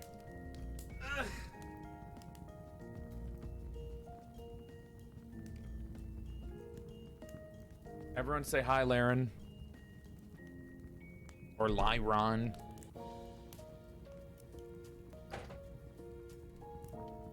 Hi. 3 chapters left in the book. I had to double check with mine. Are you reading along? Oh my gosh. Cheese it, it's the fuzz. Agron. Stupid ass joke. Ray Narvez ass joke. Maybe.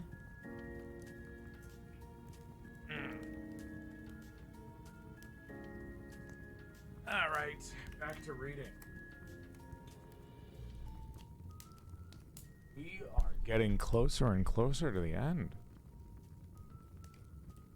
Hopefully you guys are enjoying it. Whew. We continue onwards. Chapter 10. Get my head back on and put the babysitter away.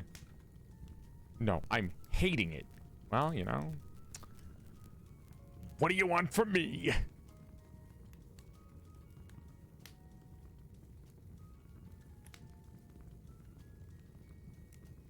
Get smaller. There we go. Okay, we continue.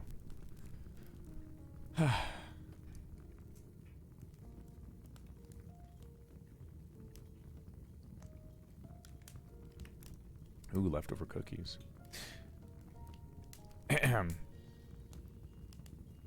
The Mock Turtle sighed deeply and drew the back of one flapper across his eyes.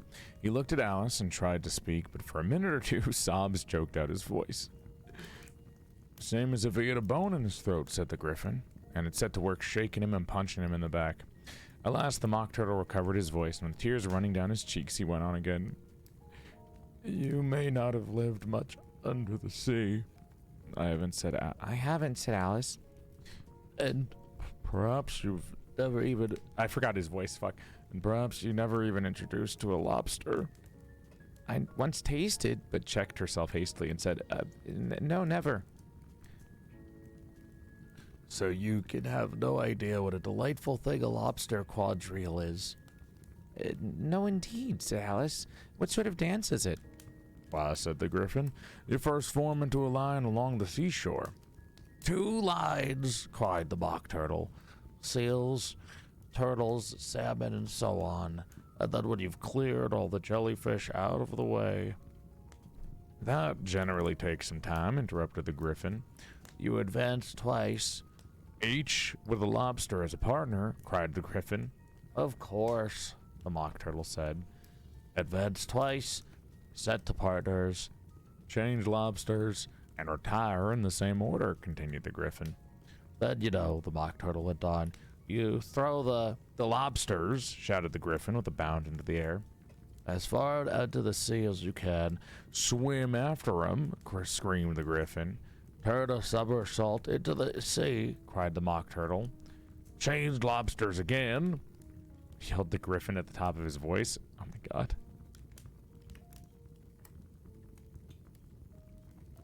Jesus. Back to land again, and that's all the first figure, said the Mock Turtle, suddenly dropping its voice. And the 2 creatures who'd been jumping about like mad things all this time sat again, very sadly and quietly, and looked at Alice. It must have been a very pretty dance, said Alice timidly. Would you like to see a little of it, said the Mock Turtle. Very much indeed, said Alice. Come, let's try the first figure, said the Mock Turtle to the Griffin. We could do without lobsters, you know. Which shall sing? Oh, you sing, said the Griffin. I've forgotten the words.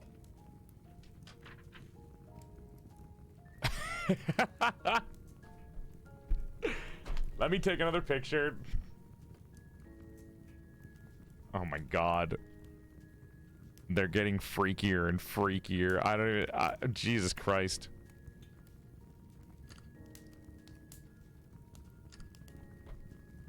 they're insane. They're just these little freaks.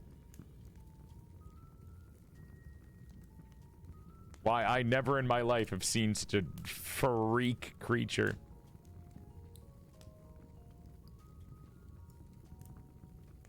Chat, look at this thing. Oops.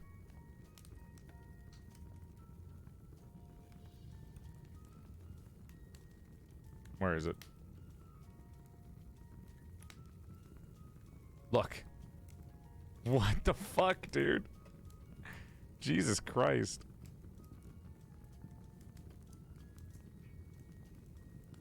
Just something.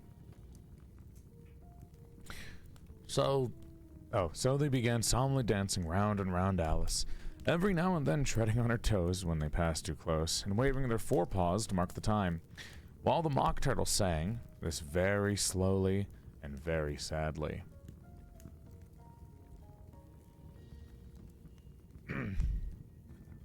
Will you walk a little faster? Said Whiting to a snail. There's a porpoise close behind us, and he's treading on my tail. See how eagerly the lobsters and turtles all advance. They're waiting on the shingle. Will you come and join the dance? Will you? Won't you? Will you? Won't you? Will you join the dance? Will you? Won't you? Will you? Won't you? Won't you join the dance? You could really have no notion how delightful it will be when they take us up and throw us with the lobsters out to sea. But the snail replied, too far, and gave a look askance. Said he thanked the whiting kindly, but he would not join the dance. Would not, could not, would not, could not, would not join the dance. Would not, could not, would not, could not join the dance. What matters is how far we go, his scaly friend replied. There is another shore, you know, upon the other side. The further off from England, the nearer is to France. Then turn not pale, beloved snail, but come and join the dance. Will you, won't you, will you, won't you, will you join the dance? Will you, won't you, will you, won't you join the dance? Thank you. It's a very interesting dance to watch, said Alice, feeling very glad that it was over at last. I do so like that curious song about the whiting. Oh, as to the whiting, said the Mock Turtle. You've seen them, of course. I don't know where Din may be. Oh, whoops. Yes, said Alice. I've often seen them at Din. She checked herself hastily. I don't know where Din may be, said the Mock Turtle. But if you've seen them so often, of course you know what they're like. I believe so, Alice replied thoughtfully. They have their tails in their mouths, and they're all over crumbs. You're wrong about the crumbs, said the Mock Turtle. Crumbs would wash all off the sea, but they have their tails in their mouths, and the reason is, the Mock Turtle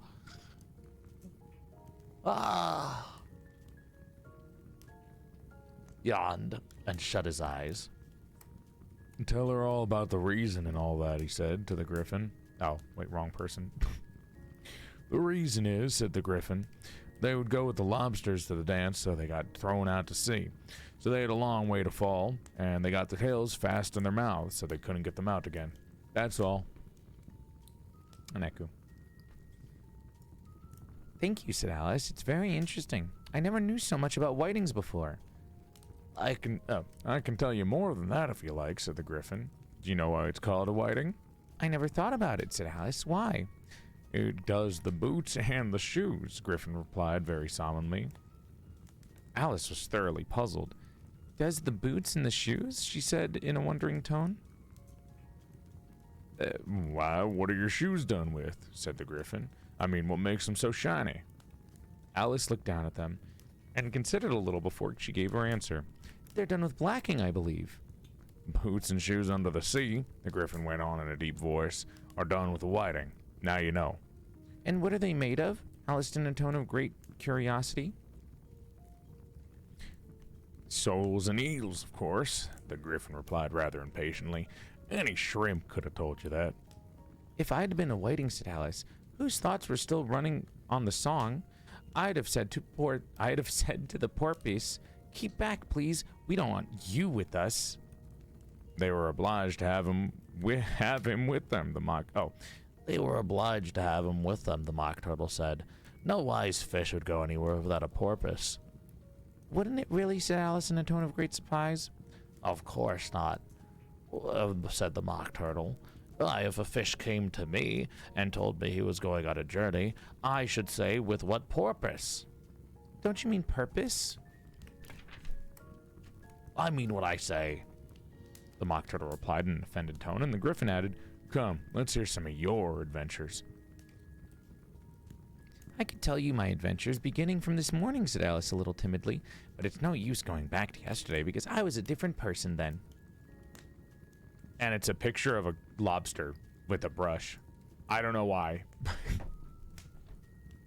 If I'm being honest with you, this is my favorite picture and I want you to see it. This is my favorite picture in the entire book. This is so stupid.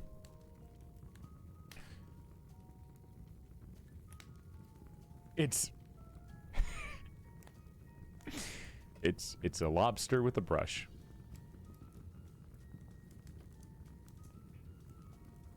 That's it. Hi, Fatal.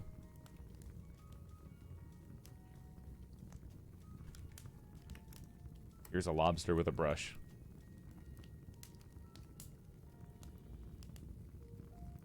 He's buttering himself. Me when I'm trying to look pretty for a convention. Me when I'm going outside and I want to look pretty. Oh boy, I hope I'm pretty today.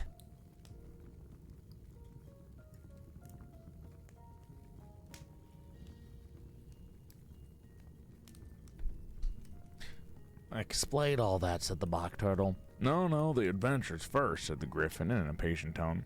Explanations take such a dreadful long time. So, Alice began telling them about her adventures from the time when she first saw the white rabbit. She was a little nervous about it, just at first. The two creatures got so close to her, one on each side, and opened their eyes and mouths so very wide. But she gained courage as she went on. Her listeners were perfectly quiet till she got to the part about her repeating, "You are old, Father William," to the caterpillar, and the words all come indifferent. And then the Mock Turtle drew a long breath and said, "That's very curious." Good night, True. "It's all about as curious as it can be," said the Griffin. It all came different, the Mock Turtle repeated thoughtfully. I should like to hear her try and repeat something now. Tell her to begin. He looked at the Griffin as if he thought it had some kind of authority over Alice. "Stand up and repeat, 'Tis the voice of the sluggard,'" said the Griffin. Huh. How the creatures order one about and make one repeat lessons, thought Alice. I might as well be at school at once. However, she got up and began to repeat it, but her head was so full of lobster quadrille, she hardly knew what she was saying, and the words came out very queer indeed. "'Tis the voice of a lobster, I heard him declare. You have baked me too brown, I must sugar my hair. As a duck with its eyelids, so he with his nose trims his belt and his buttons and turns out his toes. When the sands are all dry, he is gay as a lark." I have a friend named Lark. I'm going to take a picture of this real quick. I'm going to send that to him.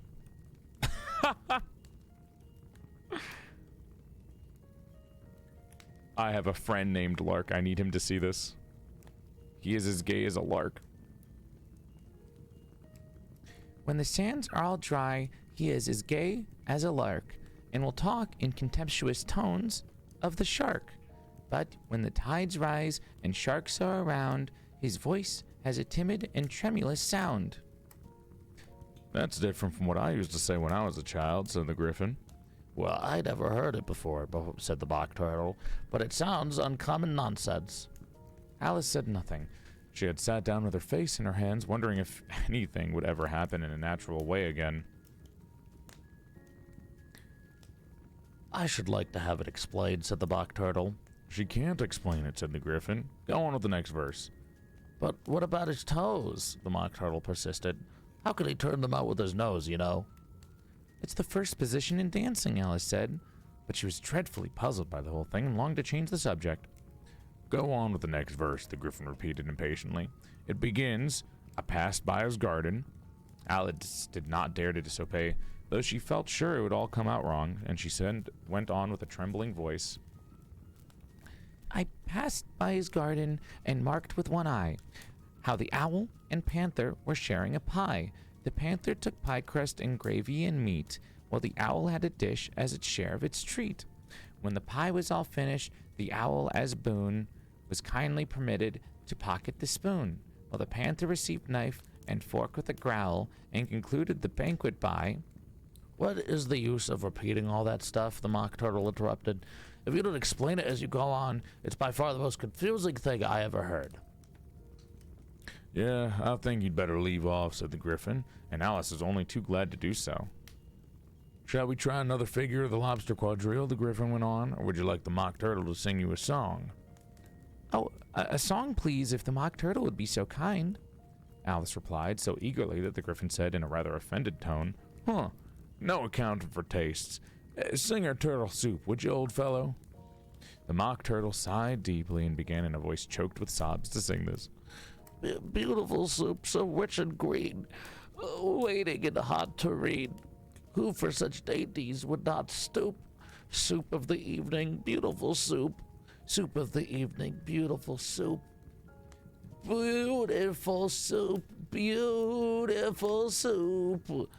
Soup of the evening, beautiful, beautiful soup.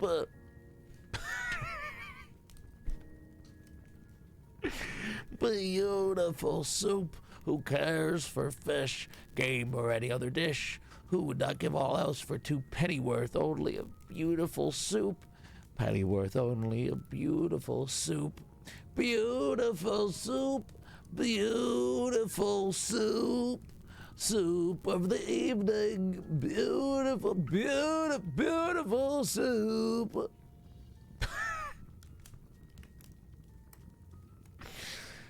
All right, well, Stephen, thanks for the stream streak. Hopefully that gets cut off here now. Oh boy. Course again, cried the Griffin, and the Mock Turtle had just begun to repeat it when a cry of, the trial's beginning, was heard in the distance. Come on, cried the Griffin, and taking Alice by the hand, it hurried off, without waiting for the end of the song. What trial is it? Alice panted as she ran. But the Griffin only answered, come on, and ran the faster, while more and more faintly came, carried on the breeze that followed them, the melancholy words, soup of the evening, soup of the evening, beautiful, beautiful soup. Chapter 11. I think this is the last chapter. Oh. Nope. 2 chapters left. 20, I think actually 20 pages. Beautiful soup. Beautiful soup. Hi, Ember. Thank you for the resub. Who Stole the Tarts? Chapter 11. The King and the Queen of Hearts were seated on their throne when they arrived, with a great crowd assembled about them, all sorts of little birds and beasts as well as the whole pack of cards. The knave was standing before them in chains, and with a soldier on each side to guard him, and near the king was the White Rabbit with a trumpet in one hand and a scroll of parchment in the other. Oh gosh. In the very middle of the court was a table with a large dish of Oh, God. With a large dish of tarts upon it. They looked so good that it made Alice quite hungry to look at them. I wish they'd get the trial done, she thought, and hand round the refreshments. But there seemed to be no chance of this, so she began looking at everything about her to pass away the time. Alice had never been in court of justice before, but she had read about them in books, and was quite pleased to find that she knew the name of nearly everything there. That's the judge, she said to herself, because of his great wig. Joel chokes on tarts. I've never had a tart before. I wish. The judge, by the way, was the king, and he wore his crown over the wig. Look at the frontispiece if you want to see how he did it. Oh boy. He did not look at all comfortable, and it was certainly not becoming. And that's the jury box, thought Alice. And those 12 creatures... She was obliged to say creatures to see because some of them were animals and some were birds. As if birds and animals are different. Okay. I suppose they are the jurors, she said the last the last word 2 or 3 times over to herself because she was rather very proud of it. For she thought, and rightly too, that very few little girls of her age knew the meaning of it at all. However, jurymen would have done just as well. Is she patting herself on the back?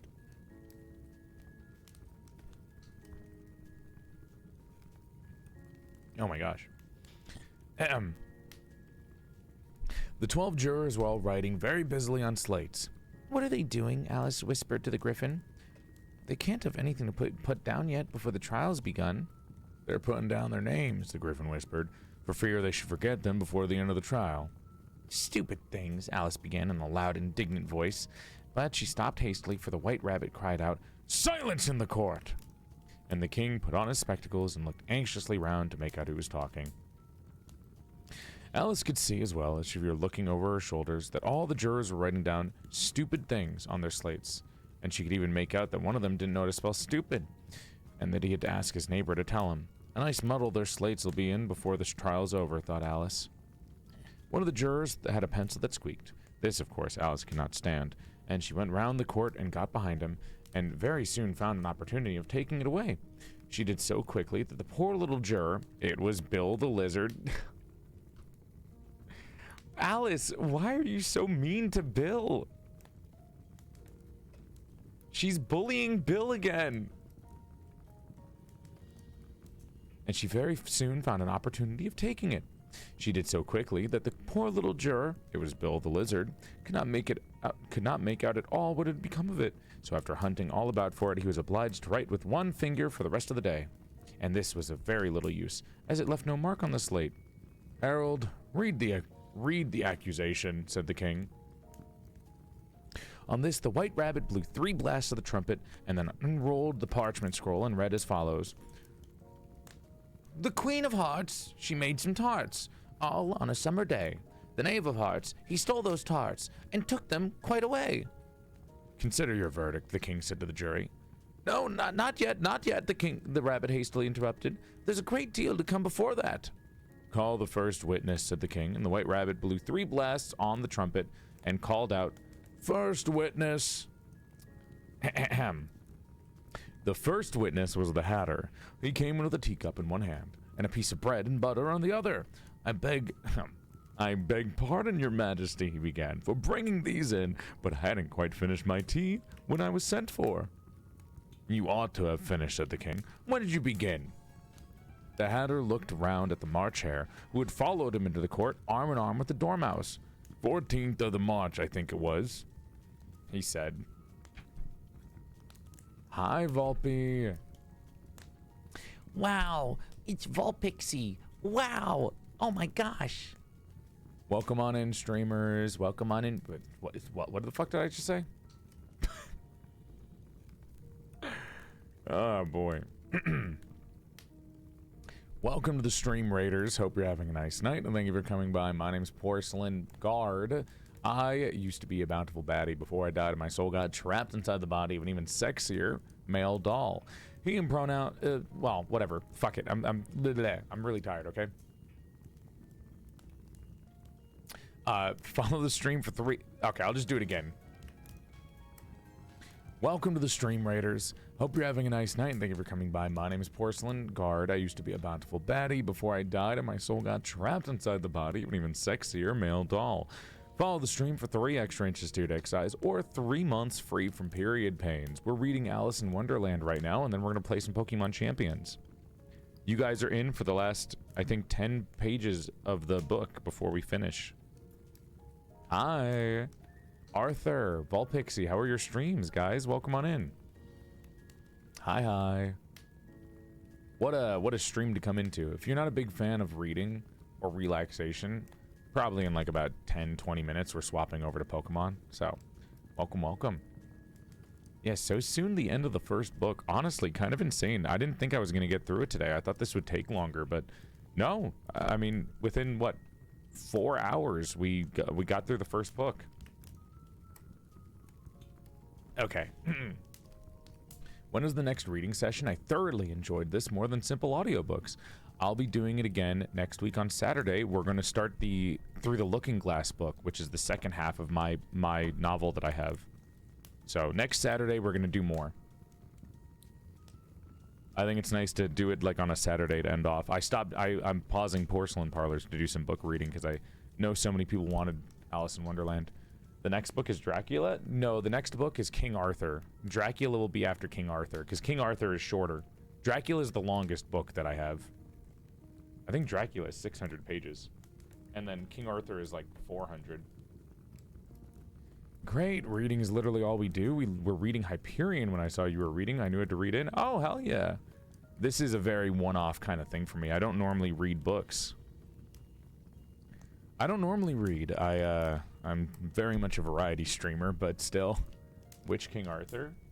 It is the Knights of the Round Table. Or, sorry, it's The Story of King Arthur and His Knights by Howard Pyle. Both of these were I just bought them from Barnes & Nobles because I wanted to get public domain books so I could read them to you. But Dracula is definitely a lot longer. Dracula is about 400... Oh, what a coincidence. Dracula is literally 420 pages. And I am not fucking with you, and I am not exaggerating. It literally ends at 420 pages.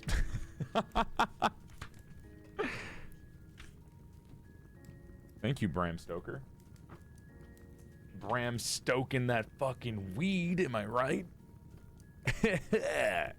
What the hell is he stoking? Or is he Bram Smoker? Let's continue with Alice in Wonderland. Hello, Joel. Where did you come from? You raided like 4 minutes ago. Were you in ads? I can't believe this. Oh wait, you were probably saying bye to your homies. Thank you, Volpe. Have a good rest of your night. Thanks for coming by. Thank you for the raid. Okay. I was plinking at the screen. I like it when VTuber models frog blink. Volpe, let me know if you get into Pokemon Champions. I was thinking about doing collabs in Champions. I thought it would be fun. I wanted to do something with tag battles where we do double battles, but one person controls one Pokemon.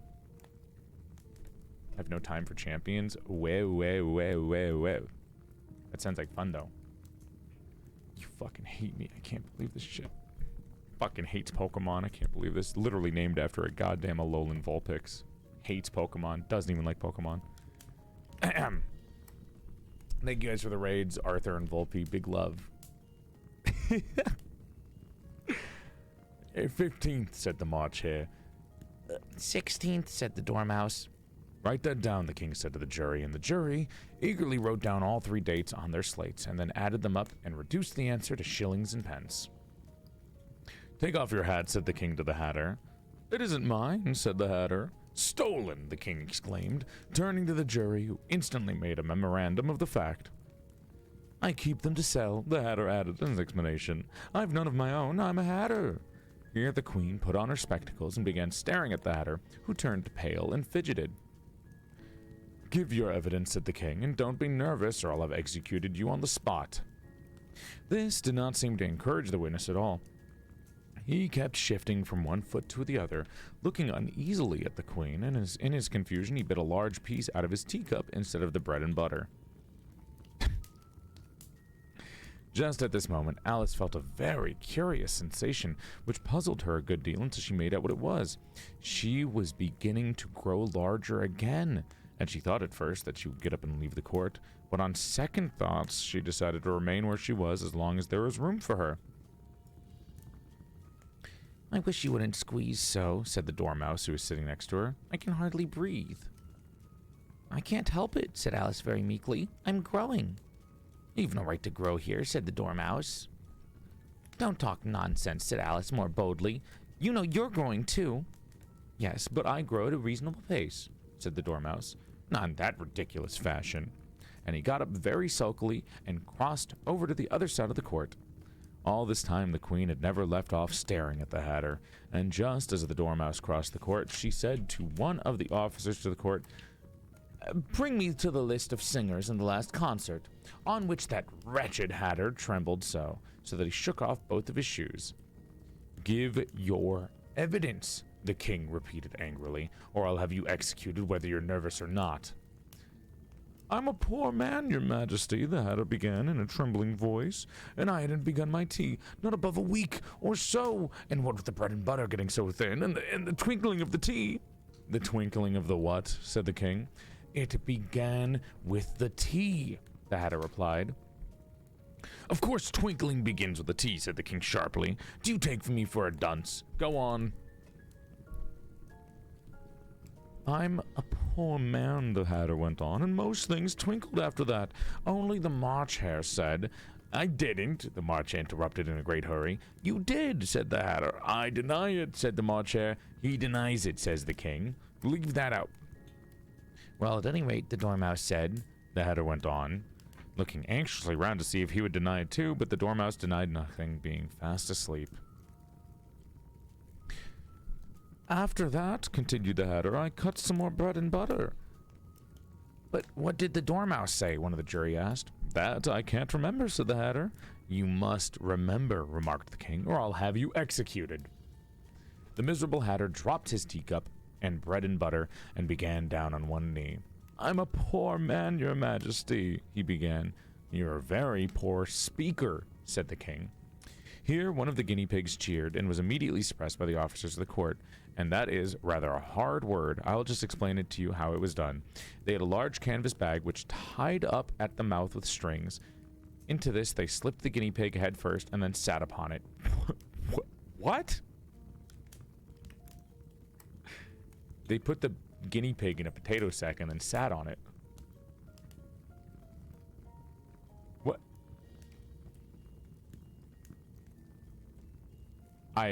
Okay. That's, Christ. I'm glad I've seen that done, thought Alice. I've so often read that in the newspapers at the end of trials. There was some attempt at applause, which was immediately suppressed by the officers of the court. I never understood what it meant until now. "If that's all you know about it, you may stand down," continued the king. "I can't go no lower," said the Hatter. "I'm on the floor as it is." "Then you may sit down," the king replied. Here, the other guinea pig cheered, and that was suppressed. Come, that finishes the guinea pigs, thought Alice. Now we shall get on better. "I'd rather finish my tea," said the Hatter, with an anxious look at the queen, who was reading the list of singers. "You may go," said the king. The Hatter hurriedly left the court, even without waiting to put his shoes on. "And just take his head off outside," the queen added to one of the officers. But the Hatter was out of sight before the officer could get to the door. "Call the next witness," said the king. The next witness was the Duchess's cook. She carried the pepper box in her hand, and Alice guessed who it was even before she got into the court. By the way, people near the door began sneezing all at once. Oh my god. "Give your evidence," said the king. "Shan't," said the cook. The king looked anxiously at the White Rabbit, who said in a low voice, "Your Majesty must cross-examine this witness."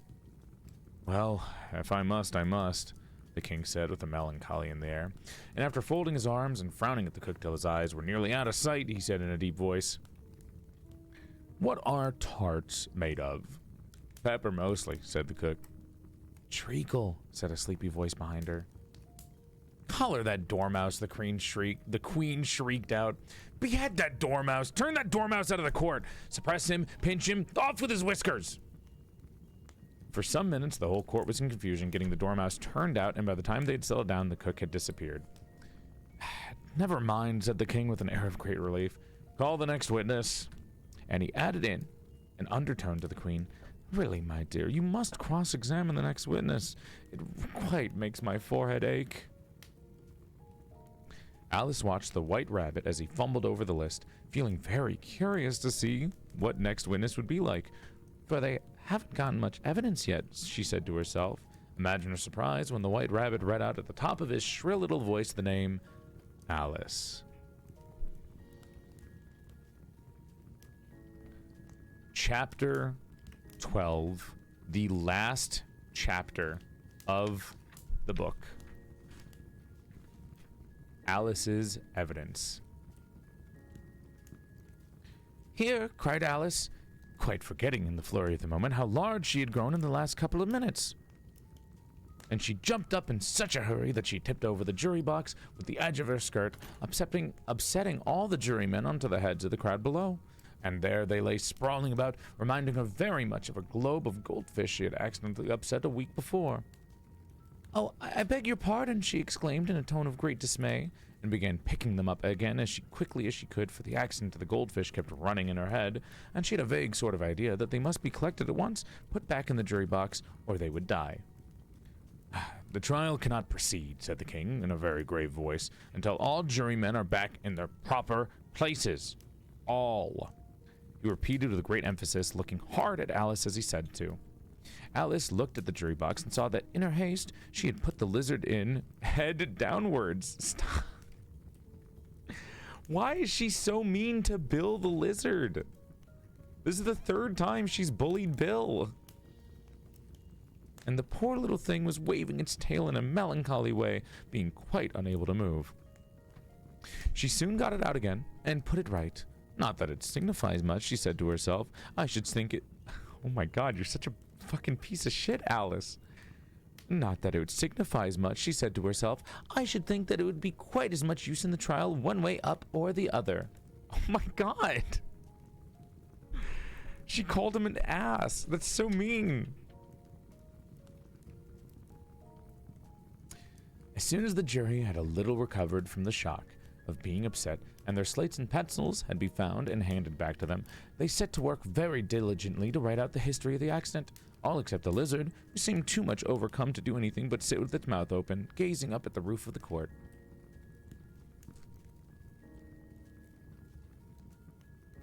"What do you know about this business?" the king said to Alice.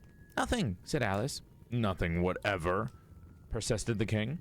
"Nothing whatever," said Alice. "That's very important," the king said, turning up to the jury. They were just beginning to write this down on their slates when the White Rabbit interrupted. "Unimportant, your majesty, means of course," he said in a very respectful tone, but frowning and making faces at him as he spoke. Unimportant, of course I meant," the king hastily said, and went on himself in an undertone. Important, unimportant, important, unimportant, important, unimportant," as if you were trying which word sounded best. Some of the jury wrote it down important and some unimportant. Alice could see this, as she was near enough to look over all their slates. It doesn't matter a bit," she thought to herself. At this moment the king, who had been for some time busily writing in his notebook, cackled out, "Silence!" and read from his book, Rule 42. "All persons more than a mile high to leave the court." Everybody looked at Alice. "I'm not a mile high." "You are," said the king. "Nearly 2 miles high," added the queen. "Well, I shan't go at any rate," said Alice. "Besides, that's not a regular rule. You invented it just now." "It's the oldest rule in the book," said the king. "Then it ought to be number 1, said Alice. The king turned pale and shut his notebook hastily. "Consider your verdict," he said to the jury in a low, trembling voice. "There's more evidence yet to come, please your majesty," said the White Rabbit, jumping up in a great hurry. "This paper has just been picked up." "What's in it?" said the queen. "I haven't opened it yet," said the White Rabbit, "but it seems to be a letter written by a prisoner to somebody." "It must have been that," said the king, "unless it was written to nobody, which isn't usual, you know." "Who is it directed to?" said one of the jurymen.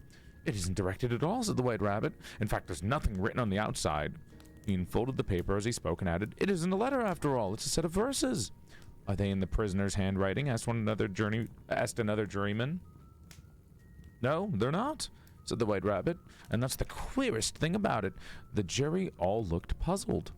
"He must have imitated somebody else's handwriting," said the king. "Please your majesty," said the knave, "I didn't write it, and they can't prove that I did. There's no name signed on it." "If you didn't sign it, that only makes the matter worse. You must have meant for some mischief, or else you'd have signed your name like an honest man." There was a general clapping of hands at this. It was the first really clever thing the king had said all day. That proves his guilt, said the queen. It proves nothing of the sort, said Alice. Why don't you even know what they're out? Why you don't even know what they're about? Read them, said the king. The white rabbit put on his spectacles. Fuck. I'm having a stroke reading all this. Where shall I begin, your majesty? Begin at the beginning, the king said gravely, and go on until you come to the end, and then stop. There was a dead silence in the court while the white rabbit read out the verses. They told me you had been to her and mentioned me to him. She gave me a good character, but I said I could not swim. He sent them word I had not gone. We know it to be true. If she should push the matter on, what would become of you? I gave her one, they gave him two, you gave us three or more. They all returned from him to you, though they were mine before. If I or she should have a chance be involved in this affair, he trusts you to set them free exactly as we were. My notion was that you had been, before she had this fit, an obstacle that came between him, ourselves, and it. Don't let him know she liked them best, for this must ever be a secret kept from all the rest between yourself and me. That's the most important piece of evidence we've heard yet, said the king, rubbing his hands. So now let the jury... If any one of them can explain it, said Alice. She had grown so large in the last few minutes she wasn't a bit afraid of interrupting him. I'll give him 6 pence. I don't believe there's an atom of meaning in it. The jury all wrote down on their slates, she doesn't believe there's an atom of meaning in it, but none of them attempted to explain the paper. If there's no meaning in it, said the king, that saves a word of trouble, you know. We needn't try to find any, and yet I don't know, he went on, spreading out the verses on his knee, and looking at them with one eye. I seem to see some meanings in them, after all. Said I could not swim. You can't swim, can you? He added, turning to the knave. The knave shook his head sadly. Do I look like it? He said. Which he certainly did not, being made entirely out of cardboard. All right, so far, said the king, and he went on muttering over the verses to himself. We know it to be true. That's the jury. Of course, I gave her one, they gave him two. Why, that must be what he did with the tarts, you know. But it goes on, they all returned from him to you, said. But it goes on, they all returned from him to you, said Alice. Why, there they are, said the king triumphantly, pointing to the tarts at the table. Nothing can be more clearer than that. Then again, before she had this fit, you never had fits, my dear, I think, he said to the queen. Never, said the queen furiously, throwing an inkstand at the lizard as she spoke. The unfortunate little Bill had left off writing on his slate with one finger, and he found it made no mark. But now he hastily began again, using the ink that was trickling down his face as long as it lasted. Why Bill? Why is Bill the... What the fuck did Bill do? Hi, Canna. Arcana, hi. Poor Bill, dude. How many of you are asleep right now? Why does everyone hate Bill, bro? What did Bill do? What did Bill do? Dude, Lewis Carroll must have hated a guy named Bill. I woke up an hour ago. Snores. I'm awake. I've been writing. Poor Bill. Ahem. Then the words don't fit you, said the king, looking round the court with a smile, and there was a dead silence. It's a pun, the king added in an offended tone, and everybody laughed. Let the jury consider their verdict, the king said, for about the 20th time that day. No, no, said the queen. Sentence first, verdict afterwards. Stuff and nonsense, said Alice loudly. The idea of having a sentence first. Hold your tongue, said the queen, turning purple. I won't, said Alice. Off with her head, the queen shouted at the top of her voice, but nobody moved. Who cares for you, said Alice. She had grown to her full size this time. You're nothing but a pack of cards. At this, the whole pack rose up into the air and came flying down upon her. She gave a little scream, half of fright and half of anger, and tried to beat them off, and she found herself lying on the bank with her head in the lap of her sister. Wait. Who cares for you, said Alice. You're nothing but a pack of cards. At this, the whole pack rose up into the air, and cards came flying down upon her. She gave a little scream, half of fright, half of anger, and tried to beat them off.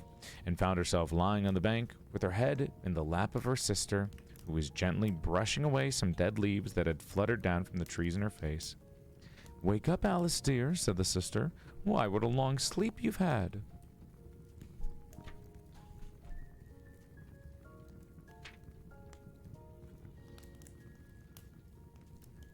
"Oh, I've had such a curious dream," said Alice.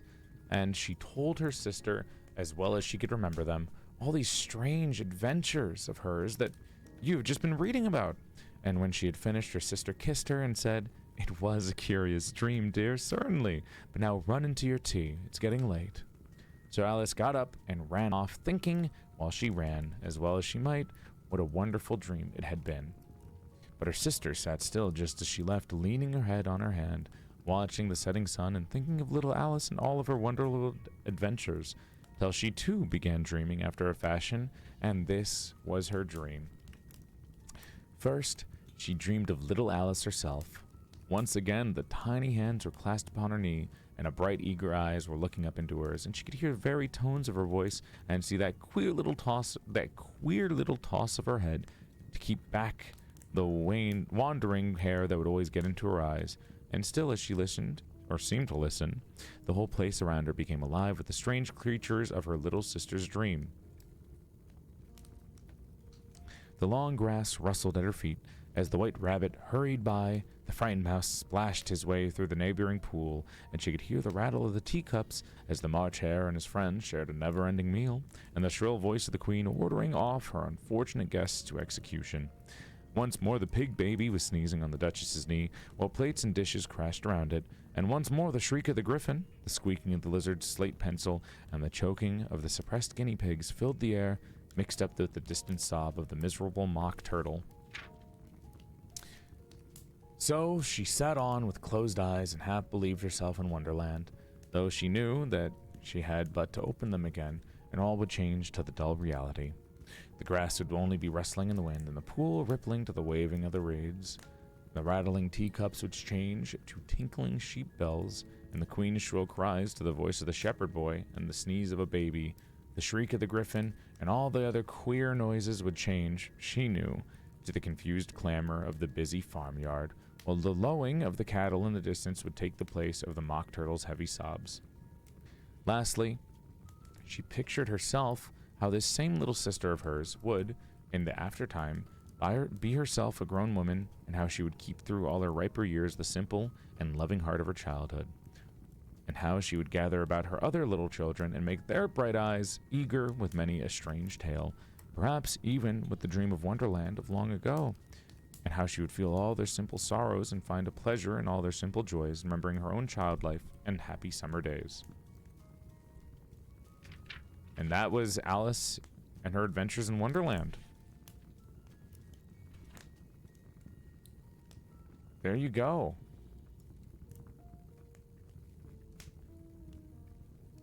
Cheshire Cat's the best character in this book. For sure. For fucking sure. I forgot we have that. Thank you, thank you. Ugh. Oh boy. All in one session? All in 4 hours exactly. That was like 4 hours probably, because we started at 1 hour and like 10 minutes, so that was like maybe like 3 hours and 40, 50, 60 minutes. 4 hours, 3 hours and like 50 minutes or something. That was really fast. Oh boy. Okay, let's swap topics in a second, but that was fun. Did you guys enjoy reading Alice's Adventures in Wonderland? Did you have a good time? Do you have a favorite part or anything? I really like anything the Cheshire Cat did, because he was just so eerie. Like they really made like this cat kind of eerie and like, I don't want to say eldritch, but he was really cool. I like that he was kind of horrific in a very fancy, fluttery type of way. Poor Bill, dude. Poor Bill. Yeah, the queer talk. I think they were using the word queer as a term for weird or happy interchangeably. Like unusual or happy. Mad Hatter had less aura than I thought he did. I feel like every time I see an adaptation, they fucking focus on the Mad Hatter way hard. And then, like, in this, he has, like, no aura in the original. He's just... He's, like, crazy, and then he's not crazy, but he's kind of... He's still... Okay, he's crazy, and then he's, like, kind of rage baity, and then he gets pathetic crazy. And I'm like, okay. Like, he's just kind of there. Bill the Lizard, why?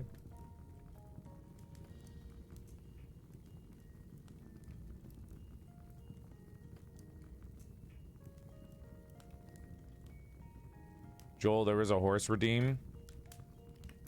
Struck while he least expects it. That was fun to do. I had a good time. That was fun to read everything. I really enjoyed that. That being said, though, I do think I'm going to swap over. I hope you guys enjoyed my first in a very long time book reading stream that isn't Grim Fairy Tales. It was kind of fun to read a book. It was very nonsensical. But that's kind of the nature of this, and I thought that was fun. Did you guys like that? Do you want more of this? How do you feel? And if you're watching this in the future when this becomes a YouTube VOD, let me know if you enjoyed this or would like to see more as well in the comment section. I feel like I didn't react as much as I thought I would. In Grim Fairy Tales, I was constantly, like, making commentary about how stupid or silly things were, but I was just kind of so confused and locked in that I was just, like, kind of reading it. I was so, like, lost and locked in that I just kept reading instead of making commentary. Whew, boy. That was fun. Thank you for the good first stream. Hell yeah. This is a little bit more well-written. Well, a little bit more crazy. I thought you would yell. I was going to at some parts, but then I stopped. Other than that, though, that was really cool. I think I enjoyed that. I think I'm excited to do more next week. We're going to do the second part of the Alice book next week, which I think is short stories. I don't think Looking Glass is a full story. I'm not 100% sure. We'll see. We'll see. Good night, Ophenim. Anyways, I'm going to slowly transition to going back to talking normally because we're going to be playing Pokemon now.